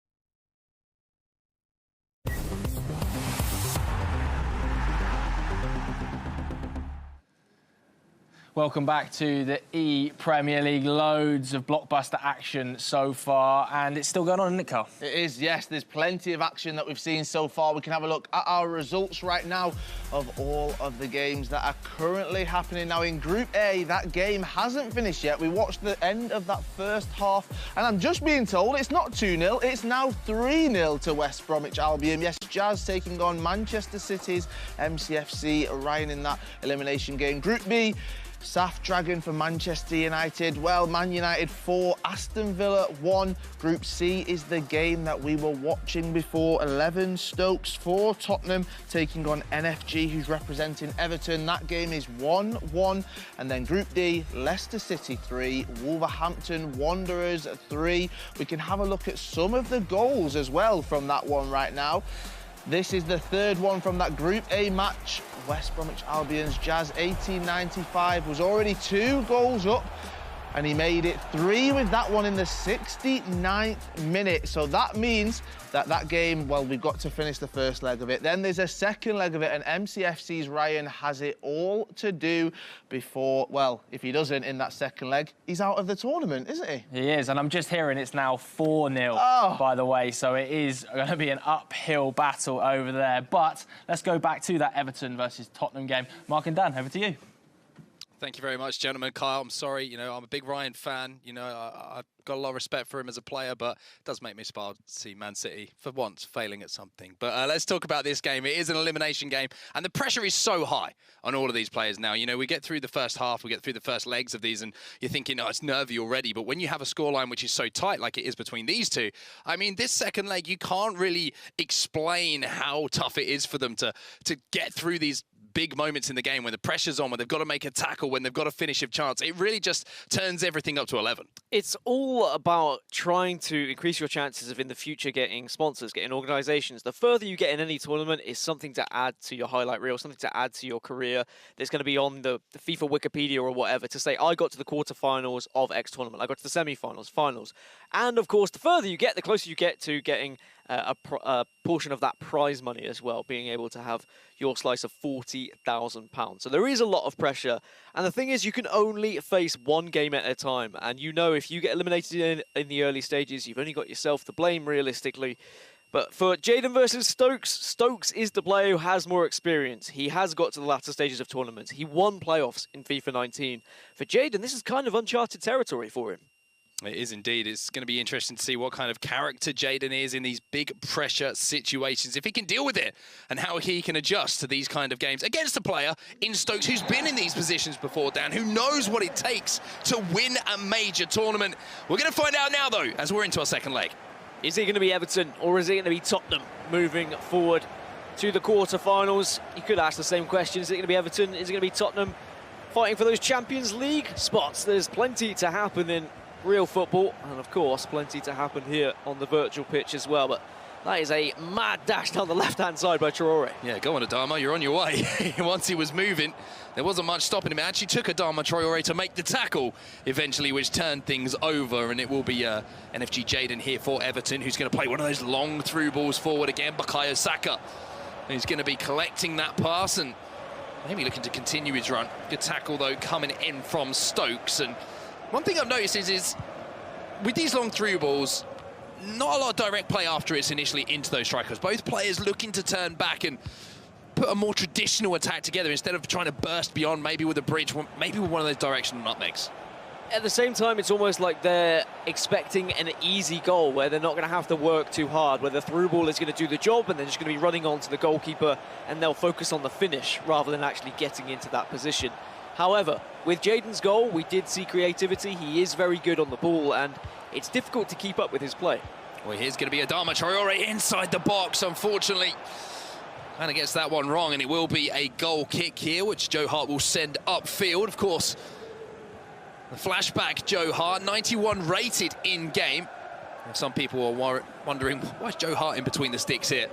A very, very useful foot item for these players, based in the Premier League, of course, for Tottenham. And now the Tottenham man, Stokes is going to be striding forward here inside the box with Saint-Maximin. There's a ball roll, there's a scoop turn, there's a cutback as well. Fernandez looking for the finish, but the block comes in. There was a little bit of everything there, and you could see Stokes nodding along. He's feeling it now, a bit of confidence through him. Rashford, unfortunately, meets Virgil van Dijk, who takes that ball off of him just as that confidence did start to flow. And then in response, you can see now, Jada going to fire this ball forward. Saint-Maximin, there is the directional nutmeg, but again, almost history repeating itself there as Van Dijk is the player to step in and turn possession over. That's what Van Dijk is good for. As long as he can go stride for stride and he can kind of go shoulder to shoulder or get in the way of those strikers, he's just an absolute solid force at the back. See another attempted cross into the box there for Stokes. That's how he got his goal in the first leg of this game. It was Kevin De Bruyne who managed to steal into the back post and nod it home past the goalkeeper. Fernandez will come back and pinch that one back off of Jaden's. He was looking to formulate his attack, but certainly something he's looking to target, Dan. Yeah, you'd think he's maybe just hoping for, again, a little bit of lady luck to allow him to go ahead here. Or maybe it's going to be something a little bit more devastating. Here's Kevin De Bruyne, goes for that cutback, but again, the reach of Van Dijk, enough to stop that. I mean, you create your own luck, right? So if you're going to actually just try it every now and then, perhaps he feels like the through balls aren't working or he's not been able to break down that back line of Everton. He's saying, hey, let's try something a little bit different. That's a nice interception from Bruno Fernandes there as well to allow Stokes to once again attack in these early stages. So Adama Traore again, who's opening up those legs and flowing forward and using that pace to really get at those fullbacks. Kevin De Bruyne now. Twisting and turning, looking to bait out a few players in the midfield. Mane into De Bruyne, good stuff going forward, but again, Van Dijk, he's just there when you need him at the moment. That through ball isn't going to quite get past the defender. You can see at the top of your screen as well, if there are any goals, you'll be notified very quickly. West Brom still with a 4-0 lead over Man City. And there has been a goal between Man United and Aston Villa. And it's going to be a 5th goal for Dragon and Man United. It's a very sloppy one. But in also a game where Dragon had lost that game earlier to Gwigsy in the winners bracket. He's come back and he's shown what he can do. So perhaps Stokes can maybe channel the energy of Dragon and do the same. Certainly not a goal you're going to be framing and putting up on the wall, but effective nonetheless. And as we always say, in football or on the virtual pitch, they all count. But around 50 minutes left until half-time between these two, and it has been a very different feel to this game, Dan, than what the scoreline suggested that we had earlier between the two. You have to put that down to the elimination factor hanging over this game. In the other game, there was an opportunity to bounce back in the tournament as Joe Hart makes a phenomenal save. Got down to the ground, just punched it away far enough where it's not going to be a threat. A great save, but that was a massive, massive chance for Jaden, and boy does he know it. And you are completely right. I mean, elimination games, they just add that extra factor, those extra nerves that come into play. And look at these players flowing forward now for Stokes. If he can pick someone out, there might be an opportunity. Alexander-Arnold, Kevin De Bruyne now. Little chop from him out to Saint-Maximin. He's got beyond the defensive line here. Goes for the cutback. Rashford, and it is the goal.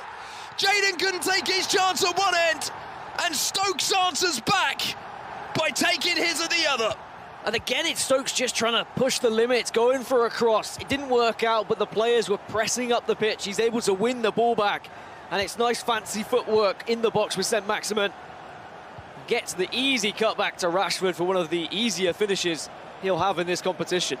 It's amazing how much that happens in FIFA as well. You're thinking back on that chance that you had, and then all of a sudden, up the other end, your opponent scores. There's a goal here coming in from Wolves as well, Dan. How about that? Sean Flossy, the lowest seed in this tournament, taking the lead against Nixeb.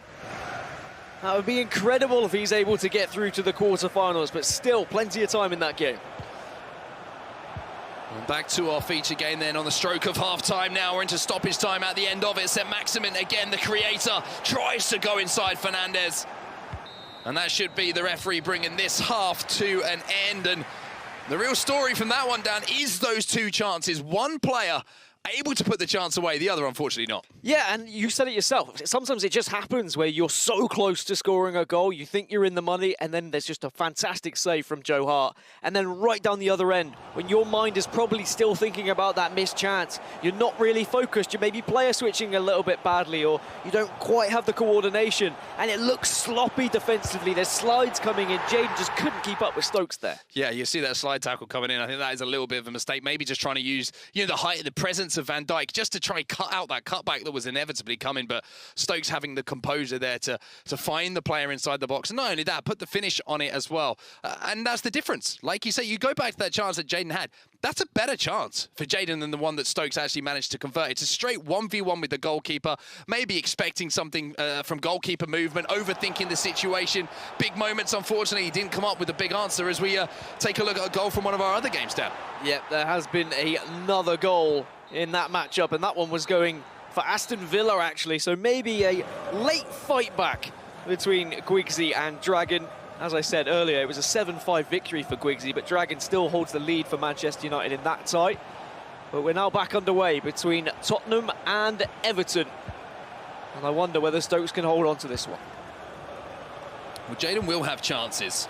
We know that Stokes loves to keep going forward. He loves to try and find that second. And here is Jaden. There's a directional nutmeg, and this time he finds that near post, and he finds the back of the net. The perfect start to this second leg, and all those bad memories have now evaporated. If you can get through like that with a directional nutmeg, it just seems like everything has presented itself to you, and the goal is inevitable. And for Stokes, we've not seen enough of that, I have to say. There's been a lot of crosses, there've been a lot of through balls, but maybe not enough skill moves to try and beat that final man. But he does have it in his arsenal, and I'm sure he's going to go for it, as now he's starting to skill a little bit more on the ball. Yeah, now you're seeing the tricks start to come out. Big tackle again by Virgil van Dijk, and the difficulty here is you have those two strikers, you have that central attacking midfielder as well, just waiting up pitch at the moment for Jaden. So if he can step out like that, with the likes of Van Dijk, win that ball back, he's just got the immediate opportunity to fire that ball forward as Walker steps in, but that's straight through the back of him. And that's going to be a free kick. Oh, and there's another goal between Wolves and Leicester, and it's Sean Flossie again. And I reiterate, the bottom seed in the Xbox bracket, 20th, only 88 Global Series points. 88 Global Series points, but a chance of making it through to the quarterfinals. I know that a lot of players would rather the quarterfinal spot than they would the Global Series ranking points, but back to our main game now. On the hour mark, 30 minutes left. One of these players to take the lead and potentially win this game as Saka burst past Adama Traore. Saka in here for Stokes, goes for the ball roll on the shot, when maybe the shot was the simple option. Yeah, I think a lot of players want to go for that extra percentage. They want to go for that ball roll to try and increase their chances of scoring, but sometimes you just got to let rip, you just got to hit it. And maybe he wasn't confident with Saka. Saka maybe not one of the best strikers to have in the game, but he can certainly put it away. There's an option to whip that one into the box as well with one of those low-driven crosses. Fernandez steps in, though. Jaden starting to look a little bit shaky at the back here, and Stokes looking to take advantage. Went for the cutback, but it will be a corner now. Always dangerous from corners as well. Try and find the big man, and there he is at the back post, but Nick Pope does enough to at least put him off, and it's another corner. We whipped in this time from the far side. Van Dijk being controlled manually inside the box, just trying to find a little pocket of space. Van Dijk will go up, but he will be challenged. Adama has to be careful here inside the box, and to be honest, for Jaden, he's done that extremely well. Especially considering the circumstances, and the through ball is on. Can the defender wrestle him off? He can. Alexander-Arnold doing his job. But you have to congratulate Jaden really for just being able to put up with that little bit of pressure, being composed in the box and passing the ball out, not giving it away, not making any mistakes. Well, look at this run here through the middle from Mane. Mane inside the 18-yard box. Will he shoot this time? Goes for the ball roll, turns back inside. Inside now to Fernandez. And again, the players just streaming back to defend for Jaden. And another missed opportunity here for Stokes. That's two now. Inside of this second half, wins the ball back high up the pitch. Surely now, Sadio Mane against the goalkeeper, goes round him again. Just hit it. But he's not going to take advantage. He's in his own head now. Every time he's getting in a 1v1, he's going for a ball roll. He's had one, not two, but three chances to just strike it goal. If he had hit it every single time, surely one of those would have gone in. Well, another goal from one of our other games, Wolves versus Leicester. And it's Leicester who are looking to fight back now. Nick Snebb getting that goal from the cross as we jump back to Tottenham versus Everton, and the EPL is surely starting to reach boiling point now. You see West Brom with a 6-0 lead over Man City as well, so it's going to be the end of the road for Manchester City and Ryan. Rashford inside the box here for Stokes, and finally Tottenham will take the lead. He's been knocking on the door, and finally he gets the answer that he wanted. But that one, a little bit of fortune going his way, but Rashford makes no mistake. And that's going to be a huge relief for Stokes after those missed chances. He won't have to look back and think about them anymore. Instead, he can just focus on trying to keep this lead for what is only 14 minutes left in the game. Tierney stepping forward now for Jaden. Jaden into Saka. Saka trying to get round his man. Well defended by Stokes and looking for that outlet, but it's looking like it's going to come straight back at him now. Well, Wolves versus Leicester. Another game for a chance in the quarterfinals, and it's a big chance for Rashford here. Nice elastico. Oh, it's beautiful from Sean Flossie. He does not look like the bottom seed in this tournament. That is technical ability of the highest standard. And now for Stokes, the opportunity to play the ball in behind. Walker's going to keep this one in here. And for Everton fans, you need to get behind your boy right now. Jaden needs to create a chance inside these last 10 minutes as he almost slides through the player. Van Dijk again, a monster at the back. Now this is where we need to see the experience from Stokes. Dominate the possession, but take a chance if one presents itself. Rashford in on goal again, and not for the first time. Stokes fluffs his lines a little bit. And that's good news really for Jaden. If he can force Stokes to still go for these opportunities, he will have chances to get a goal back. Saka now, showing a little bit of experience. The opportunity maybe to play that one into the box, not taken. Value in possession of the ball. Over finding that decisive goal. You can see the pressure coming in from Jaden as well. He's doing everything he can to win the ball back. It must be so frustrating to see Stokes just popping it around like this, but this is excellent stuff from the Tottenham man. Very much textbook stuff. Switch the play, go to where there's the most space on the pitch, where there is as little players from your opposition, but this is where it gets a little bit scary. Nice turn though from Walker. Good composure from Stokes, and he just has to hang on for what is only 1 minute of added on time. Yeah, stoppage time now. And if he can't win the ball back here, that will be game over. Stokes with some real games of threat, and Saka stolen it away! No! And the referee brings the game to an end, just as he'd won the ball back. Oh, that could have been so different there for Everton fans and for Jaden. I mean, I think the defender had kind of stopped play there, but there was definitely a chance, the ball going into the box, and Jaden will probably feel a little bit hard done by, but Stokes had done the job. He'd run the clock down to the point where the referee blew the whistle. Yeah, Stokes getting the job done. Tottenham fans, you can finally rest easy as your man is still going to be moving on through the tournament. But that was such a nervy game. That's what these elimination games have been all about. They are, and they had the kind of the backup of being in the winners bracket earlier, and a loss meant they go into the lower bracket, but now a loss and you are out of the tournament. And for Jaden, I mean, it is going to be heartbreak for him. It was a fantastic tournament for him to even get this far and have the chance of going to the quarterfinals. But in the end, the experience of Stokes paid off. And it could have been 5, it could have been 6 from Stokes, if I'm completely honest. But he looked a little bit lackluster in front of goal. Yeah, I think that's the one thing that we can take away. It was the right player maybe won that one at the end based on chance creation, but Stokes has got a few questions to answer. I'm sure he's posing himself at the moment as we do see that goal that was one of the deciding ones from Marcus Rashford there, but the amount of 1v1s situations he found himself in, Dan, and just couldn't convert. His brain is naturally going, right, if I can ball roll past the keeper, it's a guaranteed goal. But unfortunately, every time he got to the chance to ball roll, the keeper had come too far out, where either he was going to make a collision or the defender had got back. He should have just shot 2 or 3 times. And I think he'll know that. And he was shaking his head. And as long as he learns from that and he goes into this next game and he doesn't play too much of a percentage game, he should be all right. All right, then that's going to do it all from us for that game. Stokes was, of course, the winner. The Tottenham man is now with Nicole to have a quick chat. Yes, Stokes, how are you feeling right now? That was a nervy game. Talk us through it. Honestly, these sort of games, I'm usually terrible. Like, I'm the worst time waster of the ball ever, and I've been getting quite unlucky this tournament. I feel like a lot of them bounces that I eventually scored, I scored the winning goal from a bounce, which was, I feel bad for Jaden, but I'm glad one finally happened for me, sort of thing, you know. And also, you just touched upon Jaden there. He's done really well today, hasn't he? Yeah, Jaden at the start of the year, I didn't really kind of know him. He was a guy that come into my stream and talked to me sometimes. I didn't consider him as a serious player, but as the years gone on, he's got better and better, and he's a very good player. Very, very tough opponent for sure. Yeah, because like Gorilla said earlier, because you yourself are an experienced player, but when it comes down to the games, you just never know how it will go on the day, do you?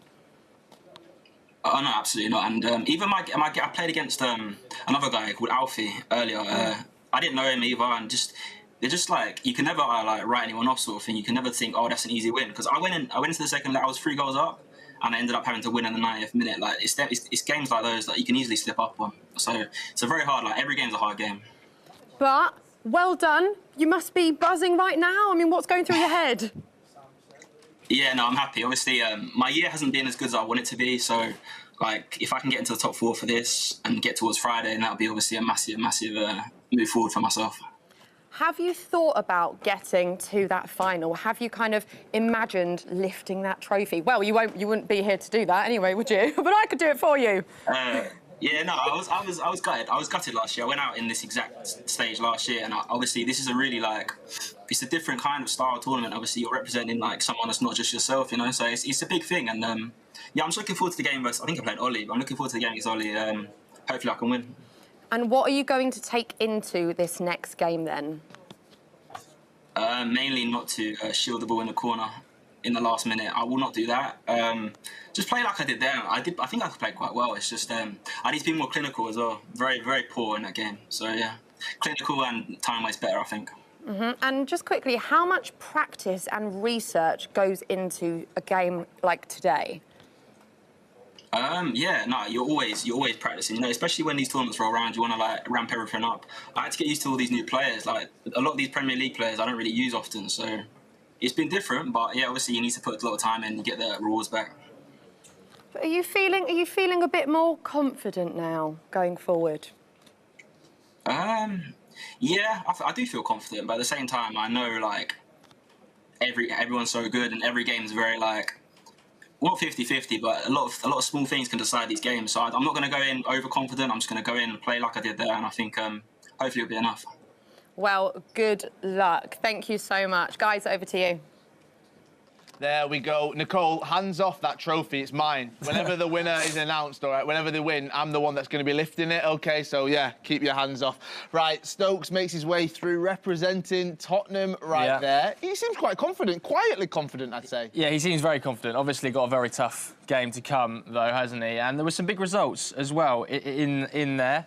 You just mentioned, didn't you, Manchester City yourself, you want to get your hands on the trophy. Yeah. Well, Ryan won't be getting his hands on the trophy. That was a very, very tough result against Jazz. 7-1, Carl. I mean, I can't make any excuses. Absolutely heartbroken. Finished 8-2, actually. 8-2, it's finished. You ate to be a Manchester City fan right there. I'll get that in. It is the latest result right there because it's not finished that one just yet. Another 8-2 result in Group B. Joe, stop smiling. I'm not even going to look at you. I know you're smiling. Manchester United, yes, Saf Dragon makes his way through on that one, winning 8-2. As we saw with that last game, it was much closer, a tighter affair, with 11 Stokes representing Tottenham Hotspur beating Everton, NFG Jadon 3-2. And then in Group D, Leicester City 5, Wolves 7. Which means that they go through. That game in Group A has finished as well. So, yeah, Jazz 1875 beating MCFC Ryan 8-2. Yeah, very impressive as well, because we were chatting to Ryan earlier in the week, weren't we? And he was saying that he's very confident about his group. He felt really good coming into it, and that'll be a bit of a shock to him, because after his first game, of course, he said didn't play well, not feeling good. So maybe he's just had an off day?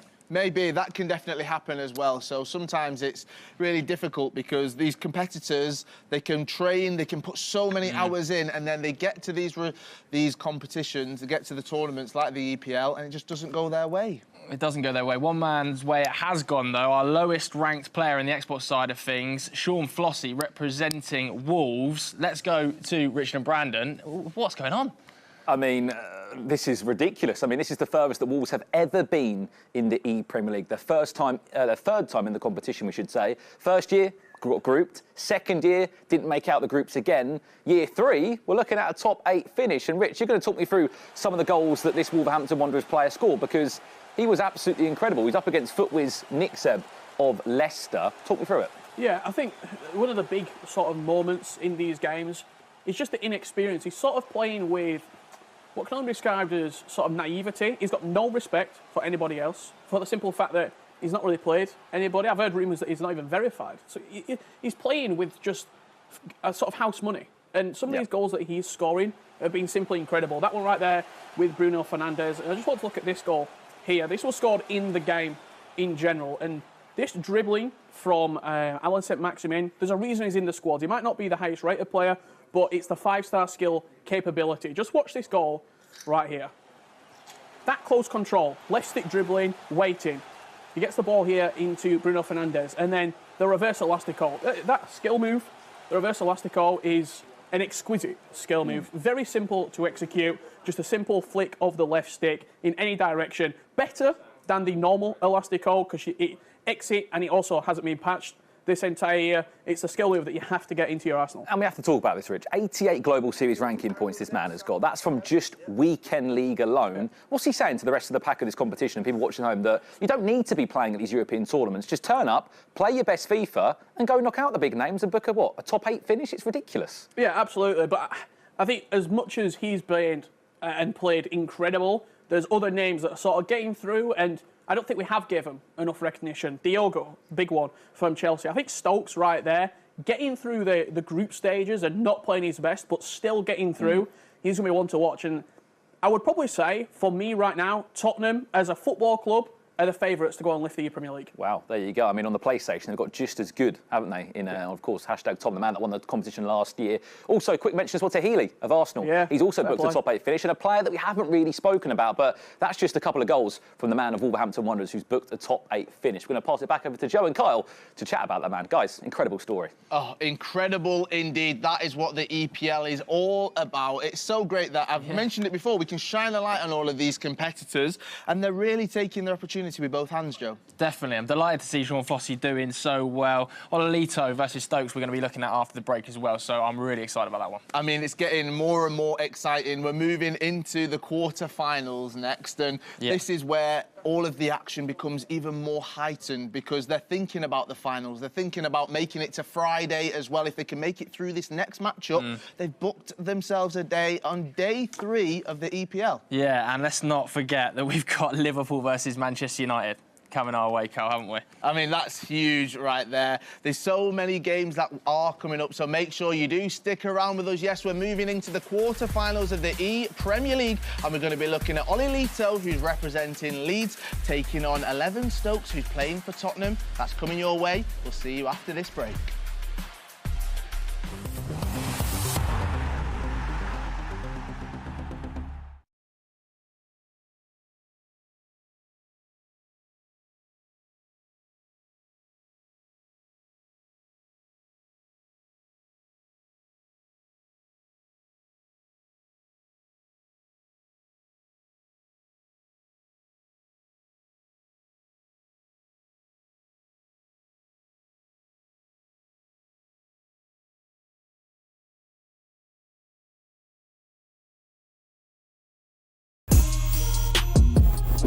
I'm not happy with it at all.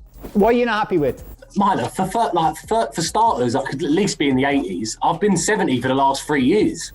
What do you think needs to change for FIFA 22? For starters, the rating of the card, I'm saying at 82.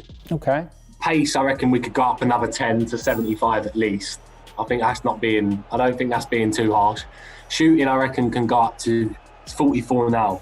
I think it could go up to at least, I can at least put it up 20 to 65 at least. Passing, I think, could go up to an 80, maybe a 75, another 10, 80. Dribbling, I think, could go up to a 79. No, yeah, like a 75 actually, dribbling. Defending, probably like an 81, 82, and physical 81, 82. Nothing too major. I think just little upgrades. But I think last or the year before I had a team of the season card. It was like in the objectives, it was like an 88. It was an absolute beast. People were buzzing off it.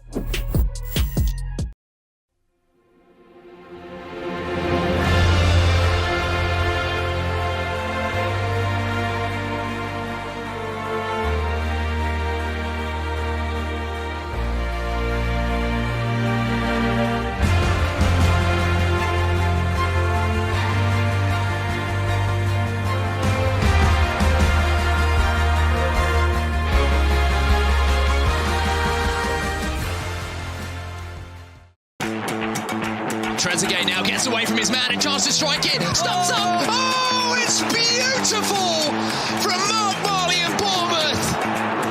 That's a nice ball inside here to Son, an even better one to De Bruyne. Cruyff turn goes for the shot near post, and it beats the goalkeeper. Kevin De Bruyne, he's made the overlapping around as well, the Belgian. Ball across the box, Paul Pogba! Really, really good goal. It's for a third for Southampton now. Obafemi wants a hat-trick, he wants a first half hat-trick. Twisting and turning, what place you going? Oh no! Oh, he hasn't! Great little pass, and this might be the goal. What a bit of play that was. Tom in again, and Tom in for a second now. Son onto his right foot, chance to strike it, and that's Tekkz at his best.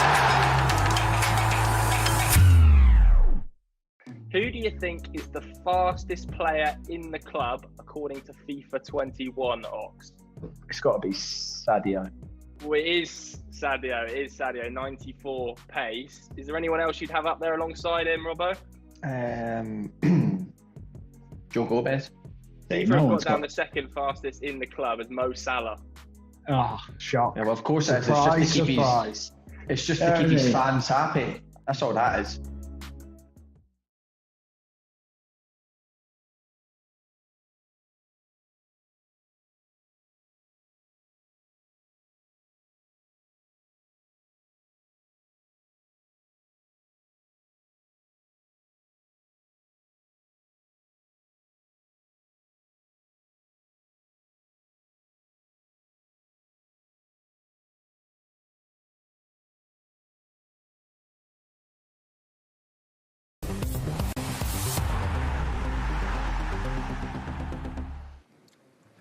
Welcome back to the ePremier League. My name's Kyle Walker. I'm joined by Joe Tomlinson as well. And Joe, we've had plenty of action so far. We're now moving into our quarter-finals of the ePremier League. There's some massive matchups as well coming up. Yeah, huge matchups. I've particularly got my eye on Tekkz versus Dragon there. Liverpool versus Manchester United. Absolutely buzzing for that one. Dragon's already knocked Gorilla out of this competition as well. But the favourite is about to play for the Esports side, Ololito, and I believe Nicole has him on the line.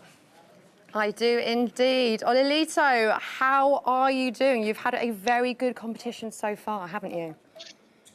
I'm doing fine. I think I'm playing quite decent. And of course, you know, always trying my best to go as far as possible. And I think I'm playing solid at the moment for sure. Yeah, and you're playing Stokes next. How are you feeling about that game? Going to be a very, very tough game. I played some games versus him before the tournament started, and it's always very, very close between me and him. So looking forward to the game, and hopefully I can take the win and move into the semi-finals. And what do you do before a game? What will be going through your head now? How do you manage to stay calm? I don't know, if I'm being honest. I'm just chilling here with my hand warmers, keeping my hands warm. Don't think of anything that I shouldn't be thinking of, basically. And I just want to play now. I'm excited to be on broadcast. I think this is my first time as well, so looking forward to be playing. And you said before that you want to be a name that everyone talks about. I mean, there's been a lot of talk about you today. Does that give you more confidence? I wouldn't say it gives me more confidence. I like to have my feet on the ground and just be calm and relaxed every time. So as I said, feeling confident, but this is going to be a super tough game and I can't wait to start. And I know that you've got a really supportive family as well. They must be really proud of you today. I hope so. But I want to make it to top 4, then I'm happy. So have you been thinking, so obviously you've got your eyes on the final. Have you been thinking about that moment, or would you kind of rather not go there yet in your head?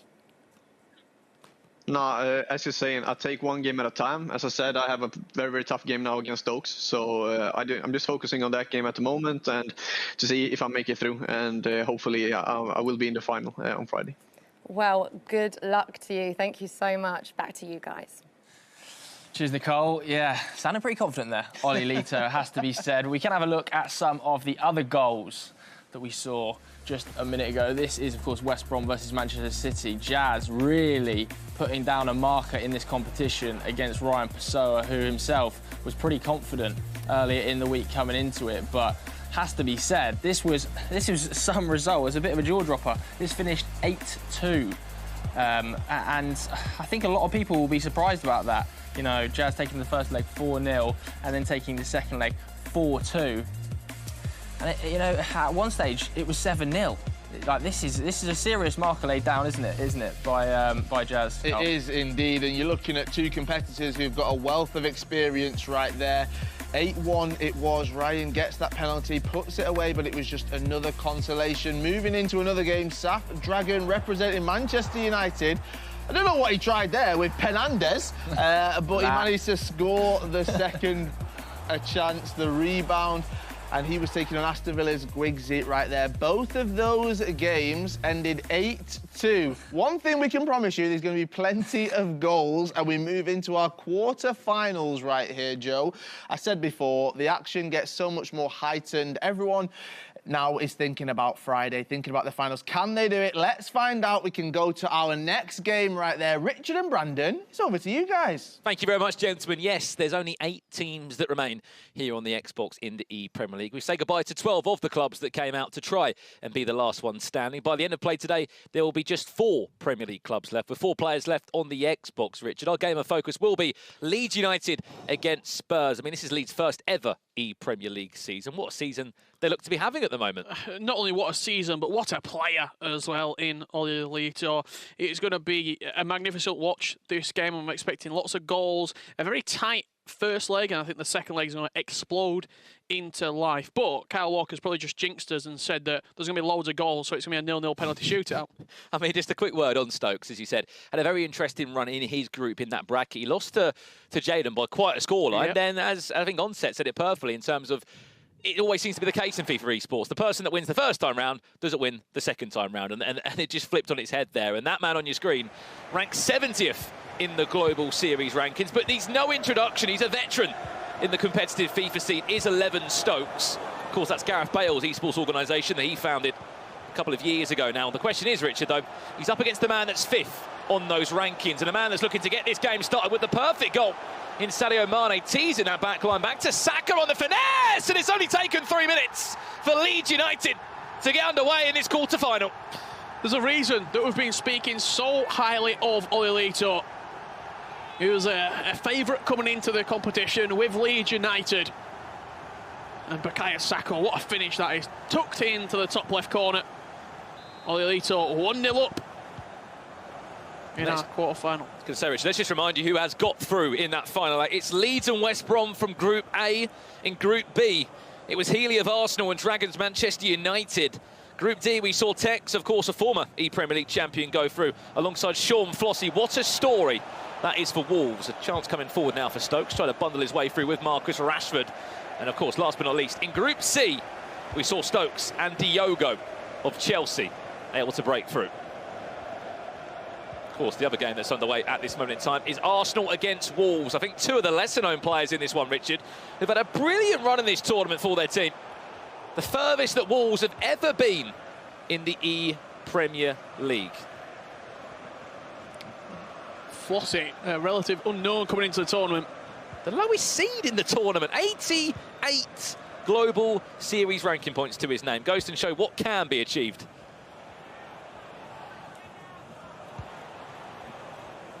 Looking at these teams, Rich, I'll give you a little bit of time to dissect them.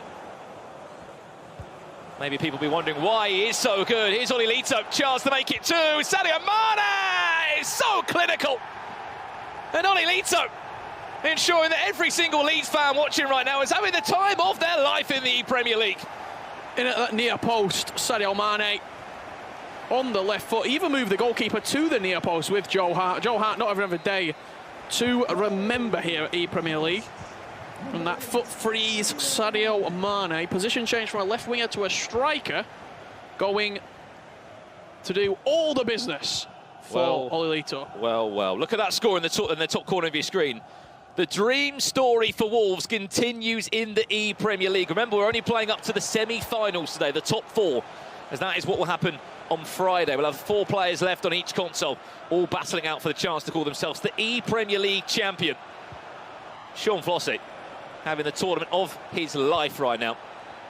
Here comes Stokes, looking for a way back into the tie. Rashford can't, fortunately, buy his way past the defender there.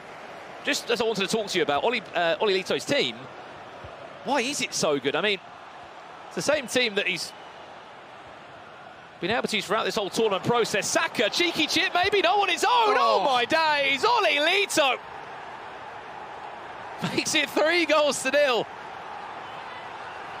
Oli Lito doing all the Ollie's proud out there. Beautiful finish at the near post. 3-0 up. We'll see that first goal from Wolverhampton Wanderers here. This was Sean Flossie with Alan St. Maxim in. Out of the directional nutmeg, smashing it into the bottom left corner and putting Wolves 1-0 up in our second quarter-final. I just want to talk about that quickly, especially for Sean Flossie. This ePremier League tournament, yes, there's money on the line. Yes, there's the chance to call yourself the ePremier League champion. But for players that aren't in the playoffs right now, Oli Lito is already in the playoffs. He doesn't need that playoff spot. Of course, it's the security there. That is a dream story for Sean Flossie. If he went and sort of became the Xbox champion here in the ePremier League. Also must be recorded as well, we have got an incredible game coming up in a little bit of time. Liverpool take on Manchester United in what plans to be an absolute thriller. And of course, on top of that, West Brom against Chelsea. Diego up against Jazz.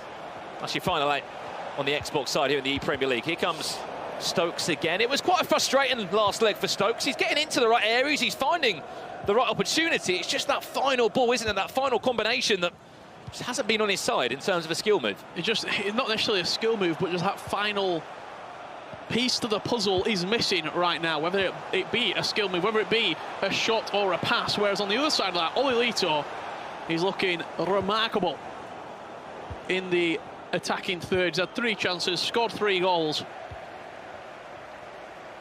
There's a reason why. He's ranked number 5 in all of Europe on the Xbox this year. Interesting that you start Saka as well. Don't get me wrong, I know that future star item has got pace and it's very good in the final third. Already bagged himself a couple of goals with the item. It's Mane out on the left, it's Rashford there as well. He's got support from Heung-min Son if he wants to use the Korean forward. There's just lots of pace, isn't there?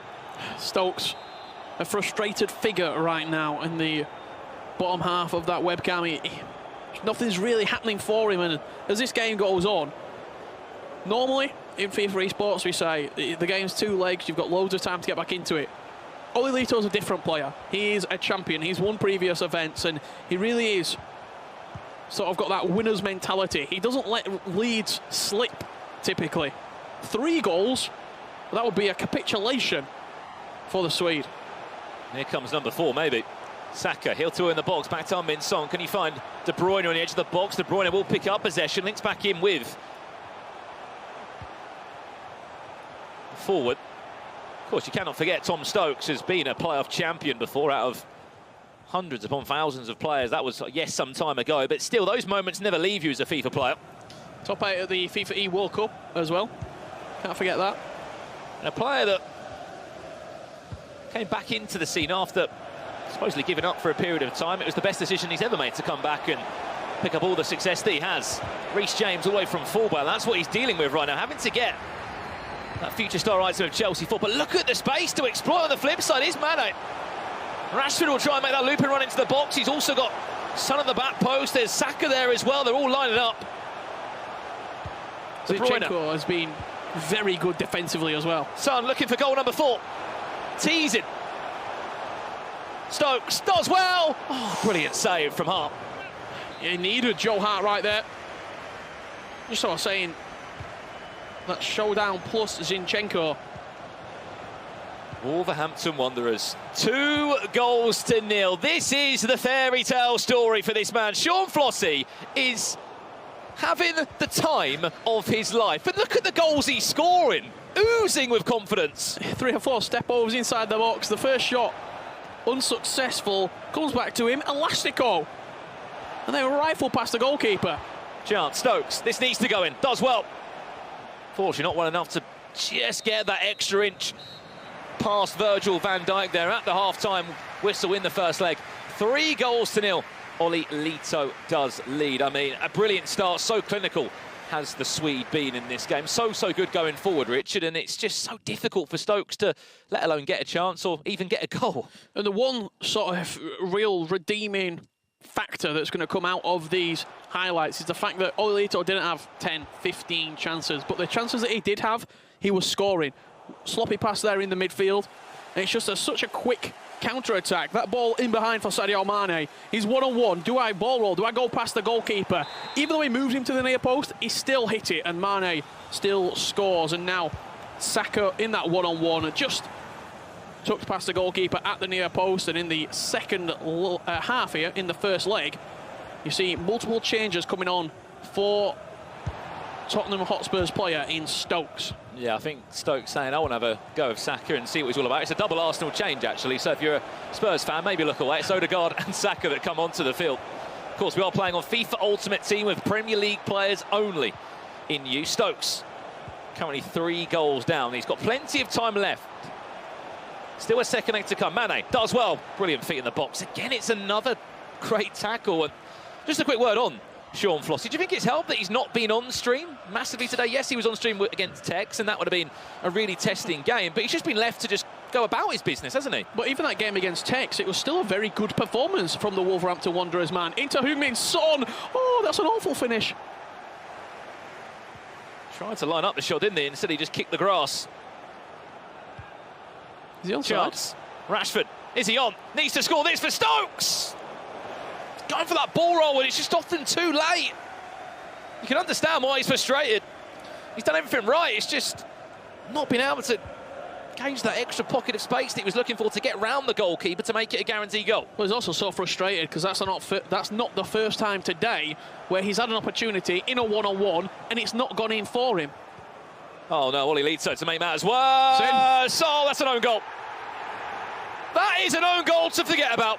I have no idea what's happened. I don't think Tom Stokes needs to know and wants to know either. We'll try and see it on the replay, but it's a very good tackle from James. He's come across and just slide tackled the man and the ball into the back of the net. Olilito leads 4 goals to 0. In our other game, slightly more contested this one, Arsenal with a big goal back to half the deficit for Ashy. That's 2 goals to 1 right now. That's a harsh goal for Tom Stokes to concede there. In his mind, he's done everything right, and he did do everything right. The tackle came in. No idea how the ball just found its way into the back of net. 4 goals to 0 now. This is a mountain to climb for Spurs. I mean, you said it. I know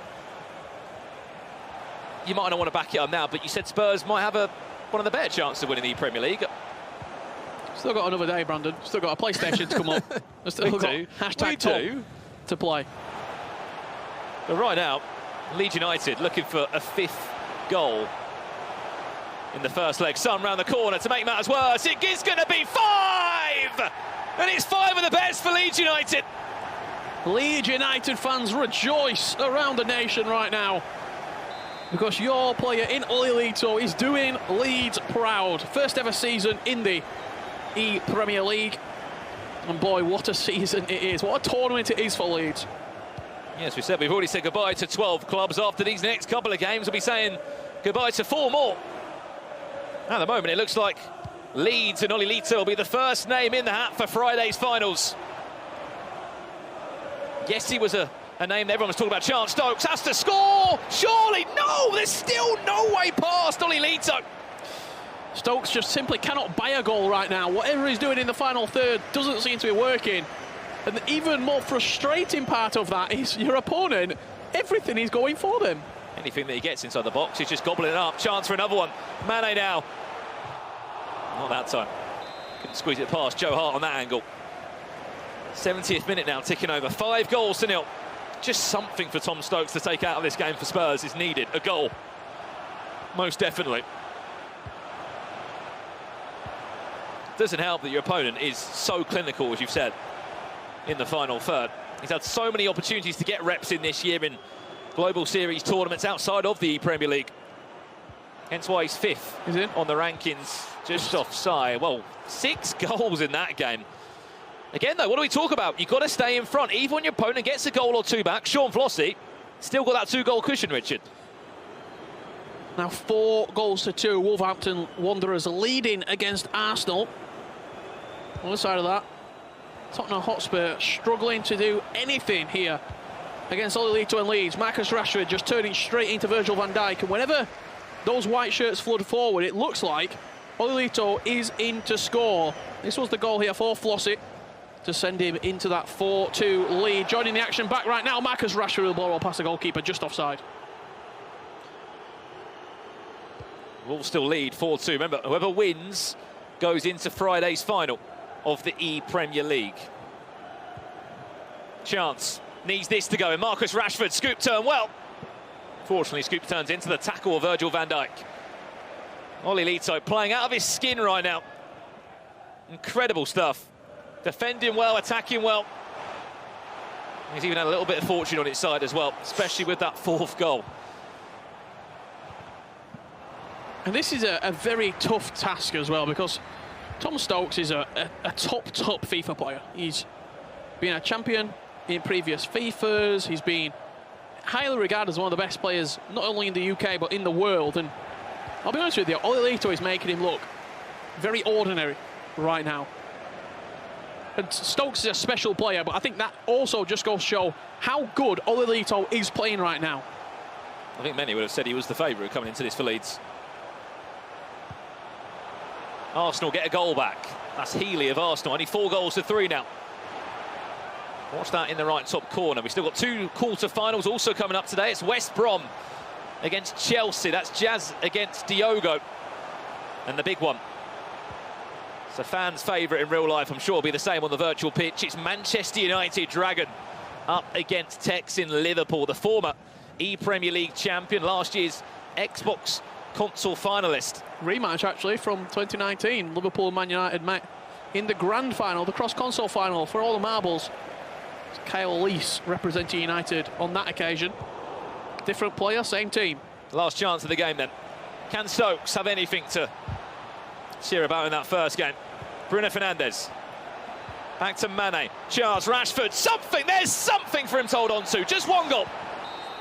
A sliver of hope right now for Tom Stokes. It's been a pretty woeful first leg for him, but he gives himself hope, and that's all he has right now. 5 goals to 1 he trails, but if he comes out in that second leg firing, we never know. We nearly saw it happen with Gorilla and Sheffield United against Manchester United earlier on in the group stages. Quarter-final right now, it has to go for Stokes if he wants any hope of getting into the latter stages and making it into Friday's finals. Yeah, I mean, it was a tough game, wasn't it? When I have a look at the highlights from it, Richard, it was one-way traffic for so long in the game, but what a first 45 it was from Olilito.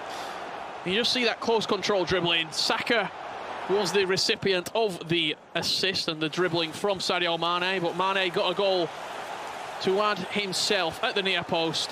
Joe Hart, unfortunately, nothing he could do about it. Saka doubled up on his own tally, smashing past the goalkeeper at the near post, and in the second half it was more of the same for Olilito. This was quite harsh, I'll be honest. It's a good tackle from James. He came across, and that sort of killed the confidence as well of Stokes. You saw he looked a lot more deflated, he looked defeated, I'll be honest, in that first leg when that goal did go in, as anybody would be. That double tap pass into Marcus Rashford, making it 5-0 for Olilito, and just that reaction right there, I think he also just deep breath. I'm 5-0 up. I'm feeling good right now. However, late goal to potentially pull Stokes out. Yeah, pull him out of a hole he's in at the moment. He's currently down by 4 goals still, but he needed something to talk about and something to celebrate in that first game, because it was a real tough one for him. But everyone's been talking about Leeds and Olilito, saying that he is one of the favourites on this Xbox. And with performances like that, not a group game, in a quarter-final, it's pretty easy to believe these people that are saying this right now. Well, not only the fact that it was in a quarter-final, but for Olilito, quarter-final, semi-final, the only thing that matters is winning this trophy. And for a lot of Leeds fans, that was going to be huge sort of relief, knowing that you've got a player who is fully dedicated and also, I think, expects himself to win this trophy. You just see his approach, very calm. There's no real tension about him. He's just stepping into the matches, playing his FIFA and moving on. And he looks just really, really composed, does Olilito. Yeah, and a quick word as well on the other game that we saw at the halfway point. Wolves just about in front against Arsenal and Healy. The dream story continues for Sean Flossie, the lowest seed in this whole tournament. Just going to say, why not me? If I'm a football fan out there, someone that wants to play FIFA competitively, why can't I go and cause an upset? And he's doing that right now for Wolves. Yeah, absolutely. We've seen sort of a sprinkle of his goals that he's been scoring. He looks creative in the final third. He looks really sort of it looks like he's having fun, really, with a lot of goals he's scoring. I'll be looking to see if he can continue that and does make it through to the top 4 on Friday. Yeah, we're going to pass it back down to Joe and Carl. Now, they've been watching all the action. Gents, what are you making of the game so far? Absolutely loving it. Richard, Brandon, thank you so much for that one right there. Both of those quarter-finals are underway. We can see the results just here.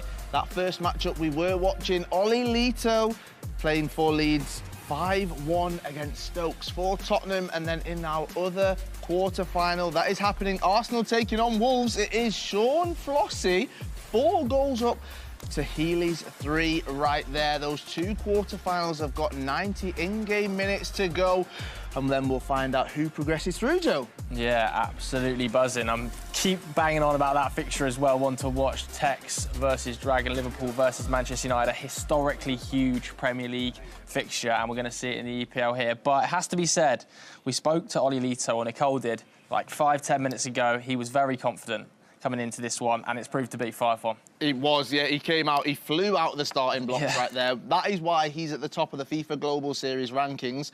We know just how good he is. The best in Europe on the Xbox, if you looked at those rankings right there. And he's proven it with all of his performances today. Yeah, but he's not even really the talking point. The talking point, Sean Flossie, the lowest ranked player and representing Wolves, he's having an unbelievable time of it. Mark and Dan, what have you made of it? He is having an unbelievable day, Dan, and quite rightly so that you're highlighting him. He's been involved in a crazy game with Arsenal as well, and Healy. And we're going to take a look at some of the goals that we've just seen from this game, because it's a perfect example, Dan, of how in FIFA 21, you're never out of a game. Yeah, I mean, 88 Global Series ranking points, the bottom seed we see Sean Flossie. And going up against Healy, who has been playing incredible throughout this tournament, but Sean Flossie just knows when to hit it. We saw Stokes earlier really struggling when he's through on goal, when he gets into the 1v1 situations. However, Sean Flossie, he knows when to shoot. OK, he gets a little bit of fortune here or there, but the fact he's creating that luck, he's creating those chances by going forward and taking those shots, Mark. Yeah, I mean, there's a few little mechanical things in there. You're seeing some elasticos, you're seeing some croquetas, but 2-0 up, Healy answers back, and I've got to give a big shout out to both of these players, because they're not big names in the FIFA scene, but they're making themselves big names in the FIFA scene. And then all of a sudden, after that goal, Healy unfortunately concedes again, and this time it's from a corner, Dan. Yeah, but again, just hitting it when he sees that opportunity arise with Adama Traoré. It's on his left foot, does just bounce off the crossbar. There was a little bit of hope for Healy coming back into the game. Again, a little bit of fortune, just trying to get into those dangerous areas, counting on maybe a little bit of luck bouncing off the players. Then this was really the killer goal, just a nice little 1-2 back and forth, very simple football, but very effective football, Mark. Well, you thought it was the killer goal, but then, all of a sudden, right at the end of the game, you get a corner, you get a set piece. We've seen them taken short, but also get the ball into the box. When you've got the likes of Van Dijk, when you've got the likes of Kyle Walker, who can win those headers, you can just get that ball in the last minute and, you know, you can win a header and get yourself back into the game. This game is poised absolutely beautifully. And to be honest with you, Dan, I don't know what way it's going to go. I think for both of these players, it's a huge, huge result. It's an incredible first game, an extraordinary first game, really, to see the likes of Sean Flossie here when a lot of people would have predicted him to go out in the early stages of this competition. But he's still here, he's still fighting, and I'm excited to see what happens in this second leg, Mark. But, you know, what's going to happen? Who do you think is going to win? I don't know. We'll find out from the desk, though. We're going to get their opinions on it. We'll go back to you now. You're never out of a game of FIFA. I'm staying very tight-lipped about who's going to win, by the way. I'm really not too sure. I'm on the fence. I'm firmly on the fence, Carl. I'm just going to keep on scoring those headers. It's not me, same name, obviously, but, you know, I'm going to keep on scoring those headers. I'm not saying who's going to win because I always get it wrong, Joe. You do. I'm not going to lie. Right, let's move on because it is time now for a quick break. After it, you'll see the second leg of Leeds versus Tottenham Hotspur. Don't go anywhere. Back with you in just a minute.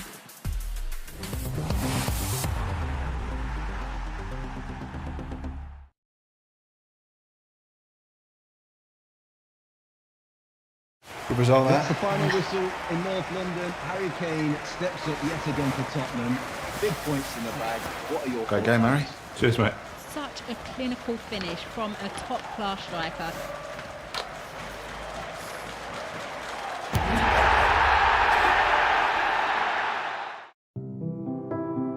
learn from different people every day, different cultures, people with different coloured skin, and it makes no difference, you know. My advice would be to stand strong and comfortable in yourself and speak to whoever you need to speak to, whether that be your family members or your friends, and don't be afraid.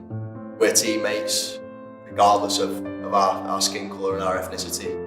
But if anything was to happen, I know that I've got the backing of my teammates, and likewise they have me in that respect, because it's kind of like a family type environment. So, you know, we're there for each other when we need to be. You see our change room, it's full of people from all over the world, but I think that what makes us such a good change room is that we come from all over, but one as soon as we come into that change room.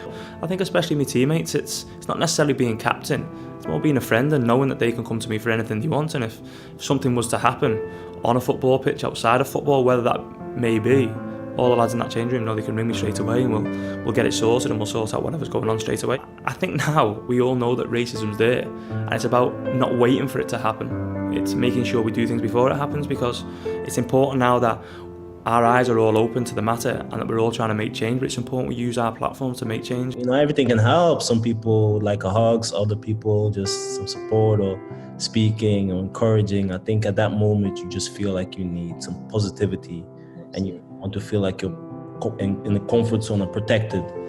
But other than that, I would say just try to say something and make it stop.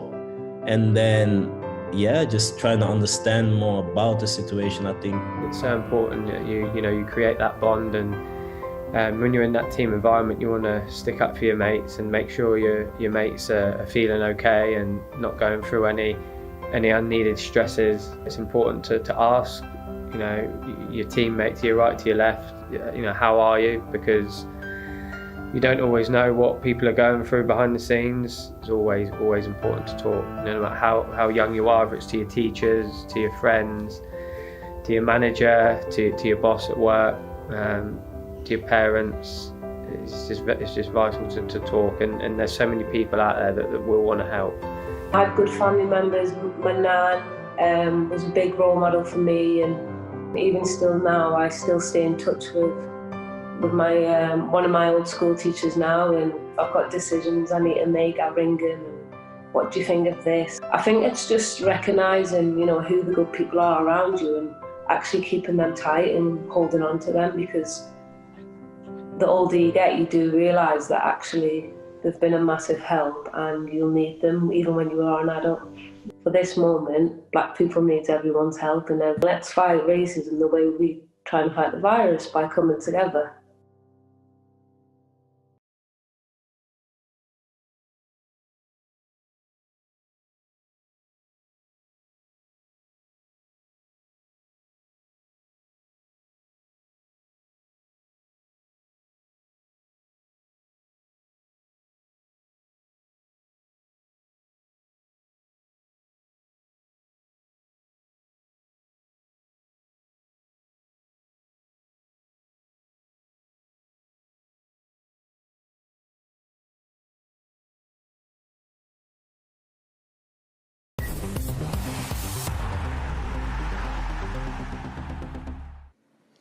Welcome back to the ePremier League. I'm Joe Thomas, and joining me, Kyle Walker. Kyle, what's coming up? Oh, we're back into our second leg. Yes, we're ready to go in that quarter-finals. Yes, it's Leeds taking on Tottenham. Oli Lito taking on Stokes. Who comes out on top? Richard, Brandon, you guys take it away. Thank you very much, Kyle and Joe. What a tie we have got right here. Oli Lito 5-1 up. Tom Stokes needs a miracle if he wants to get back into this game. Has he got a miracle in his locker? I mean, the question is, if Oli Lito scores again, is that game, set, and match? Is that Leeds United in a semi-final in their first ever ePremier League? And that'll be the end of the road for Spurs, unfortunately. On the flip side of that, what a narrow game it is currently between Arsenal and Wolves. Sean Flossie, we keep talking about him, but we also talk about, of course, Arsenal's representative in Healy. What a breakout tournament they're both having, in all honesty. Yeah, incredible scenes for both of those two. Two sort of rookies coming into this tournament, not a lot of experience between them. Find themselves in the quarter-final stages of the ePremier League. That's something to put on your FIFA CV down the line.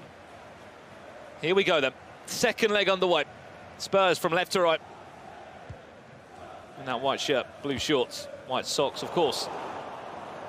Leeds in their away strip.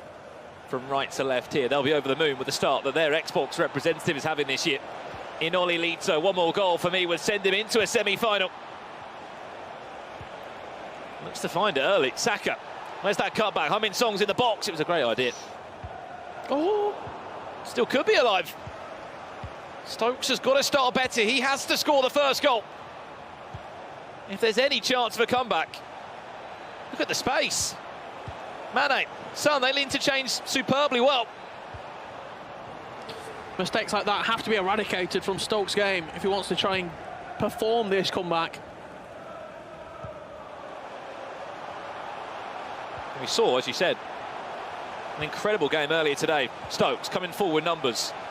Gorilla nearly turned it around against Dragon in that elimination game. Unfortunately, it was just too big of an ask. He also needed 4 goals as well, Richard, and despite 3 goals in 30 minutes in that second leg, just didn't have enough in the tank to turn that full game around. And I mean, that's the first leg you want to have. Of course, 5-0 would have been nicer than 5-1, but 4 goals still in front is pretty incredible. Yeah, you're still in a very demanding position, a very comfortable position. Marcus Rashford looking to turn past Reece James.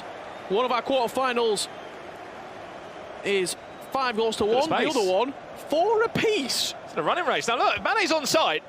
He could be through. I think he is. Ball roll, that's Leeds. In my opinion, on their way to a semi-final. That's 6 goals to 1 in aggregate. And I don't know what it's been this game, but Oli Lito is just pulling apart Tom Stokes' defence. I don't know if it's the manual sort of player switch he's doing at times. He's pulled players up, and Oli Lito has just found all the gaps. Let's just jump over to this game quickly. 3 minutes in, the Gooners have responded. 4-4. Wow. Unbelievable. Arsenal and Wolverhampton Wanderers. Nothing to separate those two sides at all. In our featured quarter-final, 6-1 Oli Lito score at Lito Leeds. We said that Stokes had to score the first goal in this second leg. It's gone against him, and really, is it just a case of by how many now, unfortunately? Look at the space. Could be worse. Rashford down. Can he find a cutback? We'll try and go on his own. We'll win a corner for his efforts. This must be so difficult for Stokes. He needs 5 goals, and it's just a shame he's up against one of the best players currently, not just in Europe, but in the world. It's not only that, but I think Stokes, by his own admission, will admit that he's not played that well in this game. He's very honest with his performance. If he knows that he's playing well and he knows that he's played well, he's sort of had a good game in FIFA. And surely not a direct shot from here. Gonna go for it. Bruno Fernandes. Oh! That is a man that's full of confidence right now. But as I was just saying, he's also very honest when he's not played well. And he'll admit that. He'll say, I wasn't at my A game at all. Coming into this game, he'll have certainly known that Oli Lito was on good form. Look at the space. That he had to play his best. Rashford to make it 7. Ball back inside. Heung-min Son, what a save. Brilliant bit of goalkeeper movement there from Joe Hart. But shame, it's just a little bit too late. I mean, 6 goals to 1. It might make sense to jump over to the other game, which is a bit more tight. I mean, much more tight. So it's 4-4 between Arsenal and Wolves. We'll look to play out this attack now, and then we'll try and join that game. Oh no, there's been another goal. Arsenal, with the ultimate turnaround. They have been full of those results today. They were losing 4-1 to Brighton in the group stages. They came back and won on the penalty shootout. And now they're about to flip that game on the head and to end the fairy tale story for Wolves. And an in-confidence Tom Stokes shoots there at the near post. When the ball rolls into him, you can just see the confidence is being drained from him by this commanding position that Oli Lito is in. Arsenal, Wolverhampton Wanderers. Arsenal taking the lead in this back and forth tie. Bruno Fernandes shot rebounded into Marcus Rashford. Lovely ball roll scoop turn. And finds the near post, does Healy. 5 goals to 4 now. He leads. Yeah, it was a bit of a scrappy build-up that, but a really well-taken finish. The ball roll into the scoop turn through the legs. Here we go, then let's jump over to that game. All the eyes should be on it. We are going to look at it now. Tell you what, some of the skills and the combinations in the final third. These two might be lesser-known players in the Global Series, but no doubt, should they not be taken seriously. They've done so well to represent these two clubs and to get to the ePremier League finals. They've knocked out some huge names on the way through. Currently 5-4. Arsenal lead. Is he onside? He is. Chance! Oh. Bruno Fernandes expected to be on target from there. Oh, how on earth has he put that wide? Went for the first time strike across the goalkeeper. The only thing you can say is on his left foot, but still you expect Bruno to score. Coming into this, the 20th seed in the tournament. He's only got 88 ranking points to his name. If you don't know what that means, it basically means that this is a bit of a breakout performance and a first ever tournament for Sean Flossy. Did so well to get through the playoffs, and he's just so full of confidence in front of goals. Scoop turn. I don't know if he went the right way. He should have went the other way. Did well to get the ball roll off. Then cut back inside on a scoop turn, and by that point, there was just bodies at the back to defend. No, it was incredible attacking play. The ball roll scoop turn. A glorious move. It's just very unlucky, really, that there was two bodies on the line defending. Managed to get a block off. It's one thing that we've come to sort of expect now from Sean Flossy in the final third. It is so good. However, it's even better from Arsenal at the moment. Nick Pope, got to be careful there, nearly caught in no man's land. Boosts that ball back forward. Arsenal will then put the pressure on again. Saint-Maximin needs an option. Needs to get that ball to Bruno if he can in the box. Still brilliant feet. Back to Walker, it's an ugly chance. Oh, he's offside. Just offside.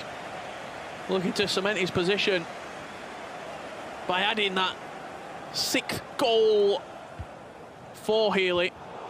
Look at the press though, Surely. Saka this time. Last chance of the half, Saint-Maximin this time, just about doing enough. And we have to be honest, looking at that Group B that Healy was in of Arsenal, I don't think many would have expected him to get out of that group. He was the 10th seed in the tournament. We had Gorilla in there, he didn't get through. We had bundled Luca of Brian again, yes, first tournament for him as well, didn't get through. One was the 7th ranked seed coming into the EPL. Dragon, as we know, did get through, but Giggsy, he started so well. Yeah. You wouldn't think that he would have fallen out of the tournament, but he did. Last chance of the half. Fall into Arsenal, fall into Alan Saint-Maximin. That is absolutely beautiful. Arsenal Football Club 6-4 up right now is Healy.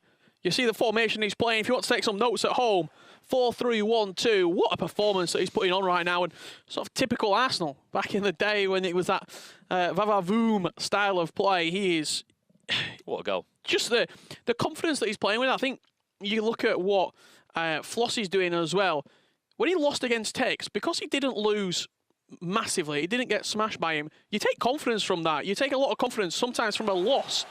And both of these two, speaking of confidence, sky high right now. Well, they're both playing for playoff spots as well. Yes, they're playing to win the ePremier League and to get into the final day. This is the first half highlights. Bit of a scrappy goal, but that was class from Rashford.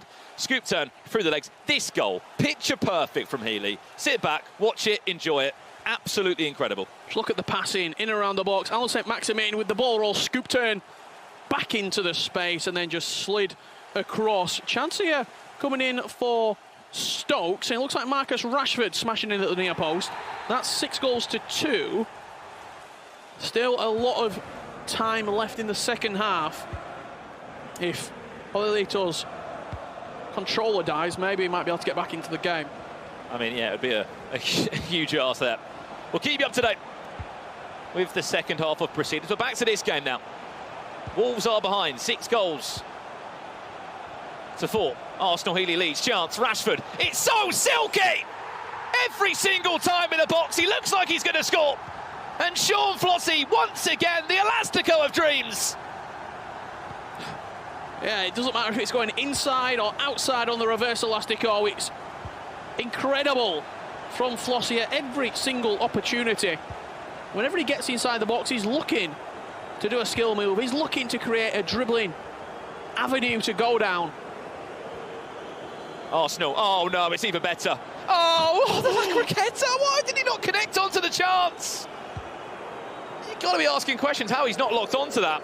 Oh, he'll be heartbroken because that was a picture-perfect Lacroqueta as well, and some of the... maybe a counter-attack. Chance for Sean Flossy now down the other end. But in moments like this, both of the two are just oozing with confidence in the final third. Their combinations are on point, whether that's ball roll, scoop turns, or Skill moves being cancelled and then reworked into another chance or another skill. Both of these two putting an absolute show right now for everybody watching at home. Some of the best FIFA we've seen here in the ePremier League is coming in this game right now. That's what it's all about, showcasing some of the very best FIFA talent there is. Chance again, reverse elastico, can't get around Virgil van Dijk that time. 30 minutes left. Remember, winner of this game plays the winner of that Leeds Spurs game. So at the moment, it would be Arsenal against Leeds. I mean, unfortunately, not a North London derby that I'm sure a lot of people would have been praying for in a semi-final. Because it's just too much of an ask for Stokes at the moment. Saint-Maximin coming forward again for Arsenal now with Healy. Defends well, Virgil van Dijk, all the way up from centre-back. Chance to break, numbers forward. Only a goal between the two. Steve Bergwijn. Rashford's in the box. People queuing up, players queuing up for the chance. Does well to keep possession. He's got pressure from Trent. Back to Saka, fake shot back inside. It's Kyle Walker that's needed to come to the rescue. Just enough bodies at the back there for Healy as he looked to turn back inside with Saka. If there was just one more five-star skiller in the Premier League who could go forward like Rashford. Rashford, can he stay composed? Cuts back inside again, it's another last-ditch tackle.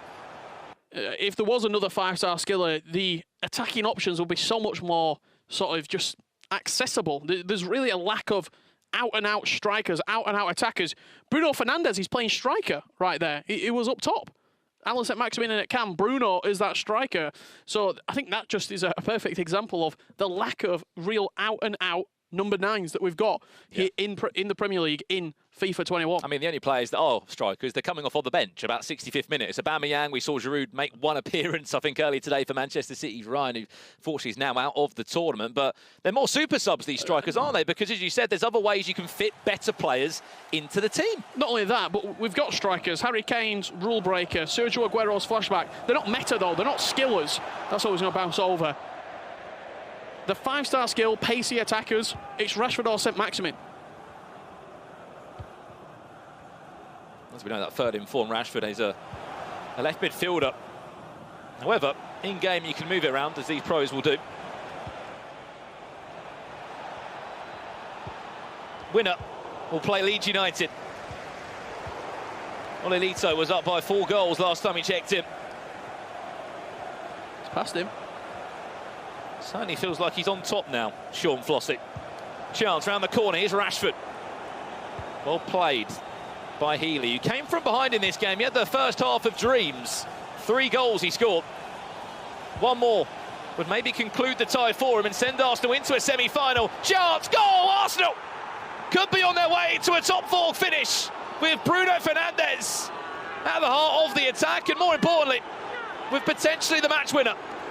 Bruno Fernandes popping up inside the box.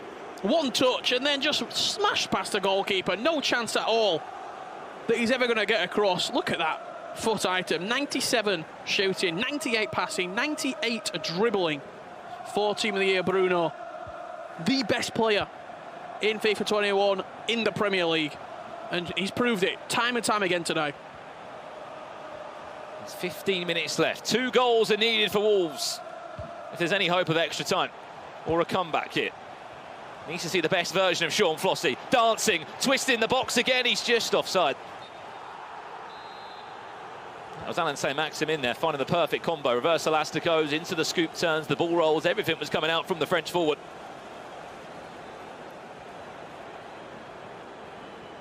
"12 minutes left. What a second leg from Healy, by the way. I know we've talked a lot about Flossy, but 4-1 this second leg. People often talk about the ePremier League being a special virtual league, and look no further for the stories we're looking at here. 2 players that may not have been spoken about in detail, may not have been hyped up to the level that they thought they deserved, and with the way they're playing, most definitely they will be hyped up. Watch that back post. Bruno Fernandes goes on his own, looks to go back inside to Bergwijn. Rashford's going to be onside. Marcus Rashford to set us up for a Grand Slam finish with 8 minutes left. Only a goal between the two, and what is that? 13 goals? What a spectacle. Both of these two should be so proud of what they're doing right now. Just looking off the bench, going into a 5-back is Healy. Roberto Firmino going to be coming on for Curtis Jones. Sadio Mane being introduced as well very recently as that out-and-out striker. On the other side, I imagine very attacking-minded changes for Flossie to try and get that goal to send us into extra time. You can just see this game, unfortunately, ran away from Tom Stokes. Olilito adding another goal to the tally, 13-2. Leeds fans must be rubbing their hands thinking, wow, we are in for a treat. That means that Leeds will be involved in Friday's finals. The first team to be confirmed. Who will they be playing against, though? Will it be Arsenal or will it be Wolves? 5 minutes left in this game. Arsenal lead 7-6 on aggregate. You can imagine that Sean Flossie of Wolves is going to have to pile numbers forward, but that will mean that gaps will appear at the back now. If Wolves win the ball back once, they might have a chance. Game management now will be the key. Offside, win the ball back. This is their final chance of the game. And it might come to nothing. Wins the ball back, Trent. Good feet from De Bruyne, well defended by Bruno Fernandes. It's exactly where you want the ball to be. A minute left plus additional time. Wolves score, we go to extra time. It's that simple. Sean Flossie, he has been the surprise package in this tournament. Brilliant feet, Saint-Maximin. Oh no! Zinchenko! Zinchenko, you beauty! What a header! Still it's alive! Back to goal, he can't turn! Zinchenko, the Ukrainian, has just sent Arsenal into a top 4 finish. It was subbed on in extra time. How on earth has that not gone in? And I mean, I don't want to go on a limb, but from Sean Flossie, it was so silky in the box. Did he need the extra chance? He needed it. The double elastic was outrageous. Zinchenko with an unbelievable header. Look how good this is, though, off of the Sean line. Flossie. This was the goal at 7-6. And that was the reaction when Zinchenko headed it off of the line. Remarkable. Oh, wow. You don't often see that. Can't even speak. Cannot even speak. Absolutely ridiculous. That means that 2 of the quarterfinals are done and dusted. Olilito was running away 13-2 in the end. It was one of those, just too much of a mountain to climb for Tom Stokes. Of course, for Spurs, still a top 8 finish for him on the console. Doesn't mean any points, doesn't mean any prize money, unfortunately. On the flip side, Leeds United, debut season in the ePremier League. All the hope will be in Olilito to go and finish the job on Friday. That means Arsenal Leeds, that's the semi-final, written down in paper for Friday. Arsenal and Wolverhampton Wanderers, there was 13 goals altogether. Olilito scored 13 goals on his own. Who on earth is going to stop Olilito? That's the question, Brandon. Incredible stuff. I mean, again, that is 2 of the quarterfinals done. There will be 2 more on their way very, very soon. But for the meantime, we're going to throw over to Nicole, who I believe could be speaking to a lucky winner. Yes, I've got Healy here. Oh my God, what a game. So many goals. I mean, right at the end there as well. What was going through your head? No, it weren't great. I can't lie. I'm the worst. Anyone that I know in the scene will tell you that when I'm in that kind of situation, I'm awful and I could feel another goal coming. But Zinchenko bailed me out in the end. You must have felt so nervous there. How do you stay calm? How do you keep your cool? I'm still trying to figure that out, to be honest. I really don't know. Like, I felt fine all game. And then I conceded a goal in the 83rd and let him back in. And then from that point on, I was just praying, to be honest. You have been an underdog here today. How does it feel to be through to the semi-finals? It must feel amazing. No, it's a good feeling, I can't lie. I booked today off work, but I didn't book Friday off work yet, What? which is how much I believed in myself. So I'm gonna have to sort that one out soon. Everyone here is in absolute hysterics because we're like, wait, what? So you really didn't back yourself then at all? I don't know, not really. Even that game, I didn't feel great going into it. I didn't really. I mean, it says it all that I didn't book the day off work, so I didn't think I'd get it, but I'm happy that I've done it. Are we going to have to speak to your boss then? What are we going to do? I'm going to have to sort that out now, I think, yeah. Do you now feel like you could go on to win this tournament? Are you letting your thoughts go there at all? I hope so. I mean, why not? I mean, I had a tough run of games today. I had a tough run of games to even get here to play for Arsenal, so why not? And you're a big Arsenal fan as well, aren't you? I mean, good choice in massive team. Arsenal fan. I have to say, Thank good you. choice. So is it even more special for you to be representing them and then do so well here today? Yeah, it's definitely a surreal feeling, and I'm happy to be through to Friday. What are you going to do now, then? Are you going to carry on playing FIFA this evening, or are you just going to chill, have a bath, light a candle? I don't know what you do. I'm definitely chilling out. I've not even played the game, like, this week leading up to it at all. I played 4 friendlies last night. But I'm definitely going to get off for now, and then I'm going to have to put some time in over the next few days. Yeah, I think you might have to. Why haven't you been playing this week? Were you just being quite chilled about it seems? Yeah, I just kind of was chilled out about the whole thing, and I don't know if that helped really. Sometimes I've got a habit of overplaying the game, so I thought I'd just leave it and see what happens. Well, listen, well done. Good luck for Friday. Go chill out, do whatever you need to do to get into the zone, and we'll see you soon. Back to you guys. Thank you. Thank you, Nicole, right there. Finally, Arsenal are having a bit of luck. I mean, in the Premier League, it's not going too well, but in the ePremier League, what a result that was right there. I think we need to get on the phones to Healy's boss. If he can't send him a text message, we're going to have to sort something out, because he goes through to our semi-finals as part of the final show on Friday right there, as well as Oli Lito. They'll be taking each other on. We can see the results right here. That first quarter-final we were watching, Leeds United, represented by Oli Lito, 13 goals to Tottenham's 2. Wow, what a result. And that matchup we were watching, Sean Flossie, who represented Wolves, he got 6 goals, but it was Arsenal's Healy who got 7 goals right there, and an incredible goal line clearance as well by the main man, Alexander Zinchenko. Who would have thought he'd help Arsenal go through to the semi-finals? Yeah, unbelievable bit of defending, wasn't it? But let's face it. Oh, we can actually have a look at it here. How about this for a bit of defending? Because, of course, this is the 91st minute. Diving header off the line. The studio absolutely erupted when that happened. Really absolutely delighted with that bit of defending. But, yeah, what a moment. In the other game, though, of course, Oli Lito, absolutely monstrous. 13-2 victor. Mark and Dan, that was unbelievable, wasn't it? Unbelievable to some, maybe. To us who have watched Oli Lito play, it's sometimes he just has the ability to pull out these kind of results. We're going to look at some of the goals here, Dan, that Oli Lito did score in the background.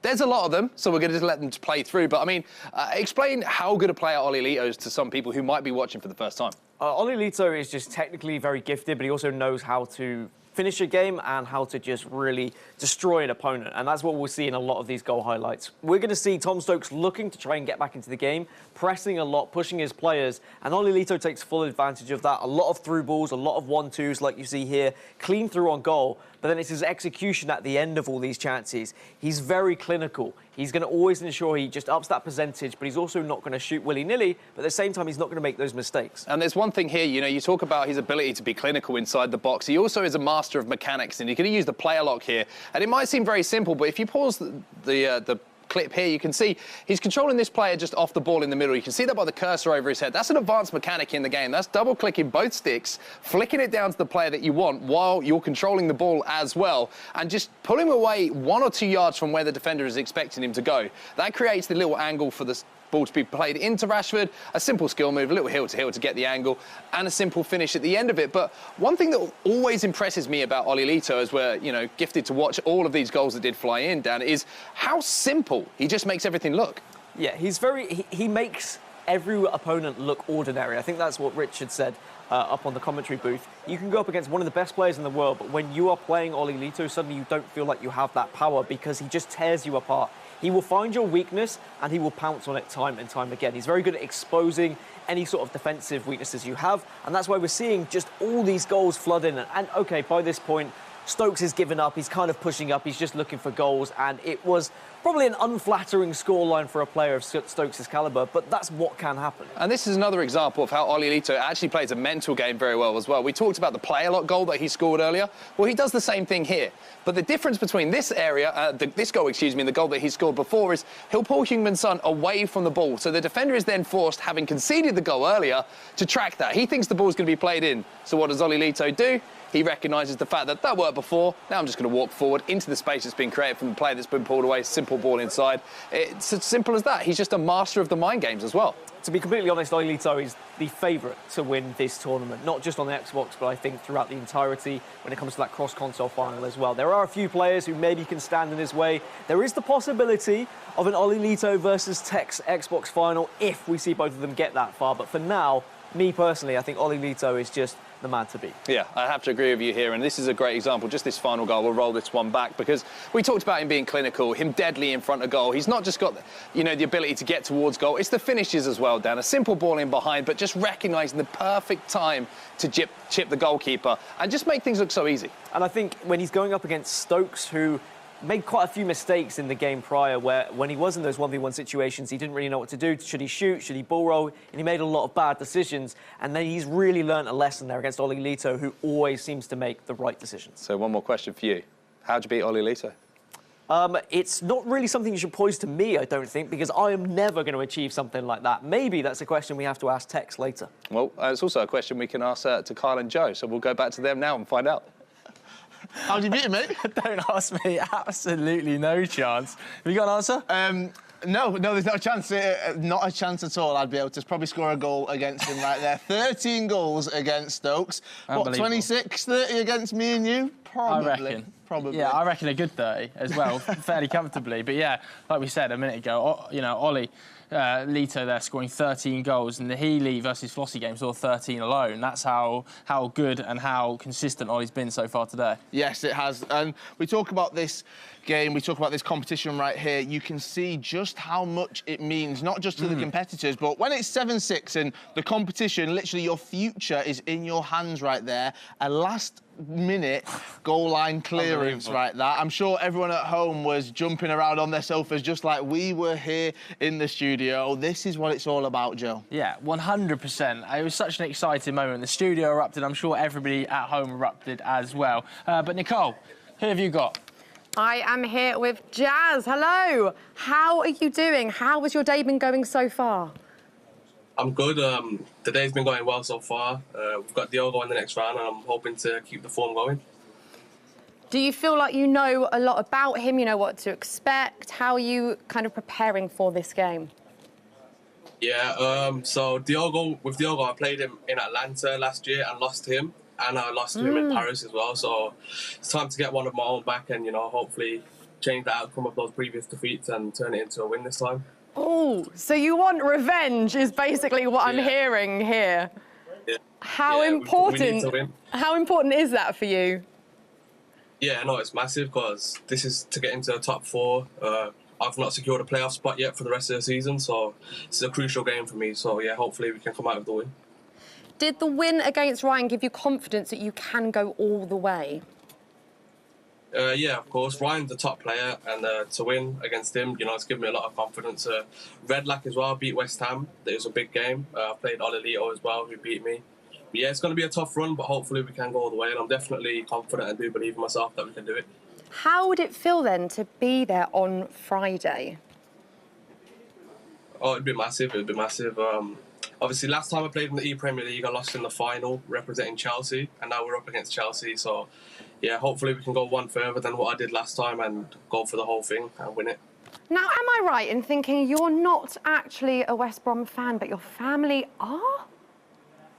Yeah, so my dad, who it's almost been, 2 years now since he sadly passed away, he was a massive West Brom fan. So once I've seen that West Brom are in the Premier League and there's a chance to represent them, obviously it was a no-brainer, and I made sure that I win that playoff for them and get to this stage, yeah.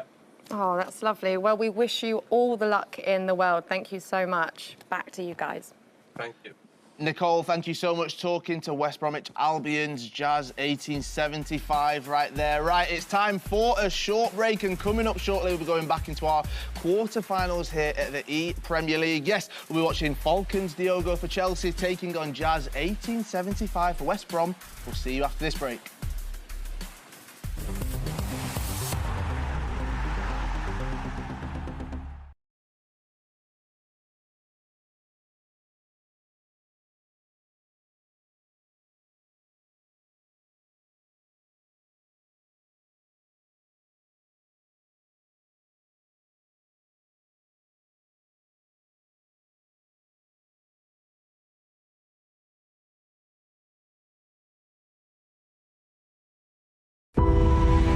Like you'll ever get paid to play video games, they said. Now you're players, creators, fans, all in one huge and growing community. We know that gaming's many faces can truly make a positive impact. We're there with you. Whether you're making the next great game or just looking forward to playing it. Squad up, we're Barclays.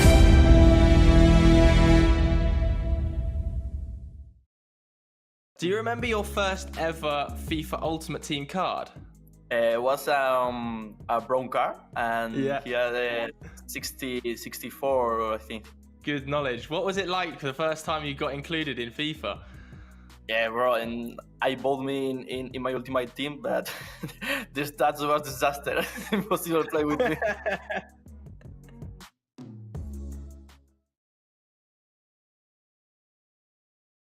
As the ball goes out of play, it looks like on the sidelines Marcus Rashford is getting ready to be their first change today. Just getting his final checks from the physio by the looks of it. And he'll be looking to make an impact from the bench, most definitely.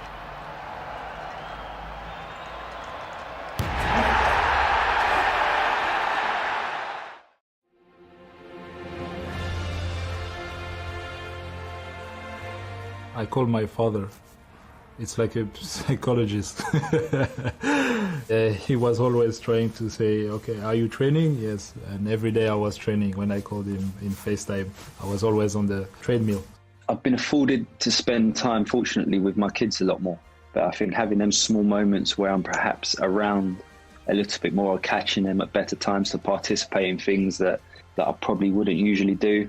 Me and Reece play chess quite a lot, so we play chess against each other, which I've found has, helped trying to learn chess. I started trying to learn Spanish as well. I was always helping out my neighbour, my elderly neighbour. We did his shopping, helped him out with his transport needs, his appointments and all that. So that was quite nice. Yeah, I also helped out the local bakery, take some food to the Royal Free Hospital during the lockdown when it was really ramping up. I'm always home, so always home. I'm watching nice movies. I am watching the Vikings.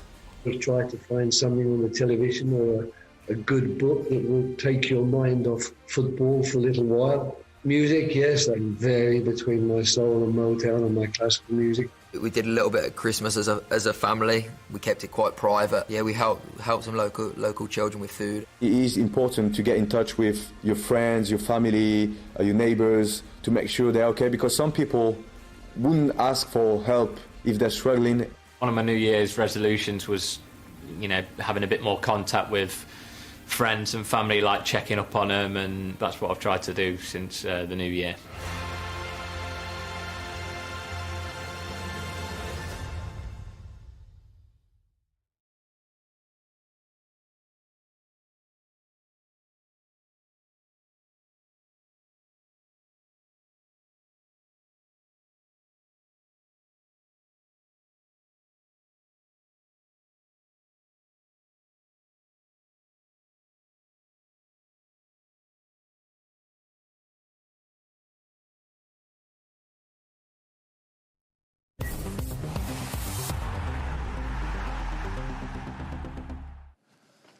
Hello and welcome back to the ePremier League. My name is Kyle Walker. I'm joined by Joe Tomlinson. We're here in the quarter-finals, the final two matches of day one. Mate, It's been exciting. It's been so exciting, and it doesn't stop there because we're about to watch West Brom versus Chelsea. Mark and Dan, you may as well take it away.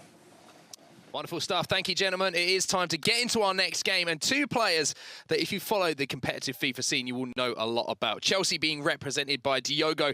A lot of hype over this man. He's already had some big moments, unfortunately, on the, I would say, on the losing side of one of the biggest moments in EPL history, the classic Tekkz header back in the inaugural EPL. But then West Brom's Jazz, one of the most exciting attacking players that we've seen in recent years in FIFA Esports. One of my favourite players to watch. Yeah, I think Jazz has demonstrated a very different playstyle throughout FIFA 19, 20 and 21, and he's grown as a player through each different iteration of FIFA, and I feel like this is maybe the final form, the final boss that we've been waiting to see. A Jazz who can get to these late stages of tournaments and can show us what he's made of, and maybe, just maybe, he can reach the semi-final. But it is Diogo staying in his way, and it is Diogo, a player who has reached the latter stages of the ePremier League, as you mentioned, when he was representing Fulham that one time, and unfortunately lost out to Tekkz in the dramatic game back in the 2019 ePremier League. But I'm excited for this one, and of course a semi-final spot on the line between Chelsea and West Brom.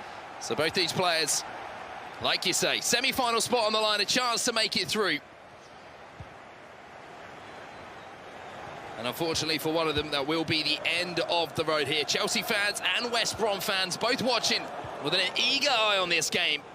It will be Diogo with the ball from the start here. And I'm just interested to see, formation-wise, what Jazz is actually going to be playing. It looks like he will be playing the 5-back by the looks of things, potentially. But I know that he likes to run a 4-3-3 as well. It's something he's done, even when it's not been particularly meta over the years. As Rashford's now inside the box for Diogo. Goes for that shot towards the near post, but it's just the side netting. I mean, liking the 4-3-3 probably works out in this meta where 5 at the back is so successful, because those wingers do join the attack and it creates a lot of width, similar to what the 4-3-3 has done in previous FIFAs. So perhaps going for something like a 5-3-2 here for Jazz will allow him to still have that creative freedom, but also have that defensive ability at the back. And Kyle Walker, ball rolls away from someone like he wasn't there. Unfortunately, that pass is just a little bit late and will be given offside there by the assistant referee. Sissoko stepping in. Interesting to see that road to the Europa Cup final for IAM in there. Unfortunately, that won't be getting any more upgrades. Sorry, Tottenham fans. As an Arsenal fan, just had to throw that one in there. You could have saved yourself there. You didn't even have to say you were an Arsenal fan. You could have stopped there. It would have been fine. But now everyone's going to come after you. I've made my bed. I'm happy to lie in it. Here is Bukayo Saka. Riyad Mahrez now stepping forward here for Jazz. The headline is Mahrez. A lot of statistics in the right areas for an attacking player at the moment. Wonderful dribbling on the ball. Here's Rashford. Directional nutmeg from Diogo. Out wide now to Adama Traore. This is where I think Jazz has to be careful when he gives the ball away in midfield, and he does leave himself a little bit vulnerable when those players are pushed up the pitch, but he has defended well and doesn't allow Diogo to get a chance on goal, and instead now he can attack it. Yes, an overlapping run here from Kevin De Bruyne, breaking from midfield. Manchester City man, this time trying to get some work done for West Bromwich Albion and for Jazz. Here's Bruno Fernandes, now slightly dangerous here for Diogo. Has to be careful. The overlapping run once more. Bukayo Saka whips that one across, and Bruno Fernandes once again is on the end of things to supply that finishing touch. It's West Brom 1, Chelsea 0. And, you know, I was wondering whether Jazz would even be getting out of his group after looking at who he had to compete against. Oli Lito, Man City's Ryan, but he was able to go up against the odds and took down Man City's Ryan in that lower bracket final. Then got through, of course, to this position where he has the chance to play in a semi-final. And Diogo is not an easy opponent, but the goal lead now will give Jazz absolute confidence in his own ability. He's defended well, he's kept Diogo at bay, and now he's shown that he can get behind that back line. Yeah, Saka doing a great job defensively there. Not just the offensive attributes on that future stars for IAM, of course. He's got some decent defending stats as well, which makes him absolutely perfect to be played in that wing-back area that you see him being employed by West Brom's Jazz at the moment. Rashford now stepping forward, the goal scorer, Fernandes. Looking to join up the pieces in this attack as always. Going to continue his run as well and almost gets on the end of that one or two. Got to try and go for them sometimes, those through balls, when they do present themselves. It's a slight mistake. Jazz still in possession. Mahrez now steps forward. Rashford, scoop turn from him, tries to just turn back onto that right foot, the stronger side of course, for Marcus Rashford, but just couldn't complete the turn. And now at the other end, Diogo looking to break away. Both players just trying to catch one another on the counter-attack. That's why we're seeing just a quick, heavy ball to the strikers from the defenders to see if any players will be out of position. Great pace here from Traore. Manages to get to the byline, looking maybe for a cutback. Rashford now, massive chance here, and it's buried! Off the post! But falls the right side, the equaliser is here. A simple goal in the greater aspects of things here for Diogo, but very, very well worked. Defensively, though, I'd say that's a bit of a mistake from Jazz. You saw a little shake of the head, offered far too much space for Rashford. Reluctant to dive in, maybe worried about giving away a penalty, but I feel like sometimes you do just have to get stuck in and stop that shot on goal. But Diogo will take that space every day of the week. Now all of a sudden, Mo Salah's in on goal as well. He goes near post and bang, bang here for Diogo. 2 goals in just a few minutes, and now he's in the lead. And that's enough to really destroy your mindset as a player. You had the early lead, you make a small mistake, and then suddenly you're behind. Jazz is going to have to not fight against Diogo here, but maybe have to fight against his own mentality, as many FIFA players do. Wonderful composure and response from Diogo, though. The Chelsea man who did go down early, like you've just indicated there. 10 minutes till half-time. Can he find an equaliser just to settle his nerves down before we do go into half-time? Reminding to everyone, it's 2 legs of FIFA, and an aggregate score will decide who does go through to our semi-final matchup. But for now, Diogo's got to defend, because Kevin De Bruyne has managed to just about keep that one in as well. De Bruyne still fighting here. Ball off from him, and Ederson denies his Manchester City teammate. A real chance there for Jazz, and he knows it. Maybe something from the corner, but no, Ederson again. Quick off his line.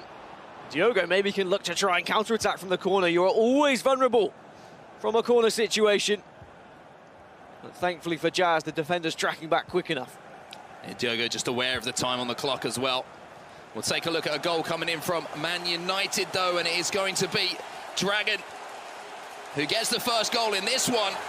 And it's going to be Tekkz who finds himself 1-0 down. Dragon showing some great form down. That's not what you'd expect to see when you look at those 2 players. It was Rashford showing his strength again. We've seen it many a time already today. We're going to have to see a comeback from Liverpool's Tekkz. Big tackle there from Sissoko. Into stoppage time then. At the end of our first half of the first leg. Ooh, a strong tackle coming in from Diogo. Maybe just making sure there was no breakaway opportunity there for Jazz. You always worry that just maybe this one time the ref will reach into his pocket, it's a red card, and that changes everything in the leg. But the half-time whistle will go. And there has been another goal between Liverpool and Man United. And it's Tekkz going forward, and it's Son on his left foot. And just like that, in the 14th minute, that's an equaliser from Tekkz. A great response after going a goal down. Yeah, perfect response. It's been a game of responses so far. We saw Jazz, of course, taking the lead there, and then the brilliant comeback. In just a few moments, we'll see the goals as they were scored as well. This was the first one. A simple goal, really. That overlapping run from the fullback, creating the space for the cross.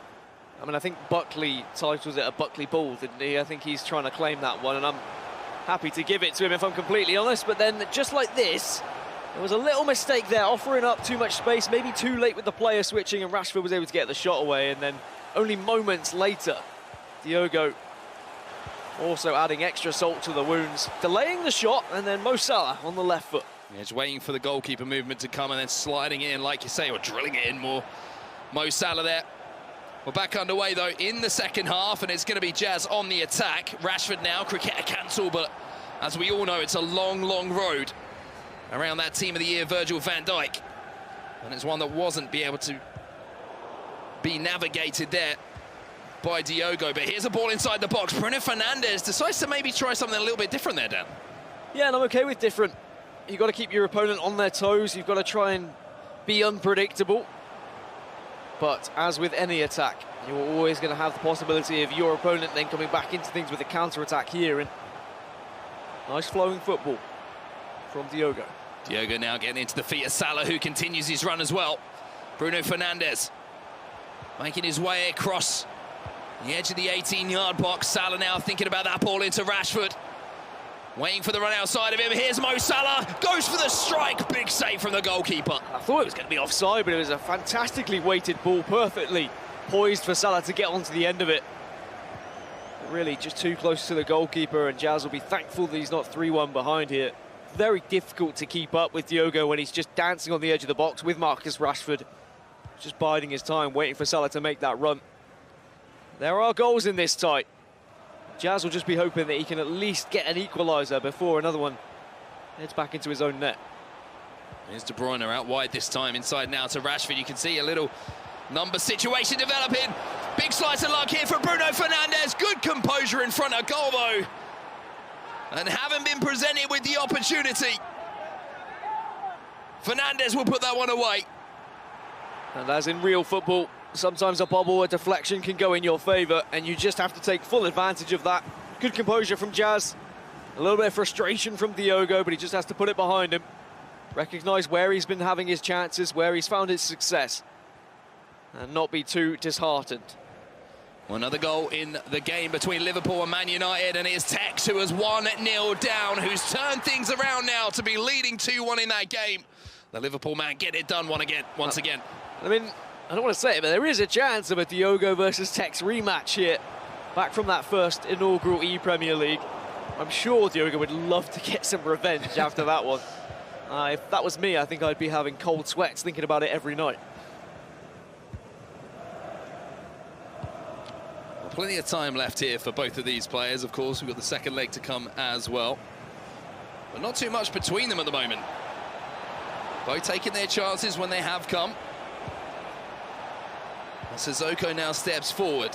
West Brom on the attack once more. Jazz trying to be creative, look for that opportunity to find a penetrative pass inside the 18-yard box. Or is that run outside? Instead it's inside now to Rashford. There's a run from Mane, but he can't hit the target.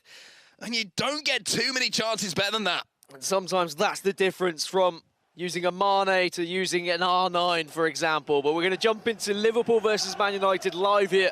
Still in the first half. Tekkz leading 2-1 against Dragon. Of course, Dragon already knocked out the second seed Gorilla previously in the tournament. I wonder whether he can have another giant killing here. There's a running behind here, just looking up to the official at the top of the screen to see if he was going to raise his flag. It did not come, but the goalkeeper was quick enough off his line there to deny the opportunity for Dragon. Now Tekkz coming forward right at the end of this first half in our first leg. Mane. Beautiful turn back inside once more. There's the nutmeg. Defenders left for dead here. Tekkz at his best. It's vintage Tekkz. And it's just wonderful to watch. He's just unplayable sometimes when you're going up against him, and he's oozing confidence like that. He's happy to dance around with the ball, add in a few skill moves, and Liverpool have a 3-1 lead in that quarter-final matchup. But back now to Chelsea versus West Brom. Only 15 minutes left in this first leg. And it's Chelsea on the attack. Diogo slides that ball into Marcus Rashford, and Rashford makes no mistake. Chelsea take the lead with 76 minutes on the clock. And what a big and important goal that could be in the context of this side. Oh, that's going to be great for the mentality for Diogo as well. There's another through ball here. They did not go once more. This time it's Saint-Maximin. Tries to get a little bit fancy, maybe guilty of overplaying that one, but another chance, and Jazz has got to be careful here. It's very easy when you concede a goal like Diogo did earlier with the Bruno Fernandes skill moves that kind of bobble through to get down on yourself, but he's fought back and he's taken the lead once again. Mahrez now. Jazz going to have to fight his way back into this game from behind. Bruno Fernandes trying to find the ball through. You can see the idea. But unfortunately for Jazz, so could Diogo. Diogo probably do his slowing this game down a little bit now. Try and take out some of the seconds in this first leg. Maybe give himself one more chance before that final whistle. Well, here's Bukayo Saka. The Arsenal man goes inside. Rashford now.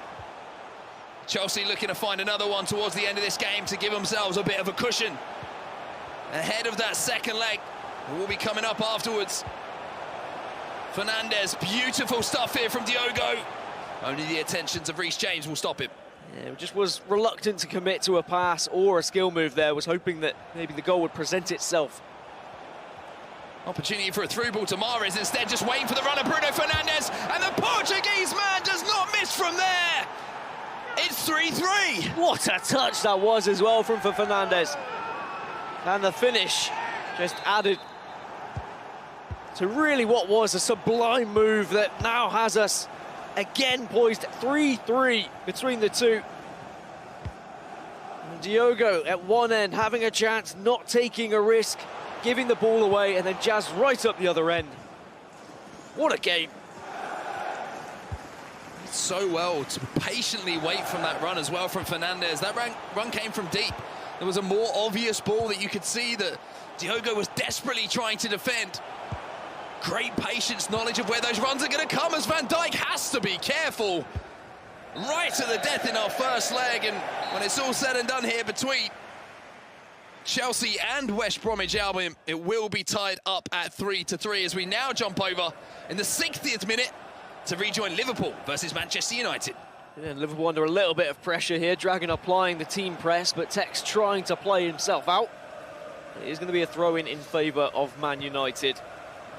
And a chance for Dragon to make some serious history in this competition if he were able to take out Gorilla and Tekkz.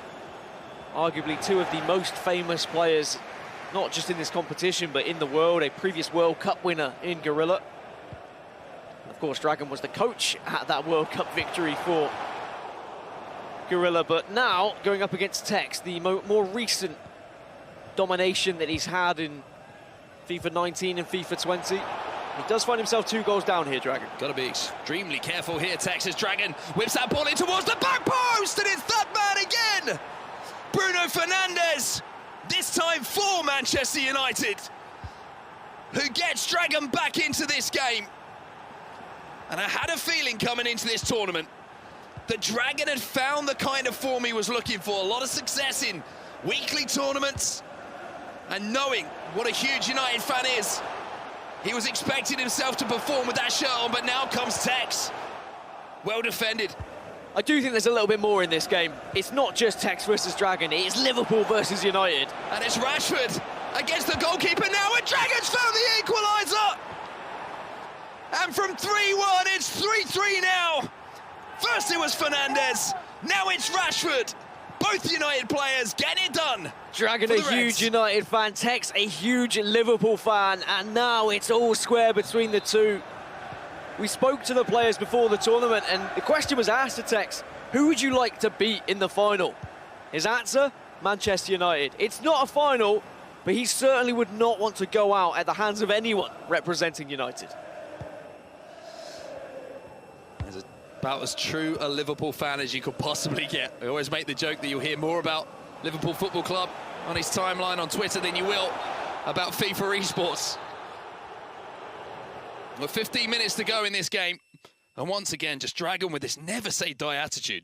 When Dragon seeded 15th coming into this tournament, Tekkz seeded in 4th, which I guess is slightly lower than we would expect Tekkz to be, but when you look at who's ahead of him, Gorilla, Olilito and Diogo, all 3 incredible players in their own right, so you can't really discredit anything they've managed to achieve. But Dragon being down in 15th, to knock out Gorilla, to now be tied up with 4th seed Tekkz.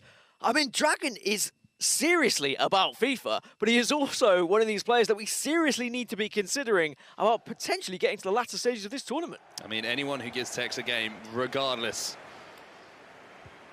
of who they're representing, deserves to be taken extremely seriously. Dragon with so many accolades over the years as well, and he's looking to roll back those years right now and put in the performance against the man who has dominated recent FIFA Esports years.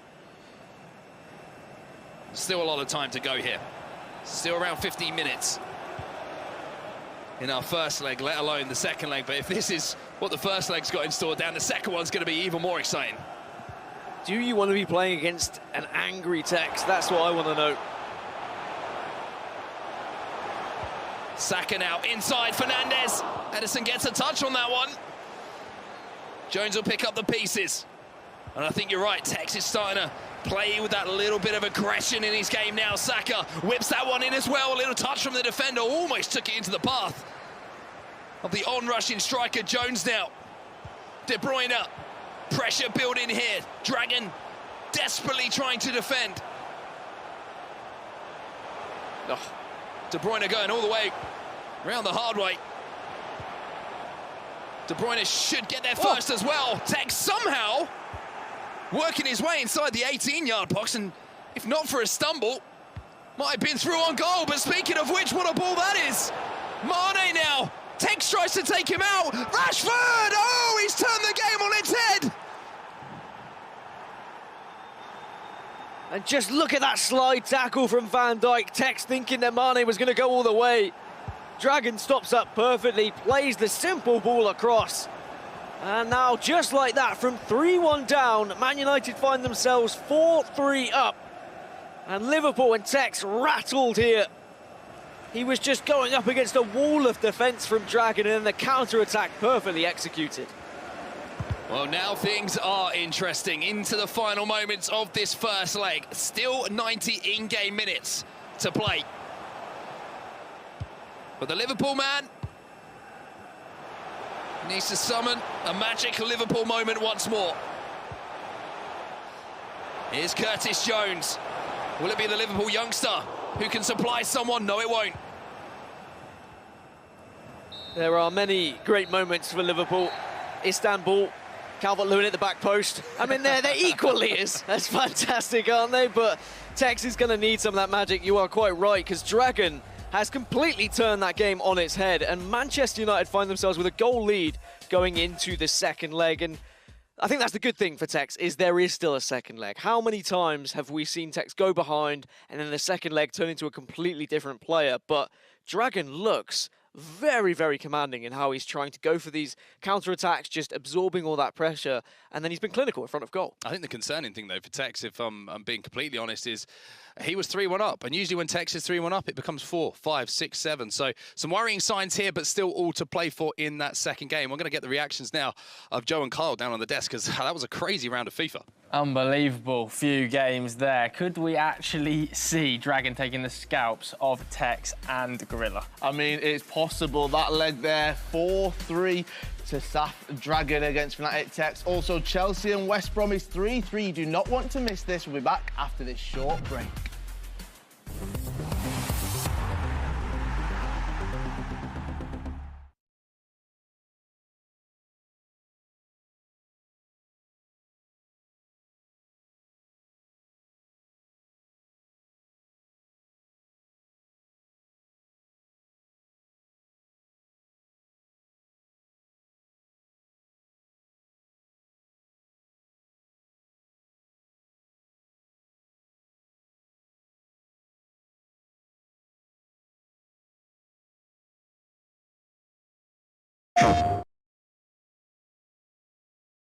We can start?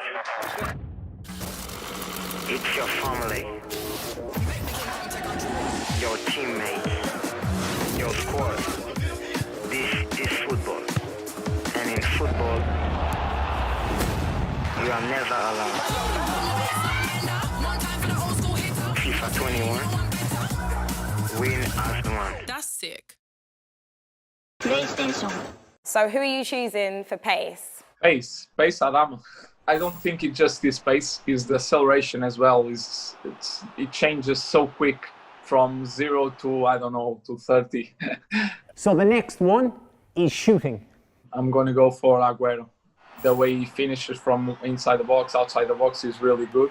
No mention of Cristiano Ronaldo, your Portuguese teammate. If I can choose Cristiano, he's obviously in the shooting department. For shooting, you'd pick Cristiano over Sergio? Yeah, of course.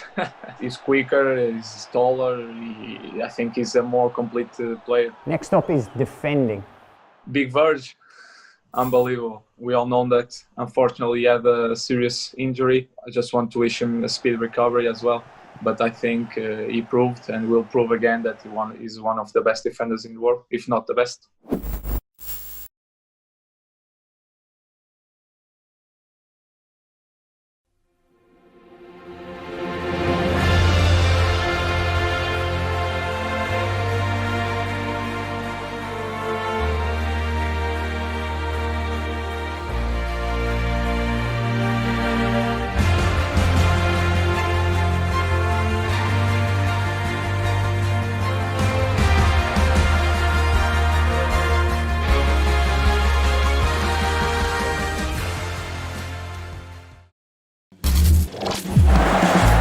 whether we're in a stadium or not.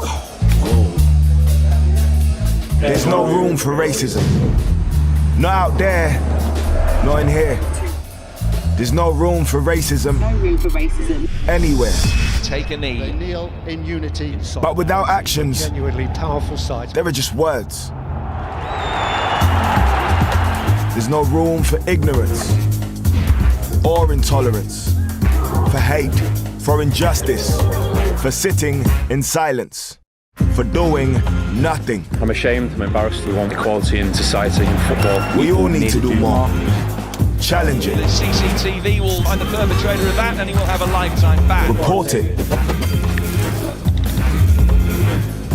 Change it. Premier League. No room for racism. Anywhere.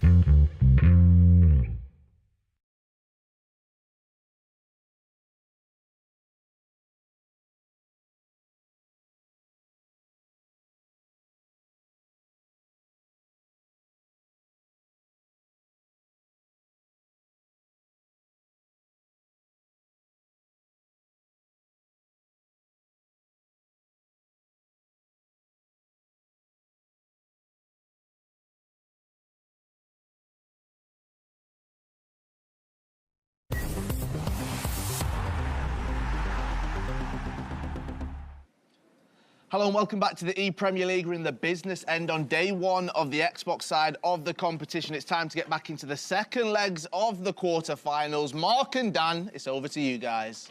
It is indeed, and it is time to get straight into action because, I mean, we just had a tremendous amount of things happen in those first legs there. We've got Tekkz, who's struggling. We saw a massive turnaround from Dragon for Manchester United. He was 3-1 down in that game, and now somehow, at the end of it, has a lead. That's how quickly it can turn around, but we've also got this matchup, Diogo versus Jazz, and also a game where it's so difficult to separate two fantastic competitors. Diogo has looked, in my opinion, the better player going forward, but Jazz has had those moments as well where I just know that he has the possibility to score goal upon goal. And I really feel like it's going to come down to who can have just that period of FIFA where they can have back-to-back goals and break away from the other. Yeah, it's also about consistency in front of goal, something that stood out for me from both players. You look back on that game between Diogo and Jazz, and you don't remember many missed chances. Every single time there was a chance created, it seemed to be finished by the players. They were choosing the right options, they were choosing the right finishes.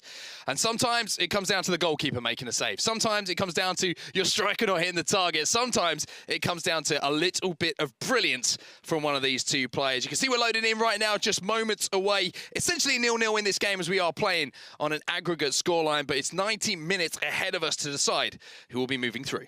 And it's really difficult to try and predict who is going to have that kind of momentum shift to really take them far enough away where they can create that gap, maybe a 2 or 3 goal lead, or whether we are just going to be in a situation where we get to the latter stages of this game and they are still tied up and it's going to come down to either a clutch moment or maybe a mistake.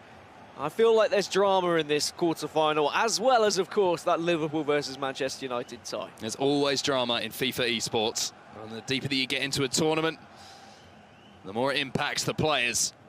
And it will be Jazz who'll have possession from the start of this second leg now. You can see the aggregate score in the top left-hand side of your screen as well if you're just joining us. As Walker now steps forward. Kevin De Bruyne. Sissoko spreads that play out to Bukayo Saka, who's been doing a lot of good work on that left-hand side, Dan. Yeah, I spoke to a few players before the tournament, and I was wondering where Saka was going to feature, what formation people would be running. Would he be a winger? Would he be a wing-back? And in that 5-3-2, he's actually done a fantastic job. What a ball that is, though, and Mo Salah looking to use his pace. Doesn't have much of a weak foot to work with, so you're always going to expect him to try and shift it onto that left. Alexander-Arnold. Back inside here to Jones. A moment of respite here for Jazz. Running behind for Bruno Fernandes, though. There's one as well being triggered. Salah now into Rashford! Rashford puts it away! And first strike will go to Chelsea. And Diogo was just slowly but surely bringing out player upon player of Jazz, forcing the mistake. As there's been a goal between Manchester United and Liverpool, and it's bad news for Liverpool fans because Manchester United have taken a 2-goal lead on aggregate, 5-3 now to Dragon. So much action in just the first few moments of both The quarter-final games, Tekkz with it all to do. Liverpool fans, you need to get behind your man. Manchester United fans, you're going to be loving what you're seeing from Dragon right now. But back to Jazz versus Diogo.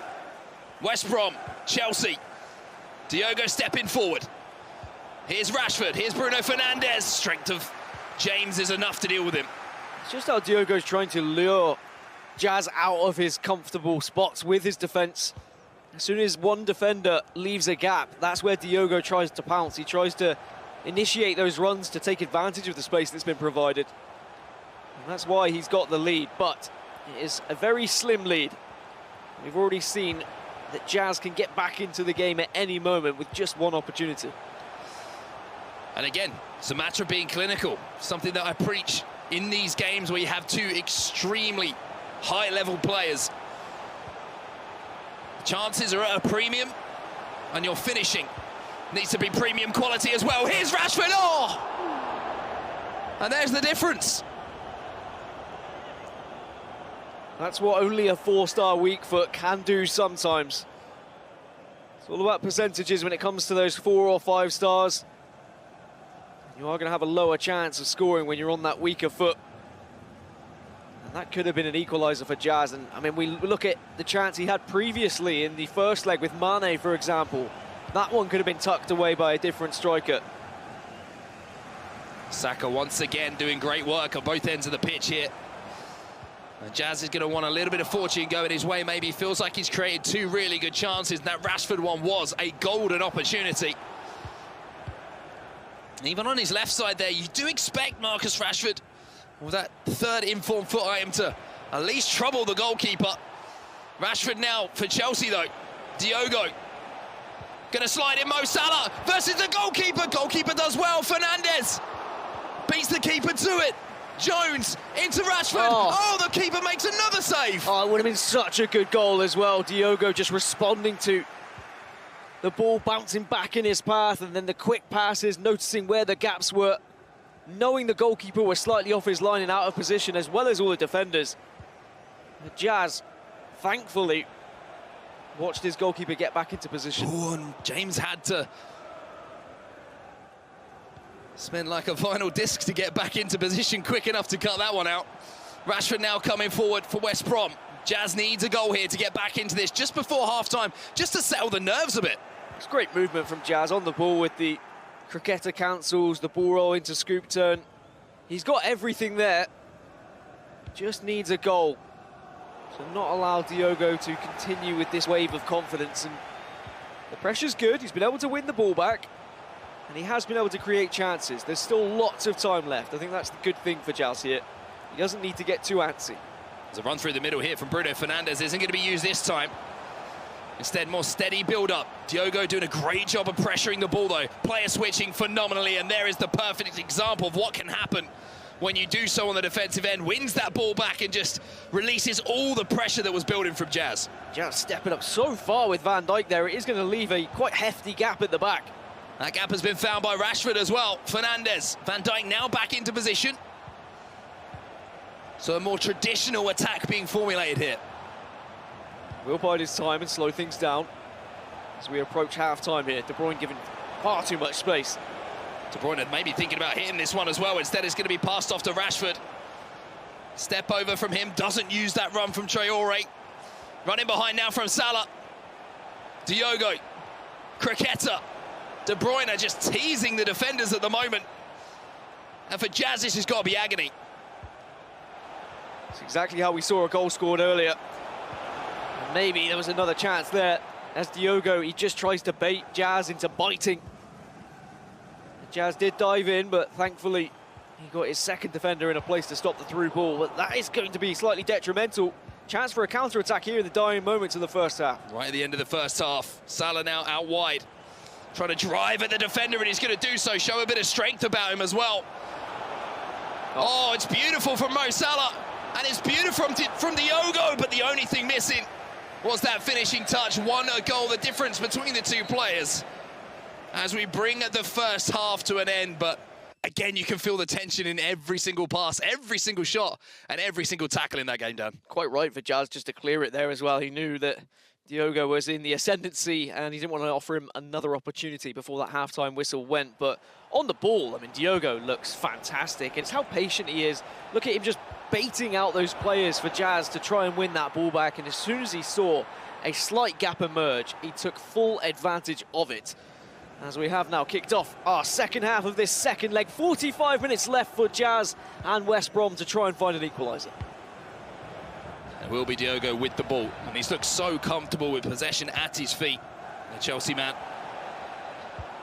So represents the Falcons, of course, the FIFA Global Series. And it's the blue of Chelsea today that he's looking to do proud. Mane will step in, though. And it will continue his run forward as well. And you are going to see Jazz having to commit more players forward as the time starts to run down in this game. Diogo is defending well and forcing Jazz to constantly go backwards with the ball. Fernandez finds the overlapping run here of Mahrez. Wonderful inside the box here from Jazz.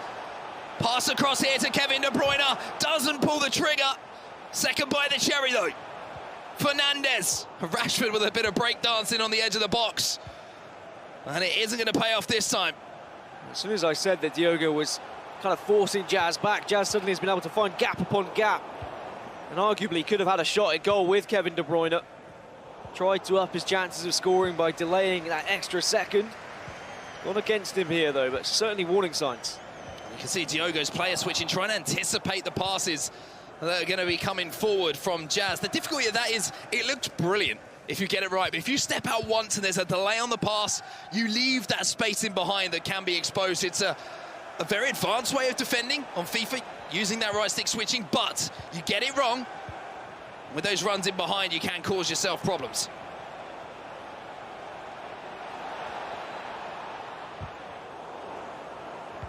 Jones manages to slide this one through. Tackle from James.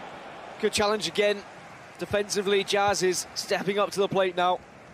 We just need to see something on the other side of the pitch go his way. That's an interesting challenge from Jones, but it's actually worked out. Timed perfectly, you could argue. Slightly fortunate. Some say that Curtis Jones is still sliding.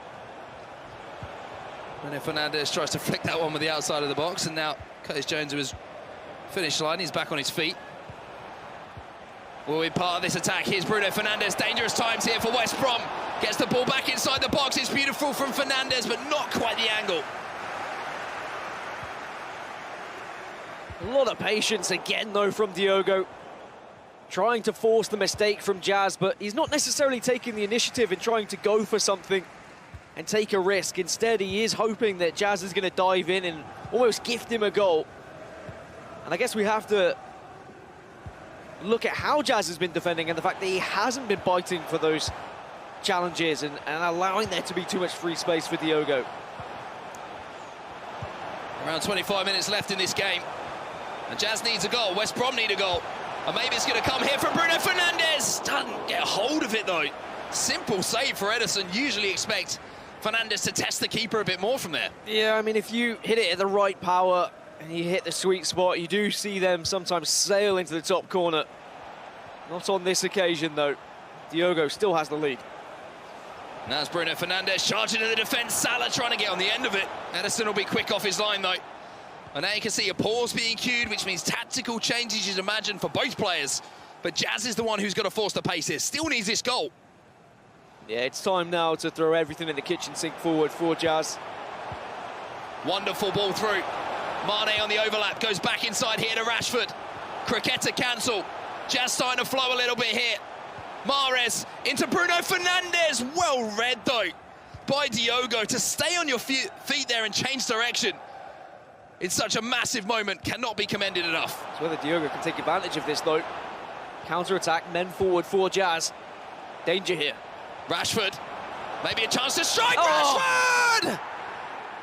And chance taken by Diogo. Finally gets that two-goal cushion. And it was the right foot this time of Marcus Rashford that found that top corner. And Jazz has been wanting to desperately get into that tactic screen for quite some time now. And after having kind of glimpses of hope at the other end, All it took was a counter-attack from Diogo, Adama Traore on that left-hand side bursting into space, and then Rashford with some pretty ballet on the edge. And the finish just topped it off. And now Diogo is merely minutes away from a semi-final, unless we see something different here from Jazz. The Jazz has got to find a way to break through Diogo. He's still got to the edge of that 18-yard box so many times. There's been opportunities to find those passing plays, those intricate plays, the opportunity, the 1v1s to create the opportunity for the strikes. But Diogo defensively in those 1v1s has really impressed me. He hasn't really been diving in too much. There's been a couple of times where Diogo has maybe lapsed in concentration and allowed Jazz to play one extra through ball or one extra pass, but he recovers well, and I think that's what we have to focus on here. When a mistake is made, he does seem to have a backup plan. He does seem to also recognise those little situations where maybe the ball has bobbled the wrong way, and he's reacting very successfully to them. So Jazz needs to strike, and he needs to strike soon, but unfortunately for West Brom fans, he's given the ball away here. Salah making that run in behind. Fernandes just going to carry it through midfield instead. Finally fired forward. And now the chance to counter here for Jazz. Needs to make something of this, Dan. Yeah, I was wondering whether maybe Diogo should just be holding on to the ball, if I'm completely honest. A 2-goal lead into the 84th minute now, and he went forward, he went for the goal. But it hasn't come back to bite him because he still has possession. As I say that, Mane wins the header. There is still time for Jazz here. Fernandes, oh, a little bit of pressure from behind from Curtis Jones is going to be enough to make that pass wayward. Wow, and look at the pace there of Saka. You could argue that that might even be a game-winning challenge for Diogo. If Mane got hold of that, there was an opportunity of an attack for Jazz. And Saka, for all the work that he's done in the build-up to this, still has hold of the ball as well. I think you're completely right. The Arsenal man could have been the reason that Fernandes is through on goal and that Diogo will be moving through. 3-0 in this game. He puts the game to bed in the final minutes here. And Chelsea fans, you can start smiling. And that game done and dusted, really. So it's quite right we move over to Liverpool versus Man United. Only 10 minutes left for Liverpool. Tekkz to get through here. The only problem is he's got to defend first. Van Dijk does that. Tekkz does have the ball back. And he needs to find chances, but gives it away. And Dragon now, with every passing second, gets closer to knocking out Fnatic Tekkz at Liverpool. A winner of the ePremier League, the inaugural ePremier League, when Fnatic Tekkz took that championship. But Dragon now just has to hold on to the ball and restrict the chances. And Tekkz has got possession, and there is still time, but he needs a goal here, Mark. Needs a goal from this attack. Van Dijk steps in though. Mahrez keeps battling for Tekkz. And Saka will stride forward as quickly as he will be allowed. Son now. Liverpool needs something magical. And Fernandes steps in for Man United and Dragon. And that might be the tackle in this game that wins it for United. And now, at the other end, to finish things off, Dragon can't make the most of it. Merely moments left for Tekkz, as I think he's probably come to the reality and the realisation that he is not going to be moving forward in this competition, and it's the hands of Manchester United's South Dragon of all players. And look at that reaction, Mark. Dragon knows what he has done. United on this day have beaten Liverpool and knocked them out of the ePremier League on the Xbox. That man on your screen, Dragon, has found the form he's been looking for. He took down second seed Gorilla, knocking out Sheffield United. Now he takes down fourth seed Fnatic Tekkz, saying goodbye to arch rivals Liverpool. And you can see the frustration from Tekkz as well. And I mean, a picture can say 1,000 words. Love it. Amazing stuff from Dragon. Not only beating Tekkz, not only beating Liverpool, but beating Liverpool represented by Tekkz is probably as good as it gets for a FIFA player, FIFA pro who supports Man United and that obviously has the United badge on his chest. Unbelievable stuff. A huge shock coming in, but Dragon in the form that he's been looking for years now and looking absolutely unbeatable. I want to get the thoughts now of the guys on the desk because that was a crazy final round of FIFA. It was indeed. Mark and Dan, thank you so much. There we have it. We have our 4 semi-finalists making their way through to Friday. Is this 2003? Leeds, Arsenal, Chelsea and Manchester United all making their way through to those semi-finals. Yes, Oli Lito representing Leeds, Healy representing Arsenal. As we've just seen, Falcons, Diogo representing Chelsea and Saf Dragon for Manchester United will all go head-to-head, hoping to be crowned the ePremier League champion. Yeah, I mean, what a day we've had today. And the action for the ePremier League doesn't end there, does it? Tomorrow, we've got the PlayStation affairs, which we'll see the favourite for the competition.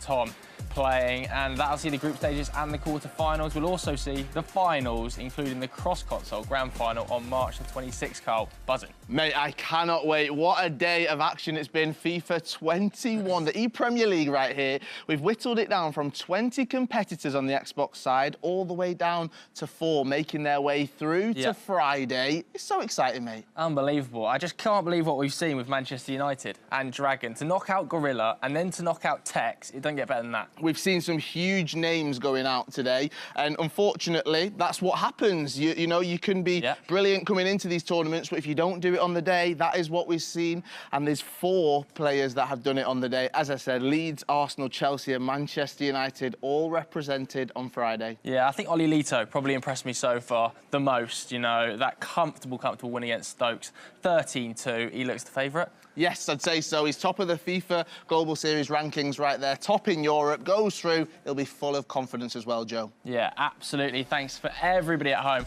for tuning in. Make sure you come back tomorrow. Thanks very much for watching. We'll see you later.